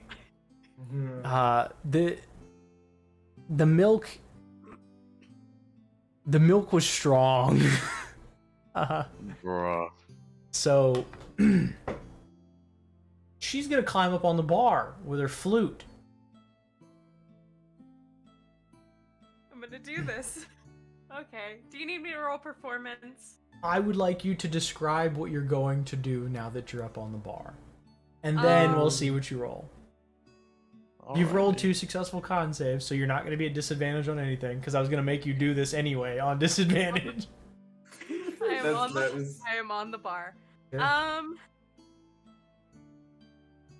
Gosh, I think instead of using her flute, or my flute, I'd Mhm. probably... Gosh, what was my... One second. It was a lyre, wasn't it? Yeah, I'd probably use that. Okay. Which is kind of like a harp. Yeah. It's like a tiny harp that you can hold in your hand instead of like full on. Yeah. You don't have to mount it to the ground, yeah. Yeah. And I'd probably play a sort of like an upbeat tune Sure. that I had learned back at home from my adopted mom. Sure. Probably something that would be like good for like working during, but not like bar music. Sure. Sure. So it's something People that. don't know bar music. Yeah, that's fine. That's fine. Go ahead and roll me a performance check, and then after you're done with your performance, you might have to roll something else. Oh no. That's gonna be a dirty 20. Dirty 15 20. plus five. Okay. At advantage, roll me a persuasion check. Are you singing too? Sure. Yeah. Why not? At advantage. Thank Yeah. God. Your persuasion at advantage. Oh, that's not even any better. Welcome to the team. What'd she get? A 9. A 9. A 9. Hell yeah. As you're singing, the first few people that notice you are just like, oh, God, not again. Not the bards. But behind the door that keeps swinging open and closed, and they get a yell. They're yelling at the guy. You hear singing. Oh, yes. He loves And it. He's having a good time. Din is singing along with you from behind the in the kitchen. That's enough for me. I'm okay with that. The rest of you that are conscious, and you could wake him up at any time. By the way, you're near. You could. Bitch. You could just slap him and wake him up, but you could also like pump 1 point of healing into him, and he would wake up. You're gonna pump on. I'm not a paladin. No, but you have like healing spells you could do. I'm saying you could just, if you hit him with a healing point, it'll snap him out of his I drunken want to stupor. backhand his shoulder. Well, his shoulders are to the bar, so you could backhand his face or like his chest. Yeah, I'm gonna lightly backhand his face a tiny So you're not trying to do damage; you're just trying to tap him away. Yeah, okay, that's fine. smack Ben, in roll a his con face. save at advantage.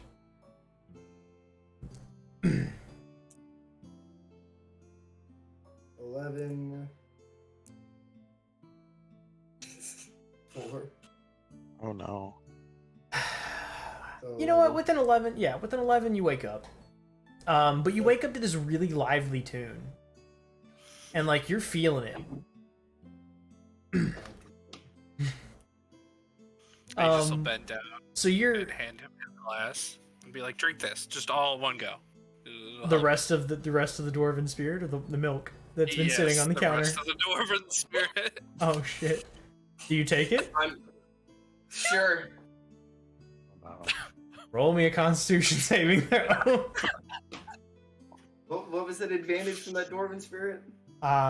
We'll see. You don't know yet. Constitution saving throw. Come God. on! I'm gonna cast bless. 15. Do you cast bless on him too? Yep. Okay. Roll. Add a D4 to your roll. Add a D4. Yeah. The triangle. Ugh. Well, you're just gonna be your 14, yeah. Oh, Your yeah. 14 plus 14. plus 1. Really? Or I'm sorry, 15 plus 1. So 16 total. With a 16 total, you now have for the next 24 hours advantage on wisdom saving throws. It's not something your Oh. character is conscious of. It is just something that you're inherently getting from drinking this liquor. So you couldn't just like look at the guy next to you and be like, "Oh, drink this shit." Yeah. But it's good, smooth. I don't know how It- to set advantage on D. What? I was The burning. Oh, burning just on Oh, wait, just okay, write it yeah. down. Just write it down somewhere. Type it into notes or something. That way you have it. And for names again, you have Daya, D-Y-A, at the door. You have Eloise, the halfling behind the bar. This dwarf at the door, halfling behind the bar. Behind the swivel door is Din. You haven't seen him, you don't know what he is. But you hear him sing. He sings in common. Deep, bellowy voice. And he's singing along with Thimble, who is humming along. She's fucking lying her ass off on this bar.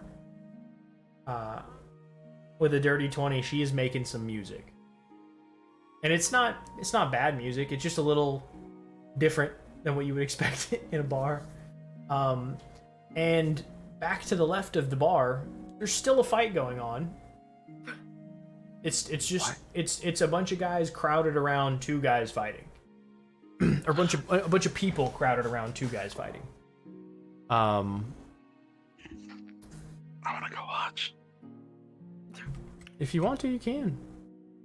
Yes. So I'm gonna watch. you snatch your second meat up and clip clop over there. You walk across the bar, and you're standing well above everybody, so you don't have to move anybody out of your way or anything. So you yeah. just kind of look down. There is a male dwarf and a male tiefling wrestling. The male tiefling seems to be trained in what is the equivalent of mixed martial arts in the universe. Oh shit. Versus the dwarf is more like a wrestler. He is kind of going more for grapples than punches or whatever that the tiefling is doing. You know, the tiefling is trying to stick and move versus the dwarf is trying to grapple him, pin him down, and use his weight advantage against him. Yeah. The tiefling very clearly has the reach, the dwarf, and the height advantage, but the dwarf has the strength, and the dwarf has the weight advantage. Roll me a d20 for evens and odds, and just tell me what it is. Who? No, roll me a d20. You're the one watching the fight. 6. 6 with evens. Okay, so the tiefling seems to actually be winning. He just seems to be a little bit faster than the dwarf can handle. But these guys are cheering the fight on. They're making bets. There's no harmful intent behind it. It seems to be a camaraderie fight. Mm-hmm. It's almost like it's a mini gladiator fight. Yes. Well, as this goes to Aegis is gonna get another drink. Sure, bro. He's gonna fill his glass and then he's gonna walk over. You getting another dwarven spirit? Yes. Okay, drop me another 3 silver, and then those of you that ordered a second drink, just drop whatever I told you before. 3 copper for Thimble, and 4 copper for Alador. Yornir, if you're having more than one pineapple juice with a, I'm getting the milk. Oh, you're getting okay. Roll me a con save. Wait, are you? She's putting the alcohol in the milk. Oh, really? Because that's how she makes milk. Oh, okay. Yeah, just roll me a con save. Well, and then drop 3 copper. With a 12, yeah, with 12 you're fine. It's warm when it goes down. It's the liquid is cold, but it gives you this warm feeling in your throat. It's almost like when you're getting ready to breathe fire. That's what it feels like. But it's cool milk when it goes down. It's very gentle and thin. It's not bad in any way. It just has alcohol in it. You said 3 copper? Yeah, 3 copper. Okay. That being said, Aegis approaches the fight with his fancy liquor that nobody that's around this fight could probably afford. And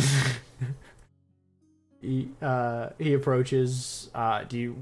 Where do you approach? Do you come up next to Aladorn? Do you go off to the side? It's kind of a semicircle while these guys are fighting against a wall, so you can understand what it is shaped like. Usually in these things, there's somebody obviously taking the bets. Yeah, yeah, very much so. Yeah, there is a Weasley-looking human guy. Sure. Yeah, he would immediately go up to that guy. And then he's as he slips up, he's gonna take a nice sip, get the guy's attention, and be like, "So who's next?" Oh shit! I didn't expect you to do this. That's surprising. I expected you to either Know just me bust well enough. to bust right into it or to bet. I didn't expect you to ask. So he's gonna look at you and roll me a perception check before you talk to him real quick. Yep.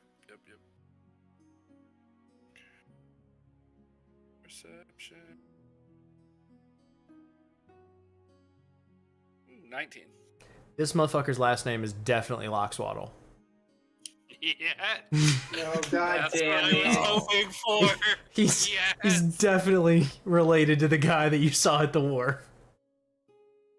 This motherfucker's name is definitely Lockswaddle. You gotta plug your nose and talk to him now. No, he talks normal. He stands a little more upright. He seems to be a little more prim and proper. His mustache is actually finely trimmed. He doesn't have a unibrow, but his facial structure looks very similar to the guy down at the dock, and you know immediately looking at him that he has to be related to him. That being said, he looks at you, and in a fake as shit accent. Fake as shit.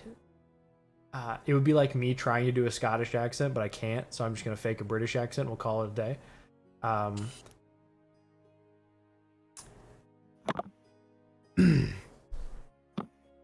Well, we have 3 more fights. One is going to be a half giant over there, and you look, and he points, and as you point, you see just a bald head, because he's facing away from you.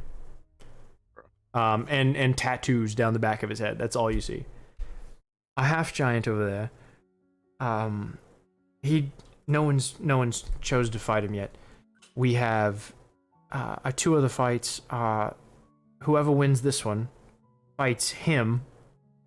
No, you know what? No, fights her. We'll do her first. Fights her, and she is Daya. And after her fight, it will be whoever wins against the half giant, or the half giant if he wins, will move on and fight whoever fights against Daya. And after that, we'll discuss the champion later. Fair enough. If I wanted in on said fight. Oh, are you asking for price? Is that what's happening? Like a buy-in price? Is that what you want? No, he wants to know just if he can go into fight, see if he's willing to just set it up before he offers anything. He's just making a suggestion. You could fight. You're rather muscular and large, and I'm sure somebody would bet on you. That's more what we're looking for here, is a good fight and a good wager. Well, that's the idea. I'm looking to throw some hands down if I can. Sure.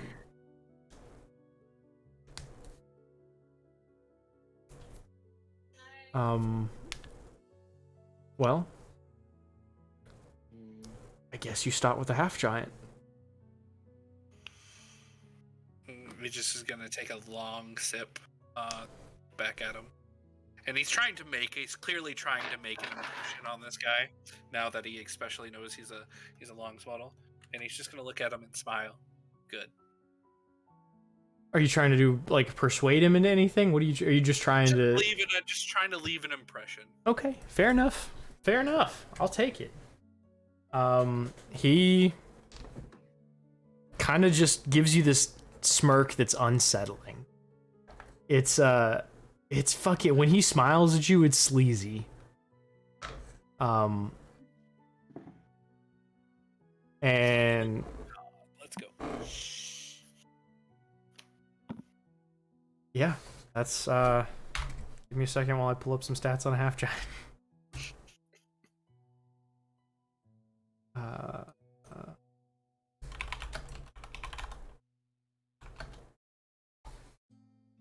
Okay.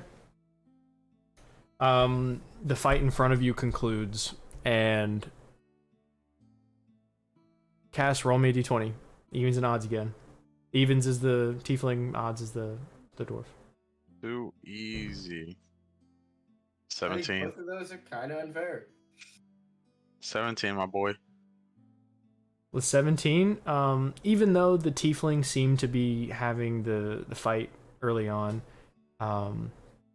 towards the end, as this is starting to wrap up, the dwarf has got a hold of him by one arm, and he's beating the dog shit off this. He's beating the blue off this tiefling. Let's go. And the tiefling is just getting redder and redder every time he's hitting him. The blood is just pouring from his nose, pouring from his mouth. One of his eyes is swollen shut. Teeth are on the floor. The dwarf has let loose whatever he had to fight to finish this fight. The fight is called off by the Lockswaddle. And the dwarf wins. He walks in, he separates them, grabs the dwarf's hand, throws it up. The crowd goes fucking wild. Everybody just made a shitload of money.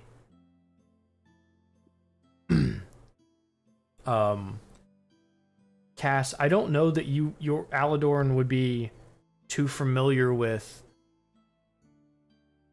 gambling on fights. I don't think so.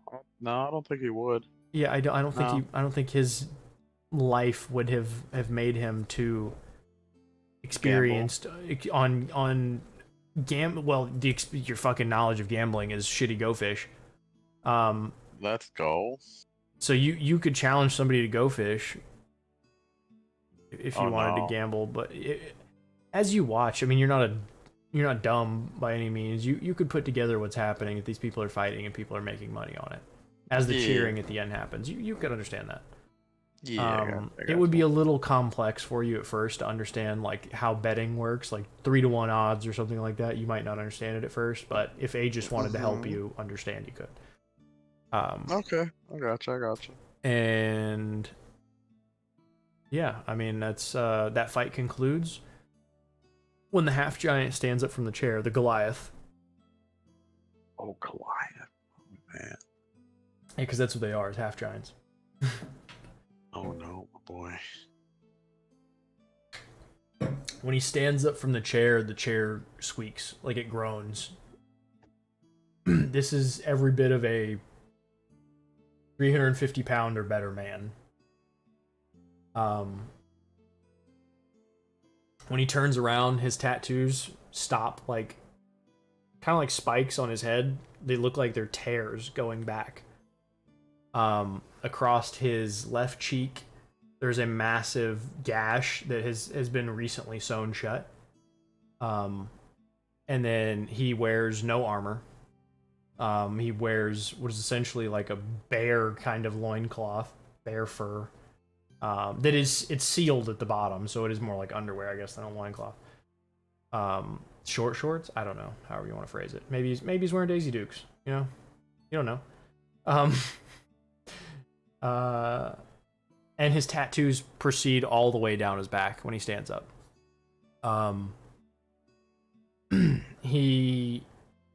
His hands are already wrapped in leather wrapping, and they already have padding on them. And he's very, very muscular and large. He does have kind of a gut on him though, like he's a not so much a bodybuilder physique, as a strongman physique. Kind of gives that look rather than a cut Schwarzenegger looking physique. He doesn't have that. He steps into the ring and just kind of growls deeply.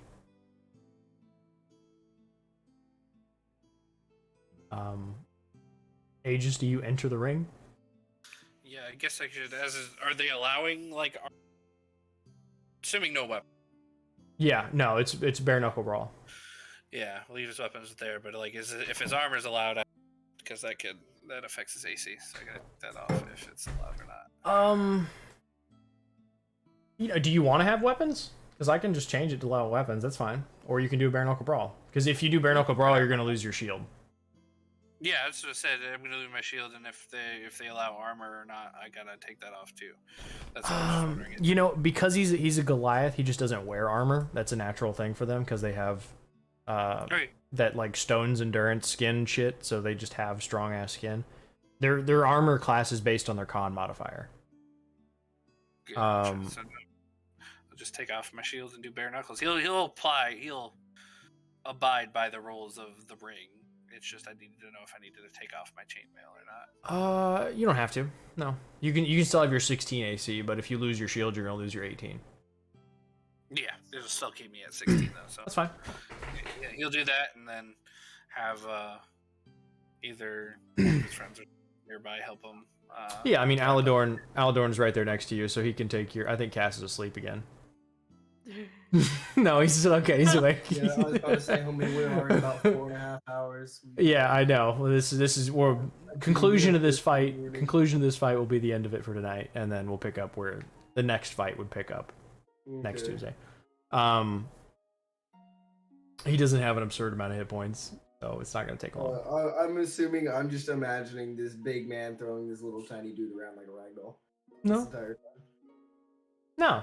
You're once you woke up with your 14, you're pretty well. You're not sober by any means. You're definitely drunk. No, this is just what I'm imagining. This is how this is gonna play. Oh no, it's not. He does tower over you by about 2 feet. Yep. Now that he's stood up, he's almost as tall as Aladorn. Oh damn. And dude's got legs like fucking tree trunks.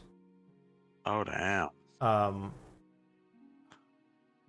He just kind of smiles and grits his teeth at you, and you can see when he smiles, he sticks his tongue out, bites his tongue, and his tongue starts to bleed, and then he just smiles a bloody smile at you. Oh, I can't bet. Oh, No, you could. If anybody would take the time to come over and explain to you how it would work, you could bet. Too much. Nah, that's all good. But if you don't, yeah, I'm gonna say maybe you don't know. Like if you wanted to. Like, Then you can, yeah, you can say he explained to you how it works, and because Aegis is the smaller one here, the odds are against him. Oh, let's do it.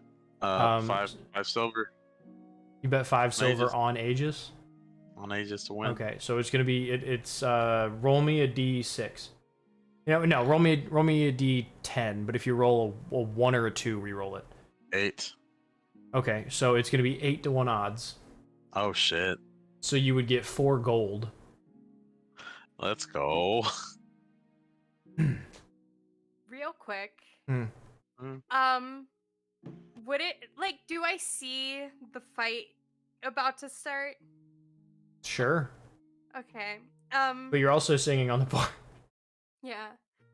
When you stop is up to you. I just wanted you to sing on the bar because I thought it would be a great storyline. Still singing, but at a part where I'm just playing the actual music and not singing. Sure. I want to say, "Go Aegis, you can do it!" and give him bardic inspiration. Ooh, that's smart. Oh. That's smart. Damn. That's a good move. Let's All right. go. He's waiting on you. He's gonna allow you to swing first. I'll let you all. You know what? Go ahead and roll for initiative. That'll be the first time we've done that yet, I think, right? As a team. Yeah. Yes, as a team, yes. Well, I mean, has it happened? Have I had a roll for initiative yet? I don't think I've done that yet. Yeah, you made me do it at the end of the last session. That's right, for session 0, but it's the first one of the official campaign. Yeah. Yeah. That's what I've been waiting on. Is it as a team Fuck fight? yeah. Yeah, dude. All right, what'd you get, Aegis? 8. 8. You go first. Yep. Alright. When he bites his tongue at you, though, he is very clearly going into a rage. Oh yeah, absolutely. Yeah. They just kind of smile back, and probably one of the most natural smiles any one of his friends have seen him so far. Sure. I imagine you're still holding your drink. Oh yeah, absolutely. He has not put it down. You're holding it in you're holding it in your shield hand. Your drink is in your shield hand. That way you have your strong hand free. Yeah. Yeah. No, he's gonna hold it in there. He's gonna absolutely smile, one of his most genuine smiles like he's had before. Like he's ready for this, and he's just gonna move forward and Sure. try and get the guy in the side real quick. For hit. Try and do like a little body blow to the abdomen. Yeah. Okay. That was an 8, so I'm assuming that misses. Yeah. As you swing and you hit, it's a dead blow. When you hit him, there is just muscle. Gotcha. And while you're in that kind of lower position underneath him, he's just going to kind of backhand you towards the floor. With an 11, which I don't think is strong enough, right? Yeah. Yep. So when he swings, we'll say maybe you duck out of the way. You kind of return back to your position where you're in front of him, and you haven't spilled a drop. Yep. He's gonna go and try and get him again in the lower body. Sure. You going for legs? Or you going for abdomen again? Legs this time. He's gonna try and get him in the knee. Got you. You got a 22. 22 definitely hits. Go ahead and roll damage. Yeah. It's 4 damage even. So 4? Okay. If you rage, it's reduced to 2. Bludgeoning, so it's 2. Yeah. Yep. Okay. You're gonna see when you hit him, his rage gets a little more intensified, and his attacks are gonna be reckless, essentially. So when you attack him, you also get reckless back. You're gonna do advantage against him while he's doing advantage against you. Yeah. You fucking kidding me? I rolled a 7 and a 6. So that's a 12 and an 11. So they both miss. Both miss. So as he gets angrier and angrier, he swings again, and you just guide right out of the way of this big monster hand as it's coming at you backwards. And this hand, the fucking palm on this hand is the size of the side of your head. He could palm your head like a basketball. That's how big his hands are. He's not a small boy in any means. Yeah, Aegis is still smiling widely, carrying his drink. He's gonna go for another attack. Let me roll advantage here. First one was 15. Second one was 14. Yeah. The 15 just hits. Yep. So that will be another 2 damage. 2 already reduced, or 2 total. That's already reduced. Okay, so he's taking 4 total. Yeah. Gotcha. Because it's just straight strength whenever you do that one, so I don't have Yeah, it's just your unarmed attack, whatever that is. It should just be your strength modifier. Yeah. Okay. And you're gonna see him kind of wince when you hit him in that abdomen area. It kind of flexes a little bit. As you hit him, almost instantly bruises. And I mean, you make heavy contact with this lower abdomen, and his stomach flexes hard, and you see the muscles ripple up, and then that one area just almost instantaneously bruises. He's gonna bite his tongue again and try and swing back. With a 16, I believe that hits. That's your AC, right? Yeah, okay. Yeah, 16 is his high number right here. It was a 11 plus 5, and then a 2 plus 5. So with his 16, he does make contact with that backhand, and he's not closed fist fighting you. He, based on your size compared to his, he thinks you're not going to be a challenge. You as somebody who have fought bigger fighters and fought smaller fighters, recognize this type of fighter. He's so big, he uses his size as his advantage. So when he goes to backhand at you, it's just in like a nonchalant way. Like, yes, it has power and strength behind it, but it's very much like a swatting a fly. Exactly. So it's like, get the hell away from me kind of thing. So when he hits, you take 4 damage. Did my drink spill? This is the most important part. Roll a dex save. Oh, no. Dex save. The dex roll is here. 15.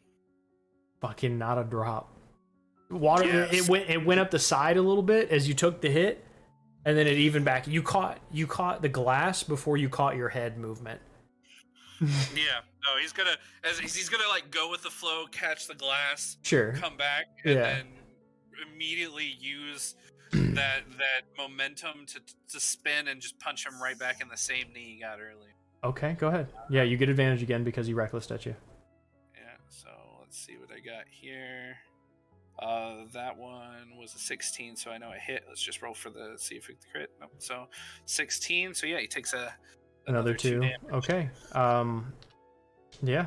He takes it, and you hit him in the knee again, and that knee kind of flexes in a. And you have been a fighter that people have put into the ring too early, and they haven't healed properly. Before you've been that person, and you immediately recognize it in this man that he's not his best that he could be. So he's gonna take that hit, and he's gonna try and swing back at you one more time. With a natural 1 and a 13 plus 5 is 18. That one does hit.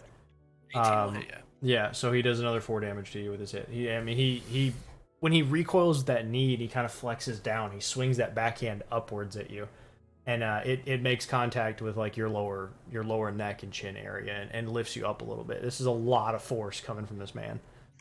Absolutely, but and then roll your deck save if you want to save your drink. Yeah, that's the important part.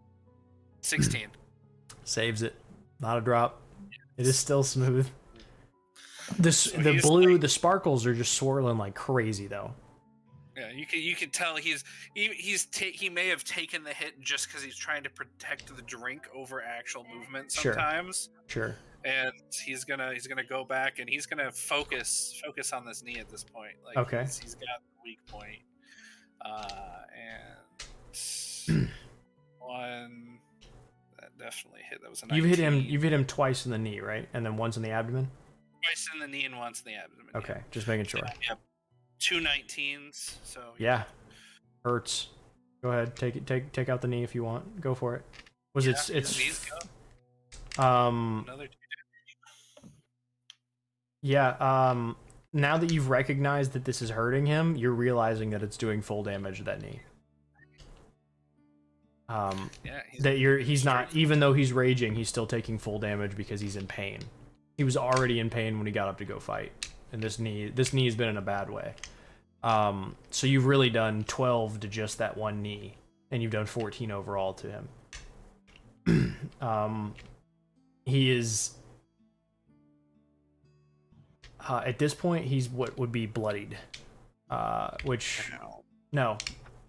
Yeah, I guess because he didn't have much more hit points than that. He would be bloodied and looking rough, which for me, looking rough is less than half hit points. Bloodied is under 10, or 10 or under. Gotcha. Oh, boy. So he's going to go ahead and swing back at you again. One of them is a natural 20. One of them is a 6. No. So with the 25...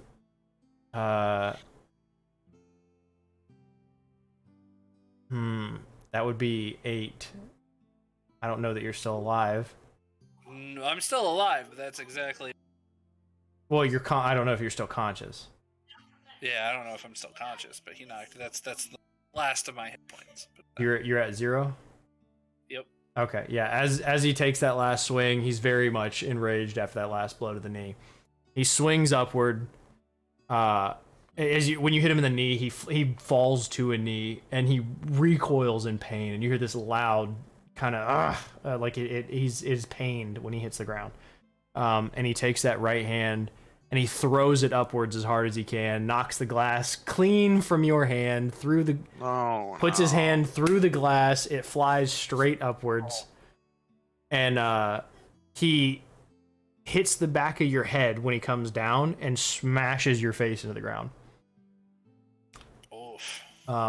And you are unconscious. Oh wait, give me a second. I have something for this.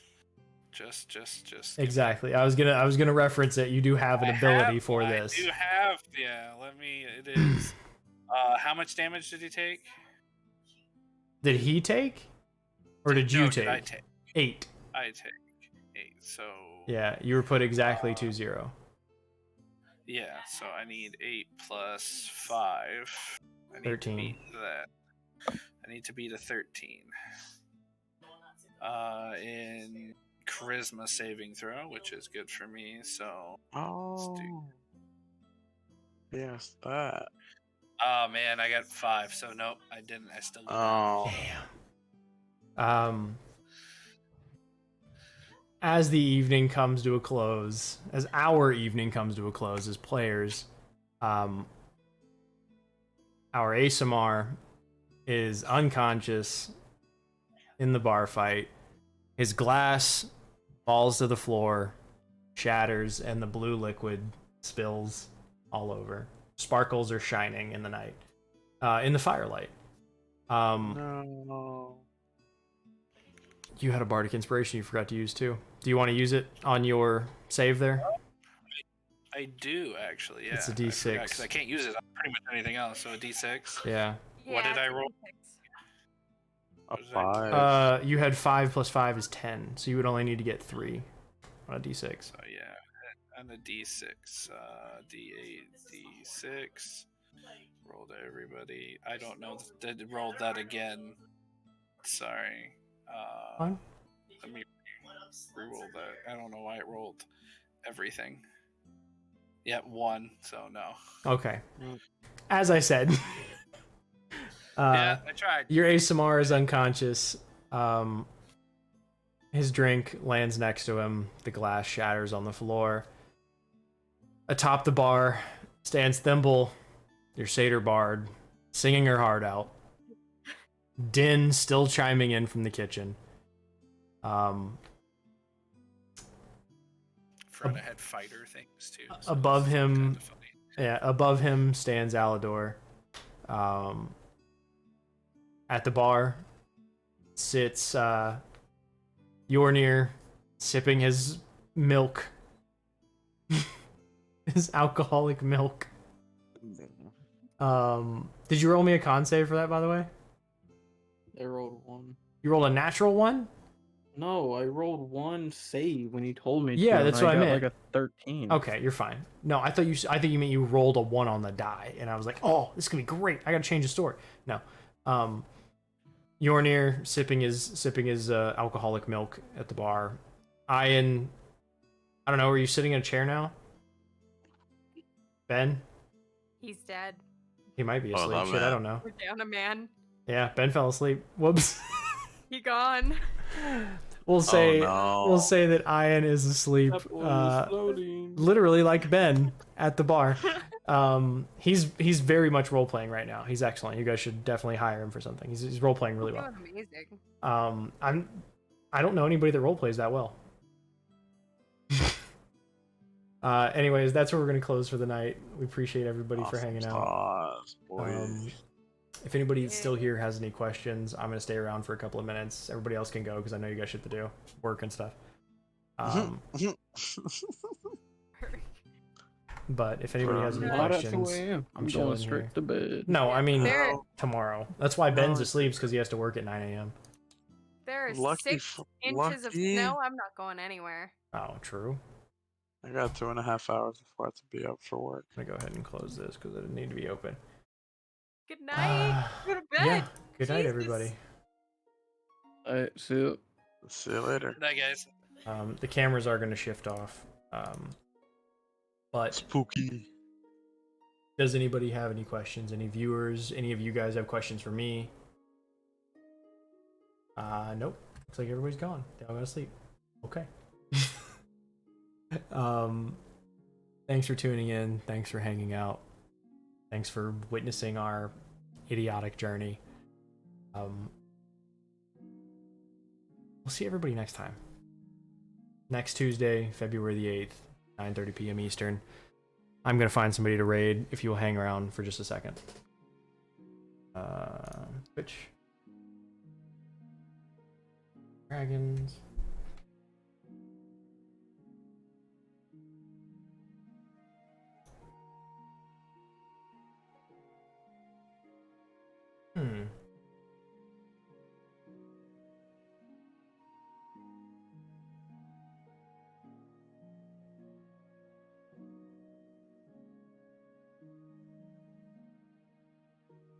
Yeah, okay, we'll do him.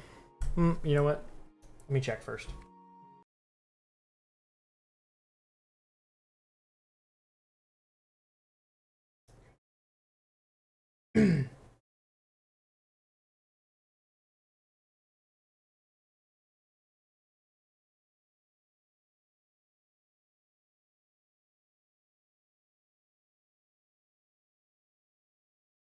Okay.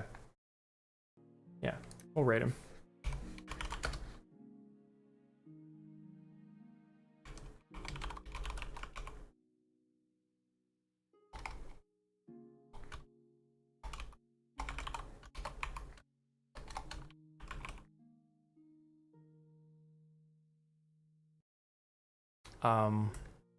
Everybody, sincerely, we thank you. We thank all the viewers. We thank everybody hanging out with us. The bits, the subs, the followers, all of it. You guys are fucking awesome. We'll see everybody next Tuesday.